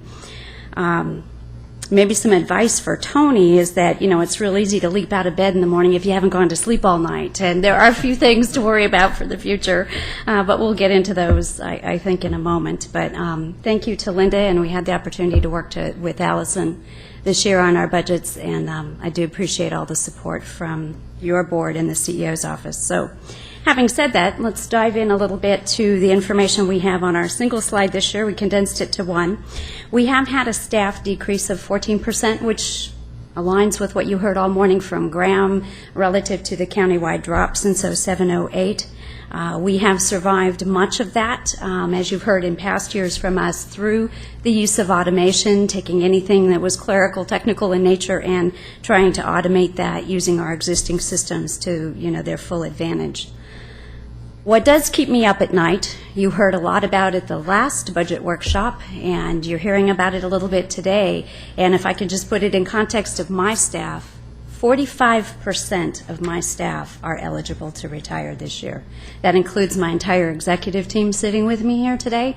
And when I think about the knowledge transfer that needs to happen for this county to maintain services and the cross-training and those kinds of things that needs to happen, I'm glad to hear department awareness of this and the board's awareness of it, because I think it will be an ongoing issue as we lose special skills that only counties really have in terms of the kinds of jobs that we will need to recruit for. So part of the theme of what we're talking about today is people have traditionally thought of us as the people who do the hiring, the recruitment, and we spent some time, I think, at our last budget workshop last year talking about all the other things we do. And the theme of our workload this year was continuing that in the sense of how do we help our departments use the resources they have? How do we redeployment of resources and staff? As Tom mentioned this morning, there are a lot of things you'll see and hear in our numbers that are reflective of making that work, which is what a good HR and CEO team needs to do to make things happen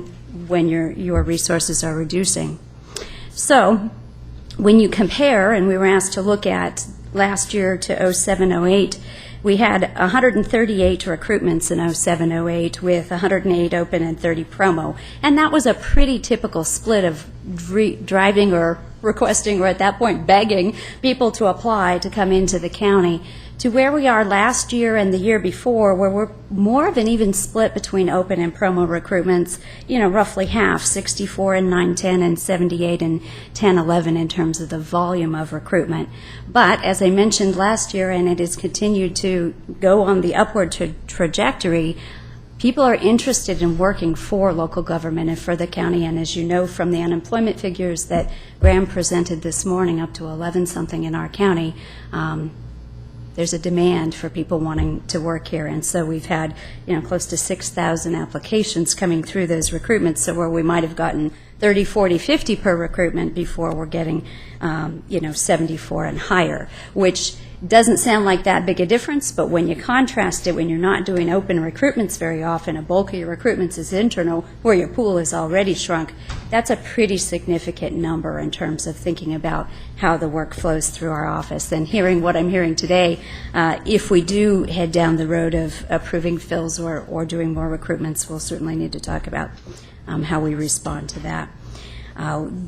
We had a slight increase in open recruitments last year, and that's because when you think about 40% of our workforce eligible to retire countywide, there are some specialized skills that went out the door that had to be recruited from outside. We couldn't redeploy resources internally, although done really, frankly, a great job of redeploying where we could. Next dot point up there is about the temporary office assistant program. Several years ago, we were externally contracting with ADECA Services. Prior to that was Kelly Services for our extra help, temporary, very short-term staffing needs. We brought that in-house. The first year we did that, I think we expressed that we'd saved about $300,000. This past year, we doubled the number of people employed through that program, tripled the number of hours being used there, and saved closer to $500,000. And that savings is calculated by looking at the lower rate plus UI and FICA and other costs we have to pay compared to the contract that we would have had in place with ADECO at that time at close to $18 an hour. So, the $5 or $6 an hour difference was a fairly significant savings for the county, but also a significant workload as we did hundreds and hundreds of transfers and moving temporary staff around. We have this year a very small contract for this next fiscal year with ADECO Services. There are a few places, for example, Tahoe, bilingual, very difficult to find. And so we have a small contract for those kinds of jobs that we are unable to locate folks for. And we've asked and received a contract from ADECO at a lower rate than, not as low as we're doing it for, but a lower rate than they had previously contracted with us. So that's good news on that side. Department support, you've heard creativity and proactivity and all kinds of things this morning from our department heads, and part of our role as staff to them is to help them figure out how they can use their resources, how they can change their classifications to more effectively use the folks that they do have. So we help them analyze their skills, their talents, and who they have, and move folks around. We've done some classification and compensation work, about 25 class studies, 11 compensation, not including the one we did in response to your board's request for information on survey data. Work out of class, you heard a little bit about that just a few minutes ago. That has doubled since 07-08, with good reason. When you're uncertain about the economy, it's hard to put someone in a job you may not be able to sustain them in. So there's good reasons for why this county has approached it that way. But as you heard, it's been of a very ongoing nature, and one that I know the Civil Service Commission is a tad concerned about how long they approve the extensions of those people on work out of class. And there is some concern that, perhaps we need to look at alternative methods of staffing so that we don't need to continue that. As Graham alluded to 2 Civil Service Commissions ago, we undid 8 of those arrangements that we had in the Clerk Recorder's Office, so that will help to bring those numbers down, but something we'll be working with the CEO office on over the next year or so. Layoffs, fortunately, very few. I think you heard 2 folks out the door, literally with child support. What doesn't always apparent by that is the amount of work that goes on behind the scenes. We actually did analysis with 7 different departments about, with our current contract and rules, people can bump across departments. We have to go back and look at their entire history, and they might bump a domino effect 3 or 4 other people. Thankfully, we didn't have to implement that. But it takes hundreds of hours of staff hours to do that and to audit that and make sure we have all the materials ready were it to happen. And so spent a reasonable amount of time in that this year. Labor relations, the last area I'd like to bring up, and I think labor relations, probably for many of you, you think of the side letters and the contract negotiations that you direct us and direct through the CEO on, but we also deal with the disciplines and the grievances. Civil Service Commission held 5 hearings over this last year, which was a high number for them.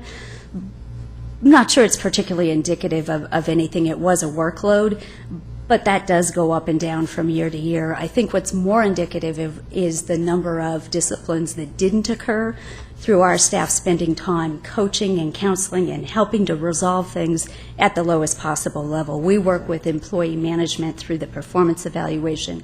We help them design performance improvement plans, those kinds of things to alter behavior so it doesn't get to discipline. And as Tom well knows, because he reviews all discipline, there are some cases that just don't fall into that. So, obviously we've had a reasonable amount of disciplines, about 30 or so this past year, but for every one of those, there's a handful that were avoided by other methods of working with departments on managing their resources.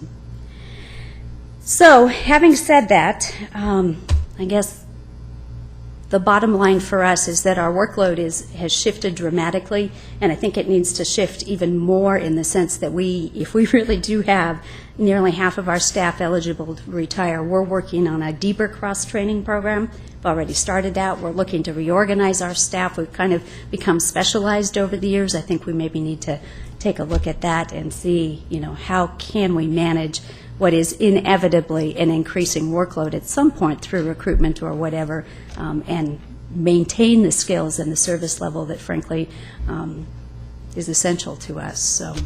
So on behalf of the Civil Service Commission and our staff, thank you for what you have allocated to us in our budget, and I'm here to answer any questions you might have.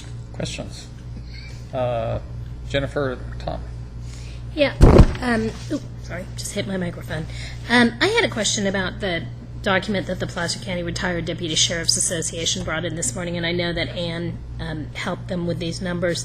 One of the things that they talked about in here is the cost, which right now is estimated at $138,000 for this year, would decrease over time as retirees enter the Medicare system. Have we done any kind of longer-term analysis that, I mean, just based on the retired employees' ages, that would say our expectation over the next X number of years is that dollar figure would be whatever? I can't answer that specifically. Ann and Therese work on those kind of long-term costing, but I can say that I'm always surprised. I'll give you a minute.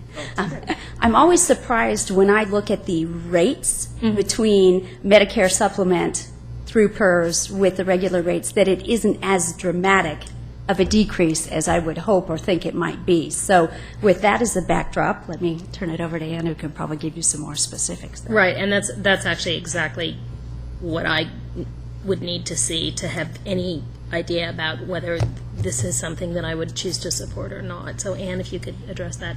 And I don't believe I have that stipend document that was turned in this morning, or I don't think I've seen it yet, so maybe if we get a copy, we can help tomorrow answer questions if need be. Thank you. It has your name on it. That ought to make your knees Quoted. Good afternoon, Ann Craig, Placer County Personnel Office. And the document, I'm not sure how much length Ken went into on this, but in terms of, he had asked for a couple of different options on it, the number of different retirees just since 2000. I also did one for all the retirees. And I only used the current rate that we had for 2011 and going into 2012. So that was hopefully the figures that he gave you, which looks pretty close to what I had given him. So, and in looking at the Medicare piece, yes, they do age out and they do move over.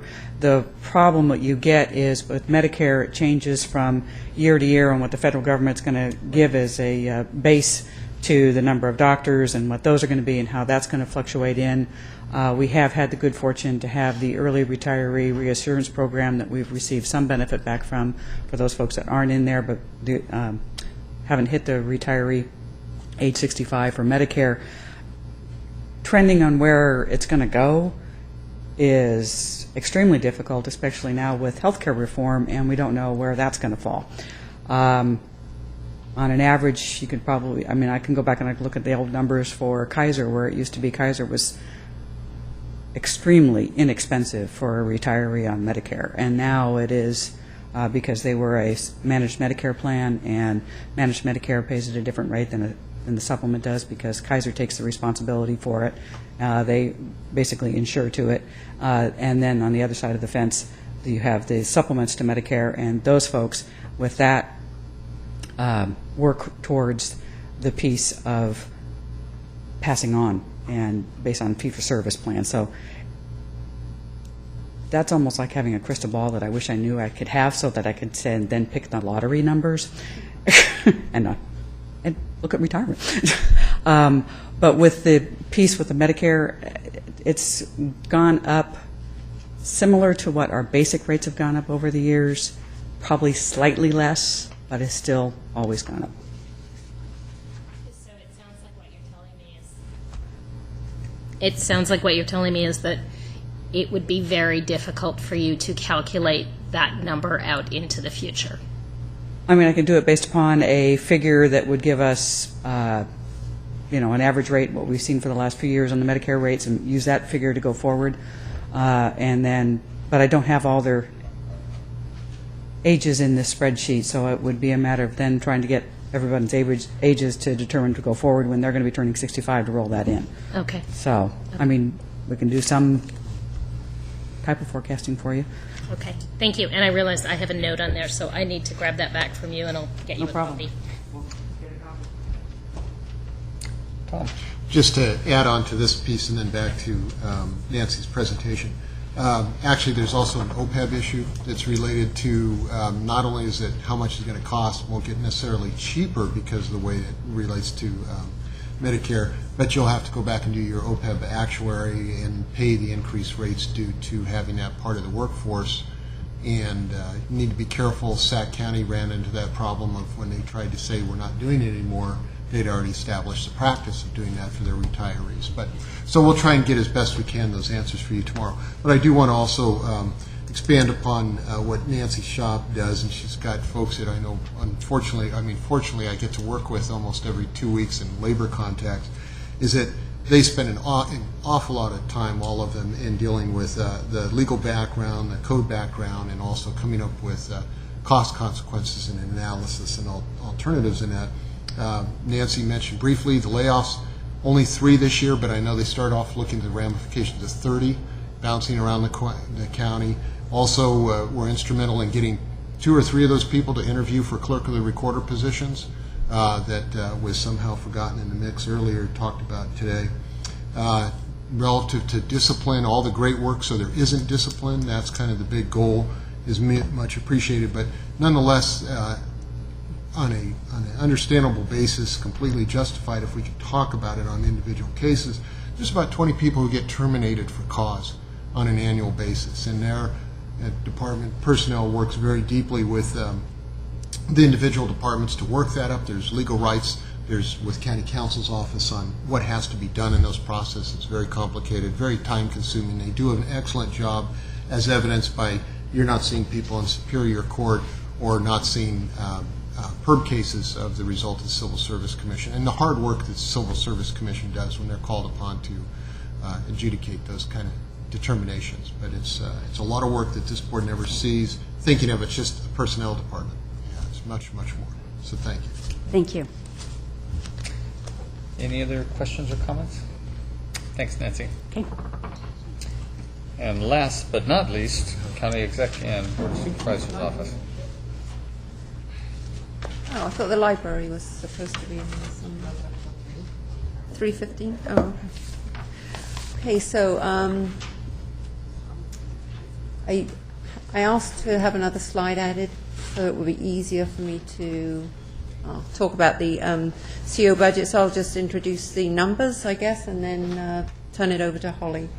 The CEO's office consists of, we have many budgets in the CEO's office, and this is a list of them. We have the general the risk management budgets, that's what general liability and workers' comp, administration, we have economic development, organizational development, we work with the OES and the fire control fund, and emergencies, well, that is OES, and now we have incorporated or added to the mix the Board of Supervisors and Clerk of the Board. Since fiscal year 07-08, we have unfunded 8 positions in the board, in the CEO's office. Our budget has, we don't have percentages here, but our budget has dropped from 29 million to 25 million.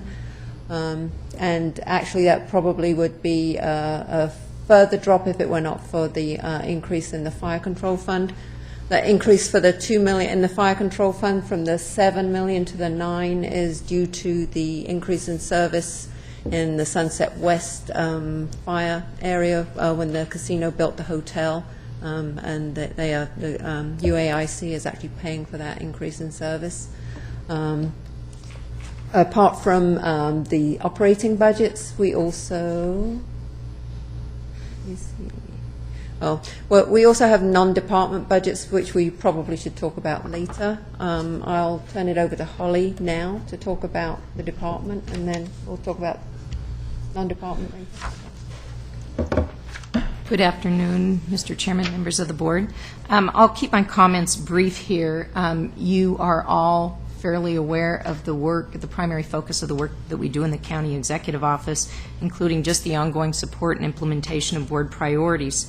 The focus, of course, typically in the last several years has been the preparation of the proposed budget and making recommendations for final budget adjustments. As evidenced by the earlier discussion that your board has talked about the budget 13 times alone with the County Executive Office in really not the last year, but in about the last 9 months, it shows the level of focus that's required to land at a place positioned as well as Placer County is right now. It's not by accident. It's by very good direction by this board, and it's done by ongoing analytical work with every change in state, like any economic changes, state fluctuations, local changes, that we're trying to set a platform that we're responsive to economic declines, declines in property values,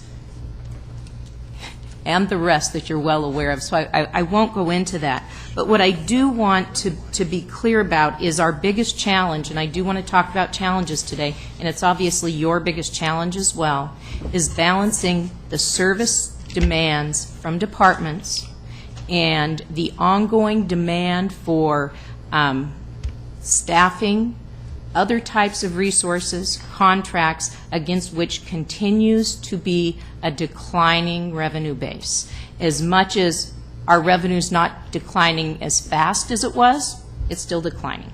So we all have to recognize that. Secondly, we're working from a base where we know that we are using one-time resources to fund ongoing operations. We've managed that down a little bit in the proposed budget, and we would hope to do a little bit more of that in the final budget, obviously pending your board's direction and your board's priorities. So when we talk about challenges, clearly that's the greatest challenge I think that this board has. They're not easy decisions, they're not easy recommendations, but we want you to be able to do it with good information and that we provide a sound basis for those. With that, mentioned today was the changing nature of the workforce, and that through attrition, you don't always prioritize staffing in those areas that may have the greatest demands. One of the challenges that we'll be seeing in the county executive office and have worked towards in the last couple of years is looking at our organizations in a more global sense to see where we can consolidate, where we can create efficiencies, where we can consolidate staffing to better deliver services, more efficiently deliver services through the construct of our departments and the functions that they contain. We've continued to take advantage of those opportunities. I think you saw an example of that with HHS and IT, Administrative Services. We think that as our workforce diminishes, and there is no chance that it won't further decline over the next few years, that those are the areas that we will most likely be able to address those concerns. So for our office, it's identifying those areas and working with departments to be clear where some of that value can occur. The related third area of challenge that I think faces us as an office and as the board is the succession planning issue. You heard Nancy say that 50% of her staff is eligible to retire. That is not unlike the rest of the workforce in the county, and I can't remember the exact number, or I would say it right now. As the workforce gets older, and we all are, we will be looking at greater attrition and needing to back that and be able to fill in a meaningful way. And I think for us that's going to mean looking at how our departments are structured in those functions and how we transfer information. A little known effort in this county has been what we call the Placer Administrative Manual, or the PAM, and is as administrative as it sounds, because it really is part of that business continuity planning effort, so that the county as a whole is using best practices to implement policies, are well aware of what those policies are, have easy access to those policies, and has a common platform. Having lived through the decade, and actually several decades of growth in this county and the demands that put on staff and their staff turnover, the ability to take a step and say, okay, this is the platform we're operating from, and updating all those pieces is critically important. It will be even more important as we see our organization face change in the next several years. So that effort that has included the county auditor and frankly the internal audits division has made a number of recommendations that have been folded into those policies. County council our office, risk management, and a number of operational departments have been involved in putting those documents together. We're doing it in phases, step by step, but as much as it's a administrative detail to many, that business continuity planning for us is going to be very important so that we change in a methodical way and transfer knowledge as that occurs. Finally, I think from a long-range planning perspective, your board sees a number of infrastructure plans come to you. I think Clark mentioned the IT infrastructure plan. You've seen the capital facilities plan. We have some long-range plans relative to sewers. We have some other comprehensive planning efforts that identify what our capital needs are. In any organization, when you're kind of just going year to year, just trying to balance the budget, it's very easy to lose sight of what those long-range strategic plans need to do for us. And this upcoming year for the County Executive Office, in working with our departments, is consolidating those plans so the board has a comprehensive view of what our long-term needs will be with regard to radio communications, IT, our road network, our capital facilities planning. We've kept those documents up by and large.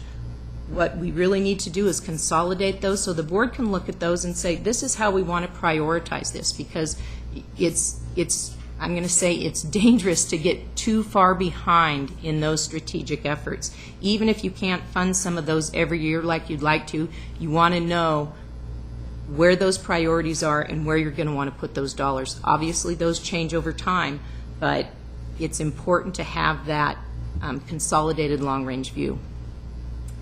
A couple of other things. There's a number of annexation proposals on the table and being considered and negotiated. That is certainly a priority for this office. There's some smaller annexations here, and obviously we have some with the City of Roseville that are much larger.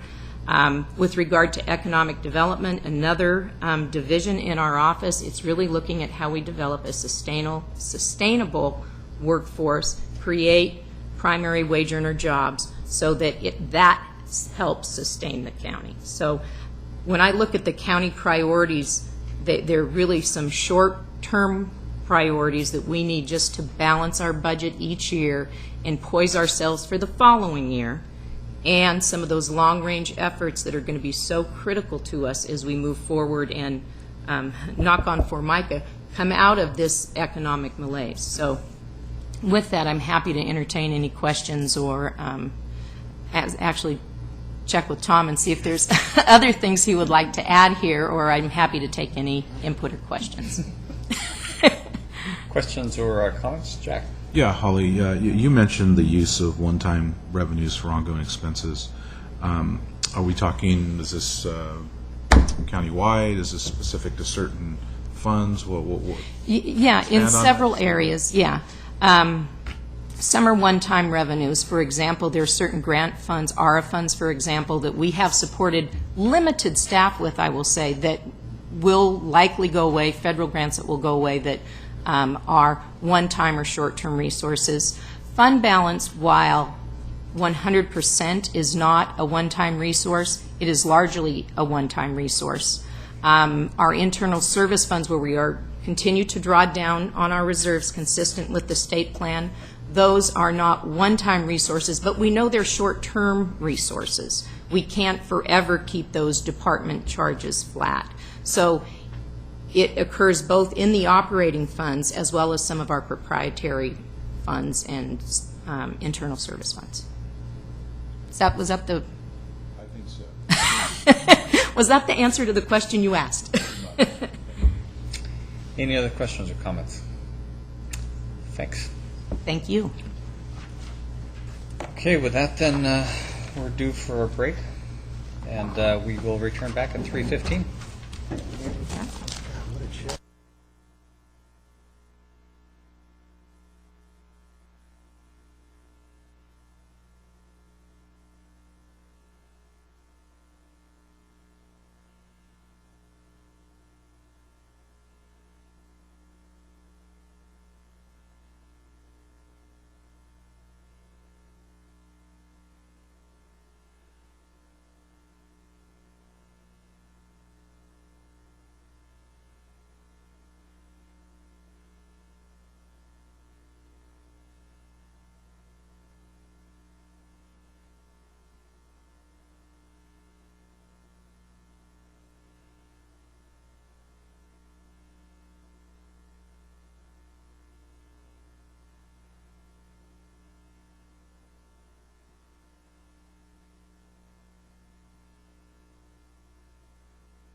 Okay, we'll take up the remaining part of our budget workshops for today, and we start with libraries.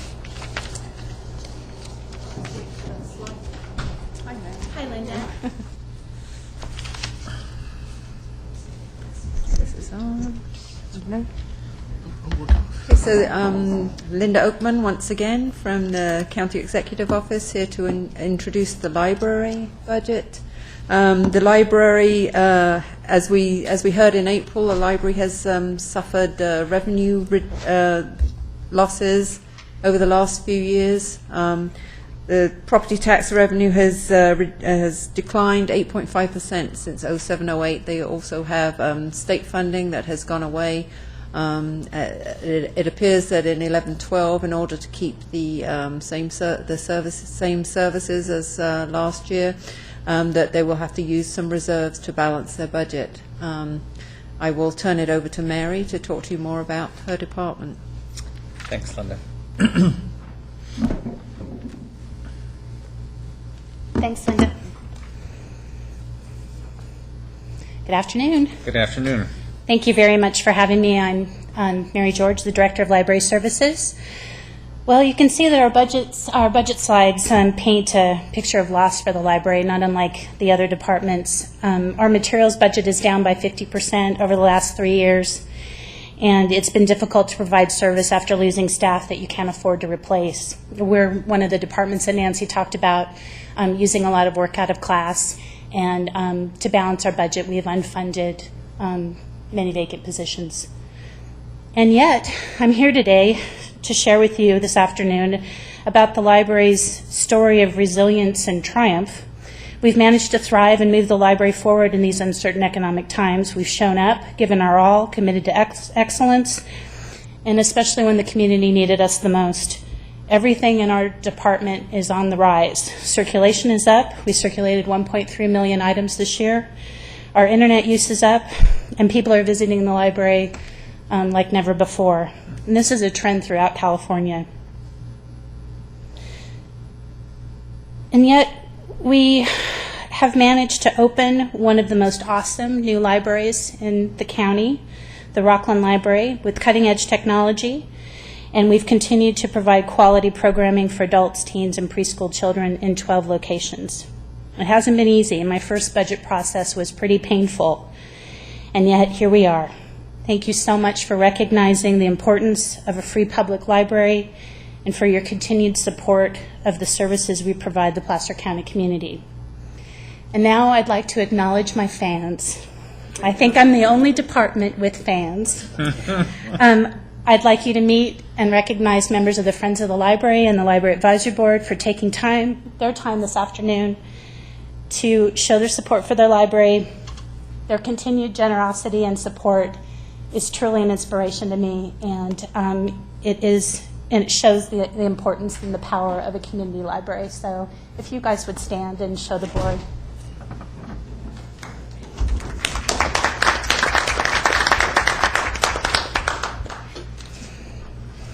Okay, the library mission statement is to provide free and open access to diverse resources that enrich, inform, empower, and entertain.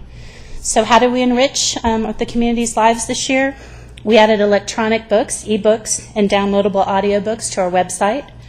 With a simple click of your mouse from the library website, e-books or audiobooks are transferred instantly to your portable phone, to your computer, or to your iPad or tablet. You can read or listen at your convenience, and when the circulation period is up, poof, it disappears off your pad and is recirculated in the library. This allows us to circulate materials without handling them.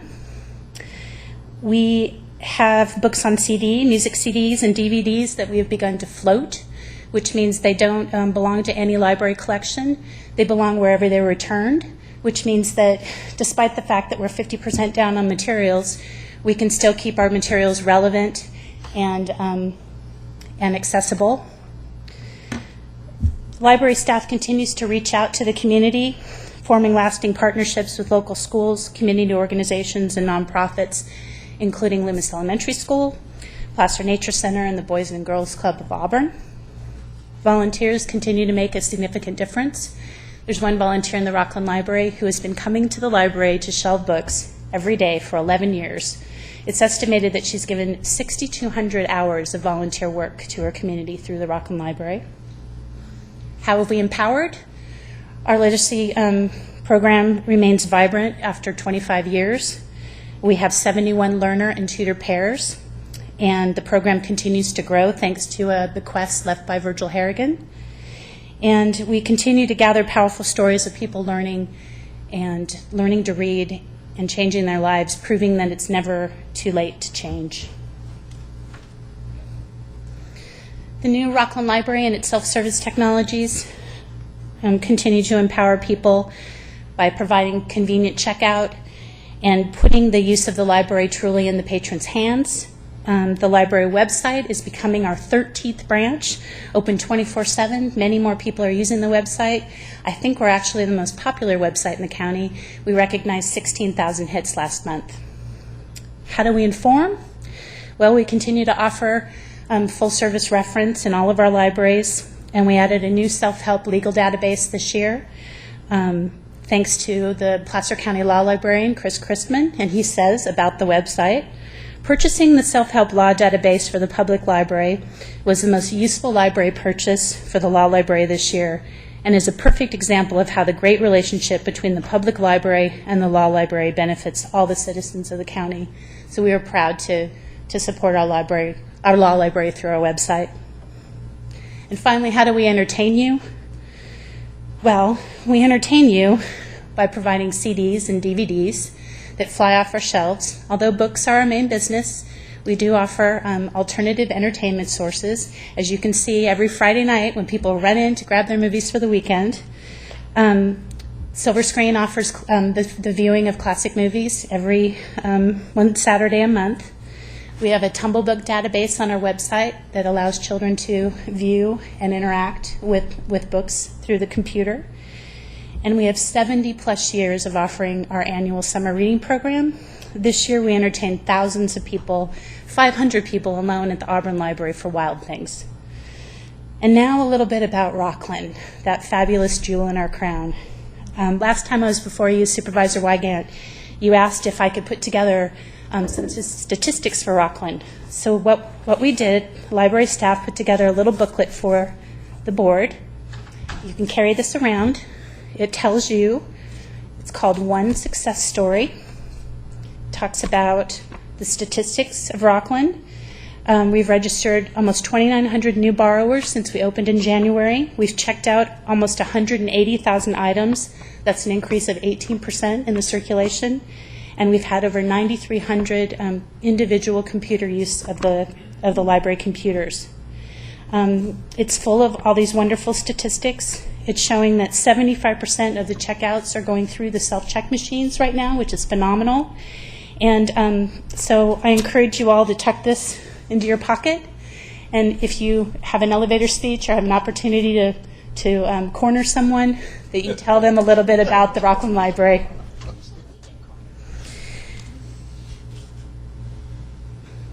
What's new about Rockland and what's so phenomenal about it? Why is it the jewel in our crown? I think we can all agree that it was a wonderful partnership between the city of Rockland and the county of Placer, and along with the Friends of the Library who have raised and donated almost $200,000. The project was a real success. We managed to reuse, recycle, and save. We saved $900,000 in the project, which was about a third of the budget, by recycling an already existing commercial building. We received some Borders furniture from the closed Borders at the Galleria, and we're reusing that furniture throughout our library system, including in Rockland and Colfax, and hopefully in Forest Hill when we build that library. And we're doing a soft remodel of Penryn this week, or next week, and we're going to use some of that Borders furniture there as well. So I think we can all agree that Rockland is really a tremendous success. Francine Yorty and I are going down to Pasadena in November to present in front of the California Library Association conference on just how we did Rockland, because it's that much of a success throughout the state. The RFID technology, which was the brainchild of Mark Parker, is proving to be very successful. And other department heads talked a little bit about what keeps them up at night. What keeps me up at night is how am I going to get this technology to our other libraries, because it's very crucial in order for us to be able to work with the staffing that we have. So that's my goal, is to really figure out a way to develop self-check, maybe not RFID technology, which is definitely state-of-the-art, but to get self-check throughout the library system. So what's next for the library? Well, on Monday, I was notified that we received a substantial grant from the California State Library in order to do our strategic planning. So, pun intended, we're going to mine the citizens of Placer County to find out how we can affect their lives. Not necessarily how we can get them to the library, but how the library can affect their lives. We're planning to write a new strategic plan, which is perfect because our old strategic plan expired last year. And we want to move forward, not reacting to economic conditions, but trying to harness them and move through them. We're going to do facility enhancements. My plan is to go with the facilities department heads and look at every single one of our facilities and figure out what we need and how we can make sure that they stay up to date, clean, tidy, because everybody needs a clean, well-lighted place to, enjoy their reading. And then we're going to do in-service enhancements, including developing a customer service standard throughout the library system and technology improvements with a supplemental budget request that's pending CEO approval to update staff technology and increase efficiency. I'd like to ask Francine if she'd like to add anything about Rockland. Good afternoon. Thank you for listening to me. I'm the Friends of the Library president this year and was last year too, and I must say that I'm in the library probably 2-3 times a week on average, and it's always a very busy place, but it's always a very pleasant place. It has been built in such a way that even when the parking lot is full, you still don't feel like you're in a supermarket on the 24th of December. What I noticed that some of you reacted at the $200,000 of the Friends. The Friends of the Library in Rockland had hoped, about 11, 12 years ago, that a new library would be coming their way, because 11 years ago, our library was beginning to be pretty small and really getting tight, and programs are hard to plan. And not me, because I wasn't active at the time, but the people who were active at the time were very frugal, saved a lot of money, and we've used it, I think, very well. We've done some landscaping, we've bought a lot of materials, and actually our next plan is for fundraisers is probably to do e-books, provide more funding for the e-books. And actually, I was actually going to present at the next Library Advisory Board that maybe that would be a drive for all of our Friends of the Library. Maybe not for this year, because they probably already have a plan for 2012, but certainly for 2013. The Friends of the Library continue a permanent book sale, or rather an ongoing book sale, which has been very profitable, so we are able to continue our support this year and hopefully next year. Any questions? Don't see any No? questions. Okay, thank you very much Thank for you. listening to me. It's been a pleasure speaking before you this afternoon. I'd be happy to answer any questions that you may have. Jack? Yeah, just one question. I'm going to assume that based on the 50% that your original budget for materials was $130,000. Our budget this year is $199,888. About 3 years ago, it was close to $500,000. It was $467,000. Okay. Thank you. Yeah, it's one of the only categories in our budget. It's one of the only object levels that we have any, leeway in, because the rest of it is pretty much fixed. Jennifer? I'm going to ask 2 questions. The first is a stupid technology question that I'm stupid about, which is, can you download the ebooks to things like Kindles or? Kindle, hopefully in September. Right now, Kindle is a proprietary that you have to get everything through Amazon. Mhm. But Amazon has been working very closely with public libraries to open that up.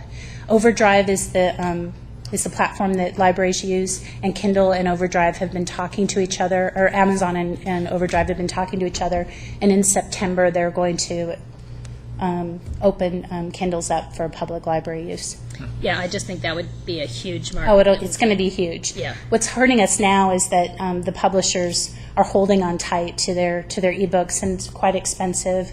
Overdrive, the platform, costs about $6,500 a year for Placer County, and that's a big chunk, But it's so popular, and it's only going to get more popular over time. But what I really want to do is make sure that we're offering the best books, the best titles. It doesn't make sense to pay the platform if you're not getting the titles that your customers want. Right. And then I notice on the allocations, you actually have 41 funded allocations. 38 of those are filled. Right. Where would you fill those 3 if you could find? Well, right now we have 3 people working out of class. We have we're missing a Kings Beach branch manager, we're missing a Granite Bay branch manager, and we're missing a Penryn branch manager. So 3 of the 12 of our libraries are being staffed either with extra help employees or retired annuitants or work out of class employees that we've moved from other locations. Okay, thank you. Tom. Just quickly, my recollection is we're using a little bit of reserves just to make that clear to the board this year. Yes. And is it less than 100,000? Is that? It's 110,000. We were about 497 short on our fund balance this year. Actually, I'm sorry, 250 of that we covered with fund balance. We were 497 the net county cost, and we're asking to use the rest of that in reserve. Some of that money, that reserve money that we're asking to use, will go towards increasing our extra help budget so that we can keep our staffing levels. And then we're also unfunding a couple of positions, including our youth services librarian in Rockland, which has been transferred to the Granite Bay Library, and a library clerk. Yes, to her credit, Mary George has been very creative, as she mentioned, moving people around to keep the libraries open is the service delivery there.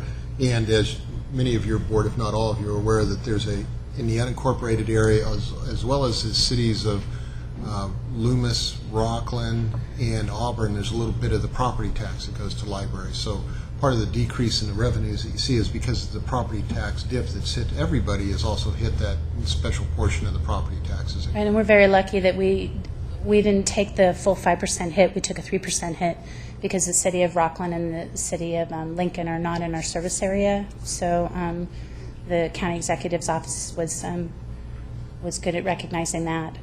I also want to make it really clear before I leave that my goal is to make it so that the library does not have to rely on fund balance. We have $900,000 in our reserves. That will be used up very quickly if we keep coming and asking to use our reserves. I recognize that. Mark and I did a good job over the last 5 years of socking some of that money away in anticipation of this happening today, but that is not my plan. My plan is to wean ourselves from that fund balance and get in line with a department that does not have to rely on that.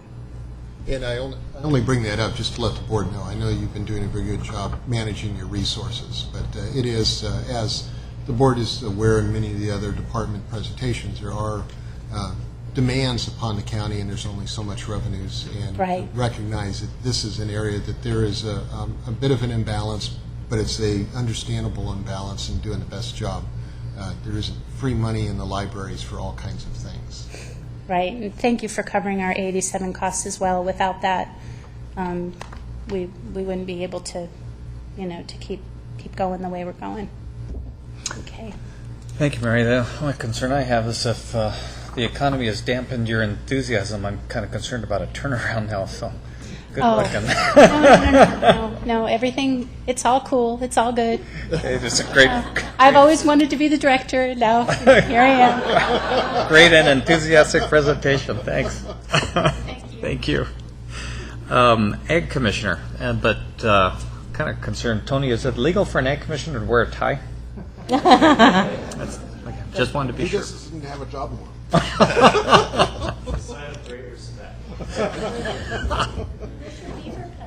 Allison Carlos, just to introduce the Ag Commissioner. They continue to perform their core services of weights and measures and pest detection and ag marketing, as you experienced in their presentation to the last meeting. The the budget for this year over year, net budget increased 3%. The revenues increased 9%, and there was a net county cost decline of 1%. They haven't had as much in the way of the economic decline affecting their revenues as unclaimed gas tax, and that's a good thing for us at this point in time, and Josh will talk more about that.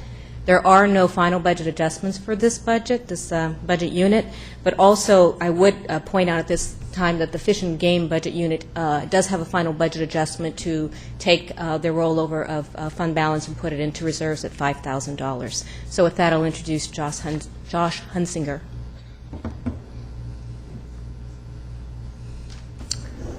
Good afternoon, Josh Hunsinger, Placer County Agricultural Commissioner, Sealer of Weights and Measures. I'd also like to introduce today Ed King, who is my new Deputy Agricultural Commissioner, Sealer of Weights and Measures. He's been on the job for a little over a month now, and I'm very excited to have him on board. Thank you very much. The state of agriculture in Placer County is actually really good, and statewide and nationwide as well. Agricultural prices for commodities remain strong. The interest in local food as well is growing. So I'd say both on kind of the commodity basis, the rice and cattle type industries, which are our bigger agricultural enterprises in the county, prices are strong, and the local agricultural things, the farmers markets, the mandarins, the wineries, some of those smaller, more direct sales oriented types of agriculture, there's just a groundswell of public support and interest in becoming more connected with the local farming by the community in general. There are certainly challenges. The production costs are also up. I was just talking to a rice farmer the other day who said, yeah, we have historically high prices, but the prices for production, everything from fertilizer to diesel to labor, everything is more expensive as well, and so the profitability does have some challenges even with the high commodity costs. Two particular things I'd point out to that are the most specific victims of the economy within the agricultural community are the timber and the nursery production industries.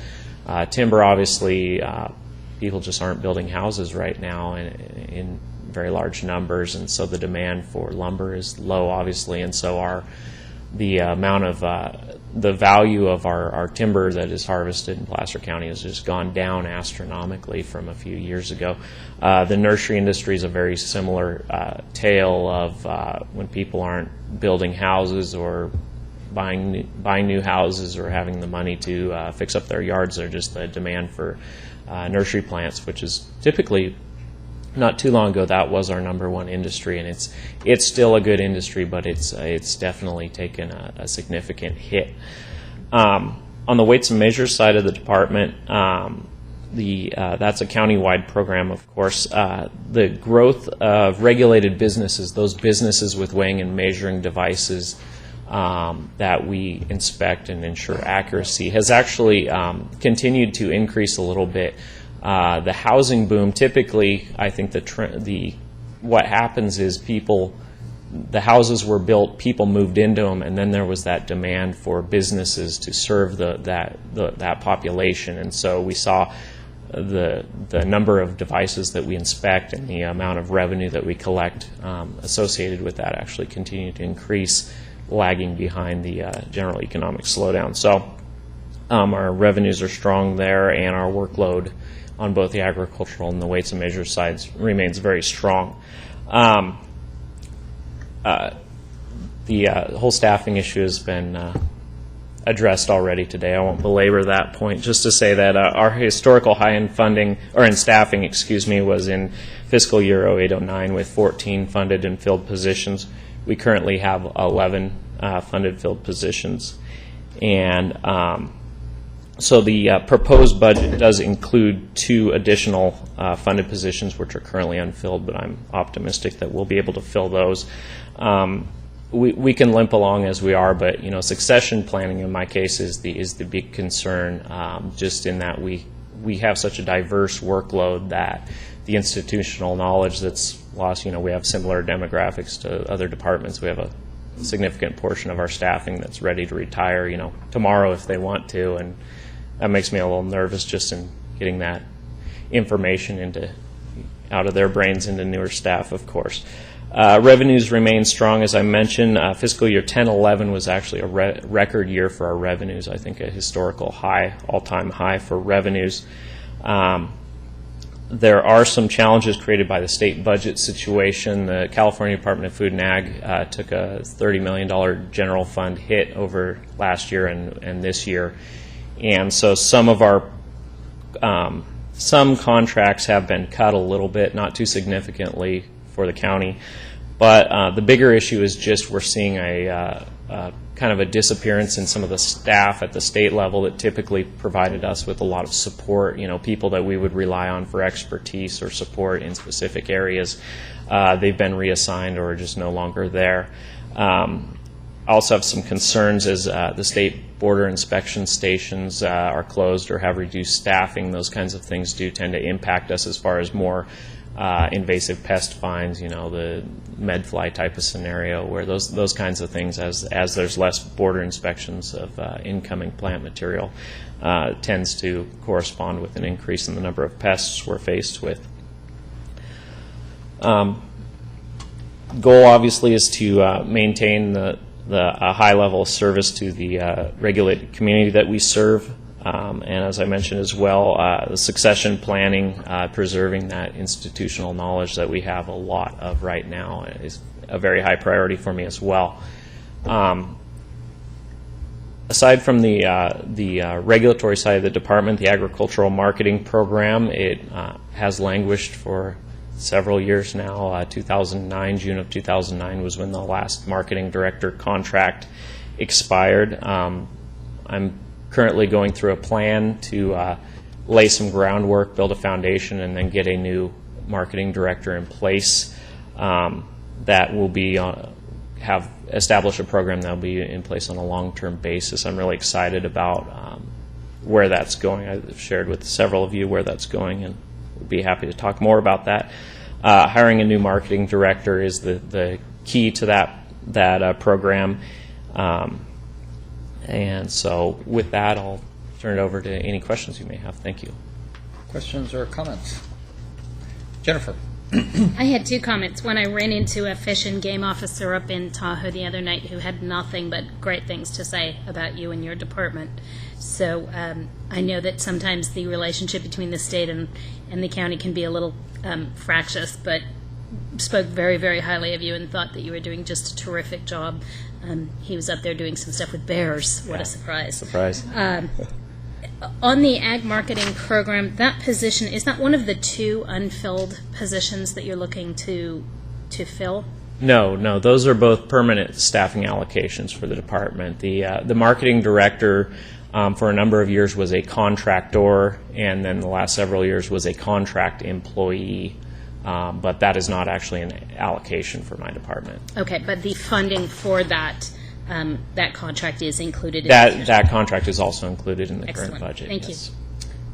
Any other questions, comments? See none. Thanks, Josh. Thank you. And you look very nice. Oh, thank you. Only for you guys. And Josh, just for the record, where's your assistant from? Nevada. Oh, good.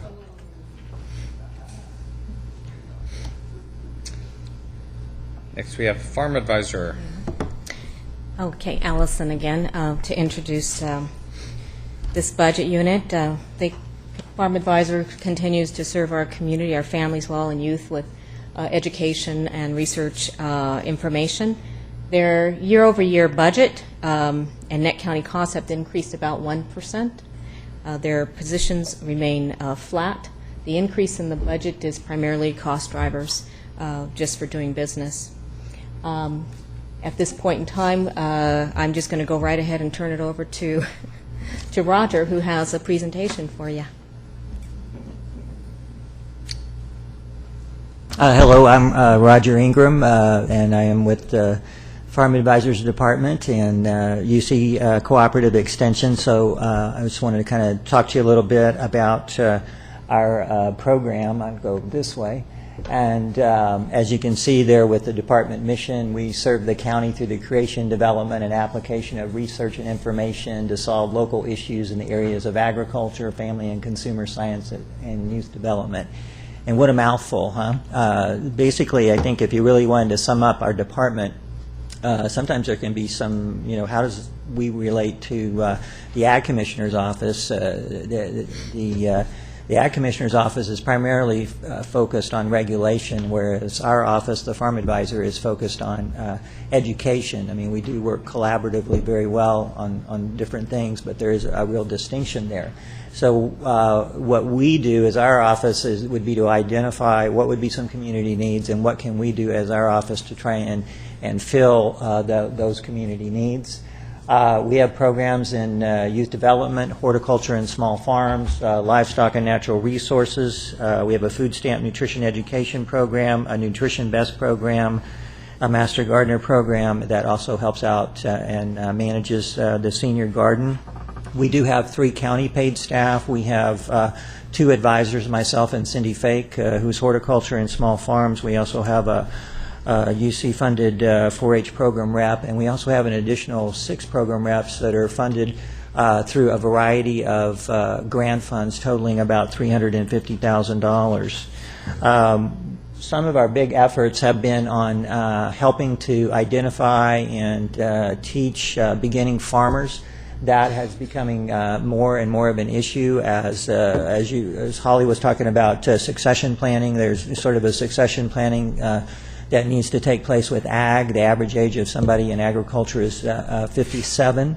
And so there, especially with the economy, there's growing interest in people wanting to be involved in farming. So over the last, since August 2010, we actually have trained, taken 100 producers through a 2-day beginning farming course looking at enterprise selection, marketing, production, capital investment, and economic analysis. Over on the left there is Sean Clark of Melanjolly Farms. He is in partnership with Allison Deo, and they've gone through both beginning farming and then also farm business planning class. And they are former interns on other Placer County farms, now trying to establish their own businesses themselves. We also, as you can see on the left-hand side here, is the Foothill Farming website. Cindy Fake, Horticulture and Small Farms Advisor, took leadership on the development of that, and that's support materials and support information for these beginning farmers to be able to access, and we're currently averaging about 14,000 hits a month on the site. That right there is Rich Ferreira from Side Hill Citrus in the Lincoln area. And Rich took advantage of our farm business planning class that occurred for the 4th year in a row last February and March. We've had over 30 farms take this 6-week course. We take them through mission and vision development, economic planning, cash flow planning, operations planning, and then looking at their marketing, and then also they come out of there with an action plan of some things to do coming out of this class. And again, it's helping people in agriculture be able to plan for profitability. Farmers are very focused on providing food for their communities and trying to also help them look at ways of improving that profitability. Some other things we are doing on the livestock end, a couple of big efforts on my part are with a 2.5-day grazing academy and a 2.5-day multi-species academy. The grazing academy is with cattle, and multi-species is with sheep and goats.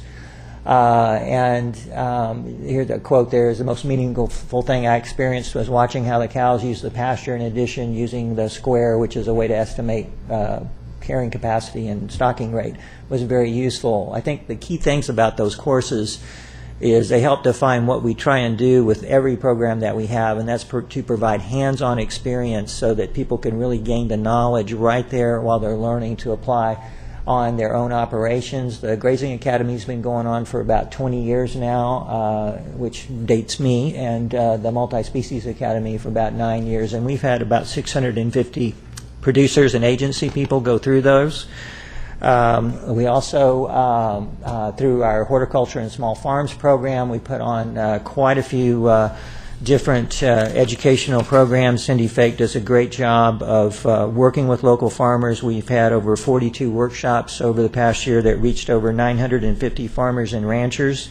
You can see Andrew Valero there from CDFA talking about mandarin maturity testing, so getting at quality issues. On the right was a soils workshop that was part of a 6-county grant we're part of. It's a Sierra Collaborative Regional Alliance for Farmer Training. The emphasis on on-farm training, farming training partially offered by farmers, and also we bring in other people, experts to give presentations, and that includes Placer, Nevada, El Dorado, Yuba, Sierra, and Placer counties. We have a very active Master Gardener and Composter program. We have a senior community garden that was right by our office, and that has worked out very well. Kevin Marini, our Master Gardener coordinator, helps oversee. There's 30 plots on that senior garden site, and it's all full. There's actually a waiting list, and that is, once that got relocated, it really revitalized that, and that's a real source, I think, of real community involvement. And Kevin teaches every other year a Master Gardener training course. He trained 20 Master Gardener volunteers for the Placer County program. We have 100 certified Master Gardener volunteers in Placer County that provide over 5,000 hours of volunteer service. We also are very involved with nutrition programming. We have, through USDA, a funded food stamp nutrition and education program that is going into local schools and helping teachers teach curriculum education on nutrition. We served over 4,000 children in 25 preschool and 145 elementary school classrooms.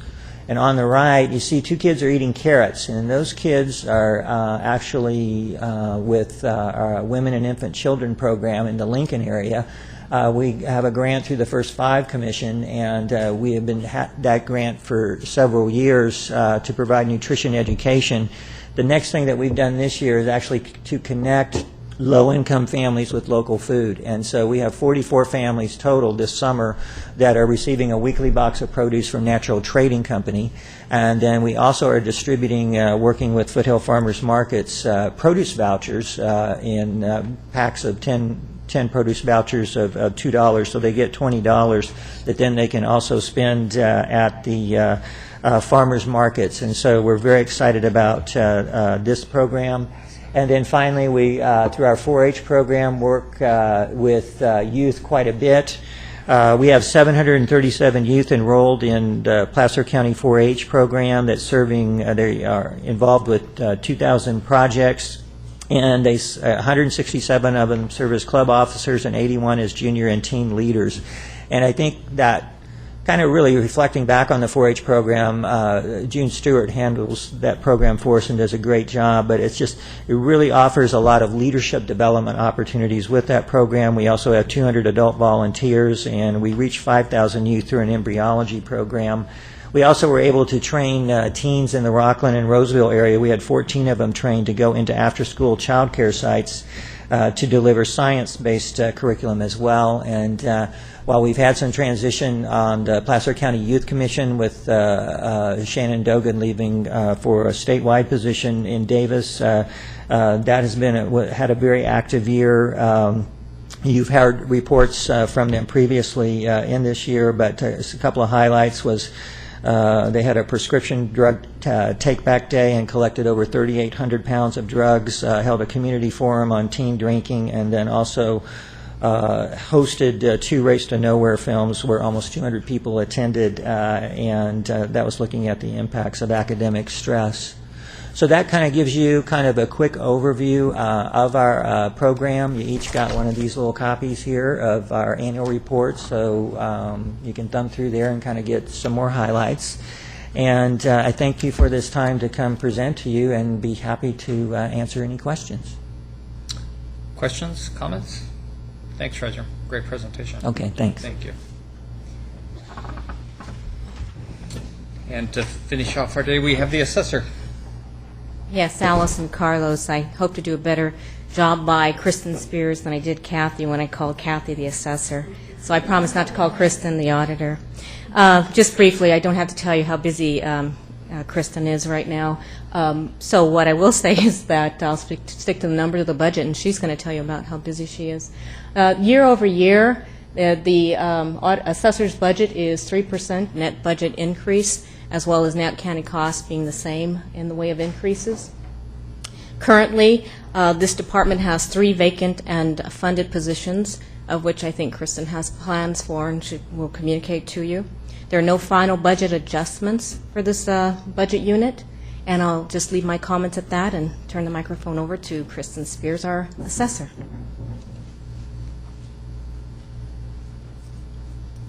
Well, good afternoon. Kristen Spears, Placer County Assessor, and with me is Kelly Heikla, Senior Administrative Services Officer. And thank you, Mr. Chairman and members of the board, for this opportunity to discuss the Assessor's Office budget with you. The assessor works countywide, as you know, to complete all mandated property tax assessments as a means to fund key government services. And in the current economic downturn, our assessor workload has increased dramatically. We've recognized declines on over 46% of the secured properties in the county, most of which were purchased or built after 1999. This workload is unprecedented in history. Despite proactive recognition of declining property values, assessment appeals have also increased dramatically. Currently, there are over 3,000 outstanding appeals, about $3 billion of assessed value at risk.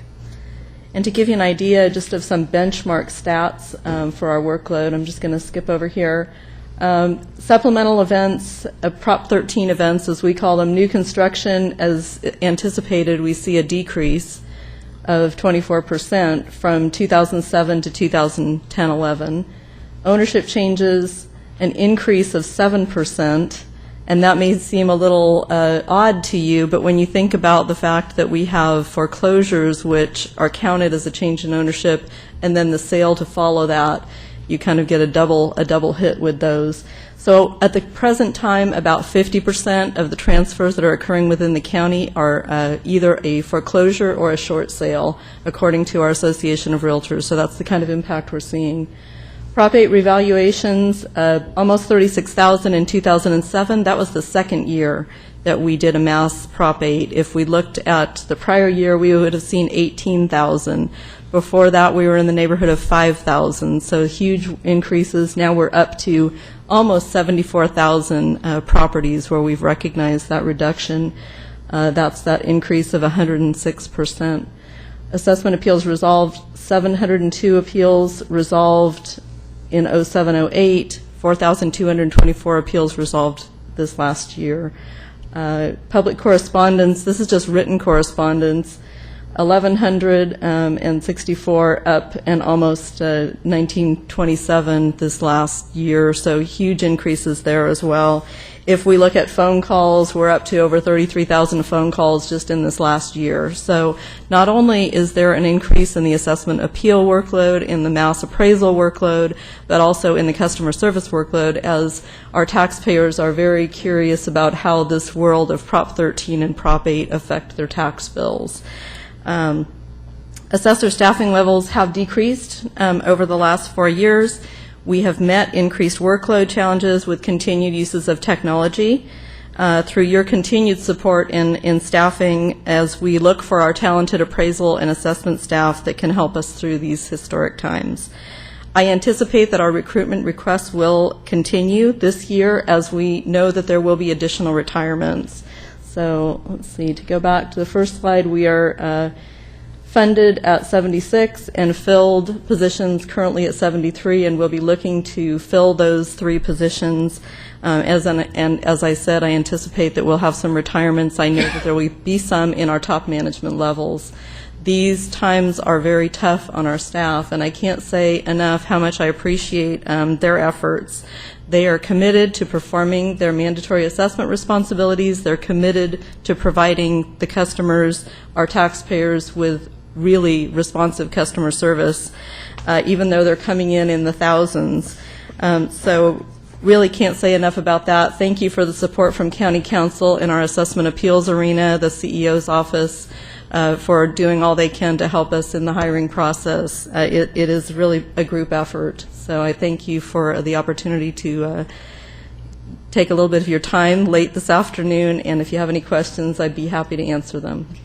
Start off with a comment. In these times, our office too gets, I've gotten at least, far more calls with regards to your function than I ever did before for obvious reason, and I just can't compliment you enough on the response I get. And even if constituents hear something they don't want to hear, they compliment the professionalism and the response times, and so really appreciate that. Thank you. I will pass that on. Yeah.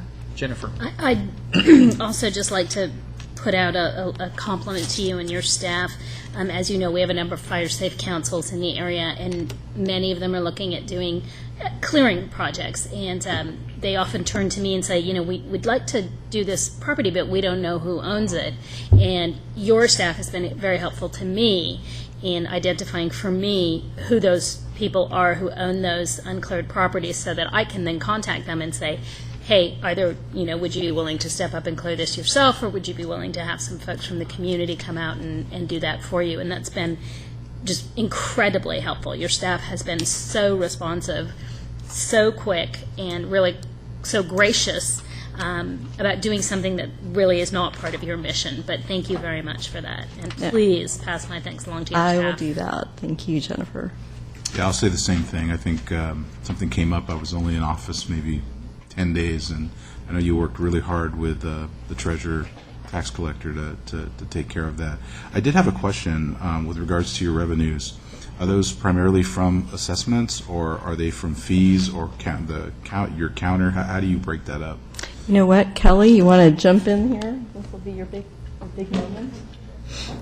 I'll let Kelly talk to that. I'm going to speak to workload mostly here.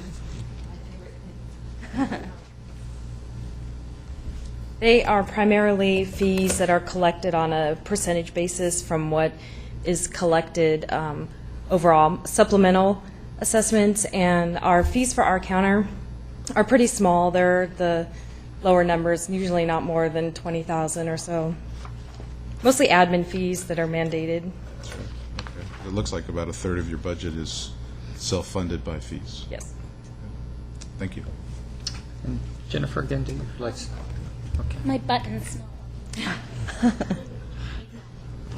Tom? Yes, if I could just back on the issue of recruitment to make it clear, because Nancy had brought that up when personnel was here.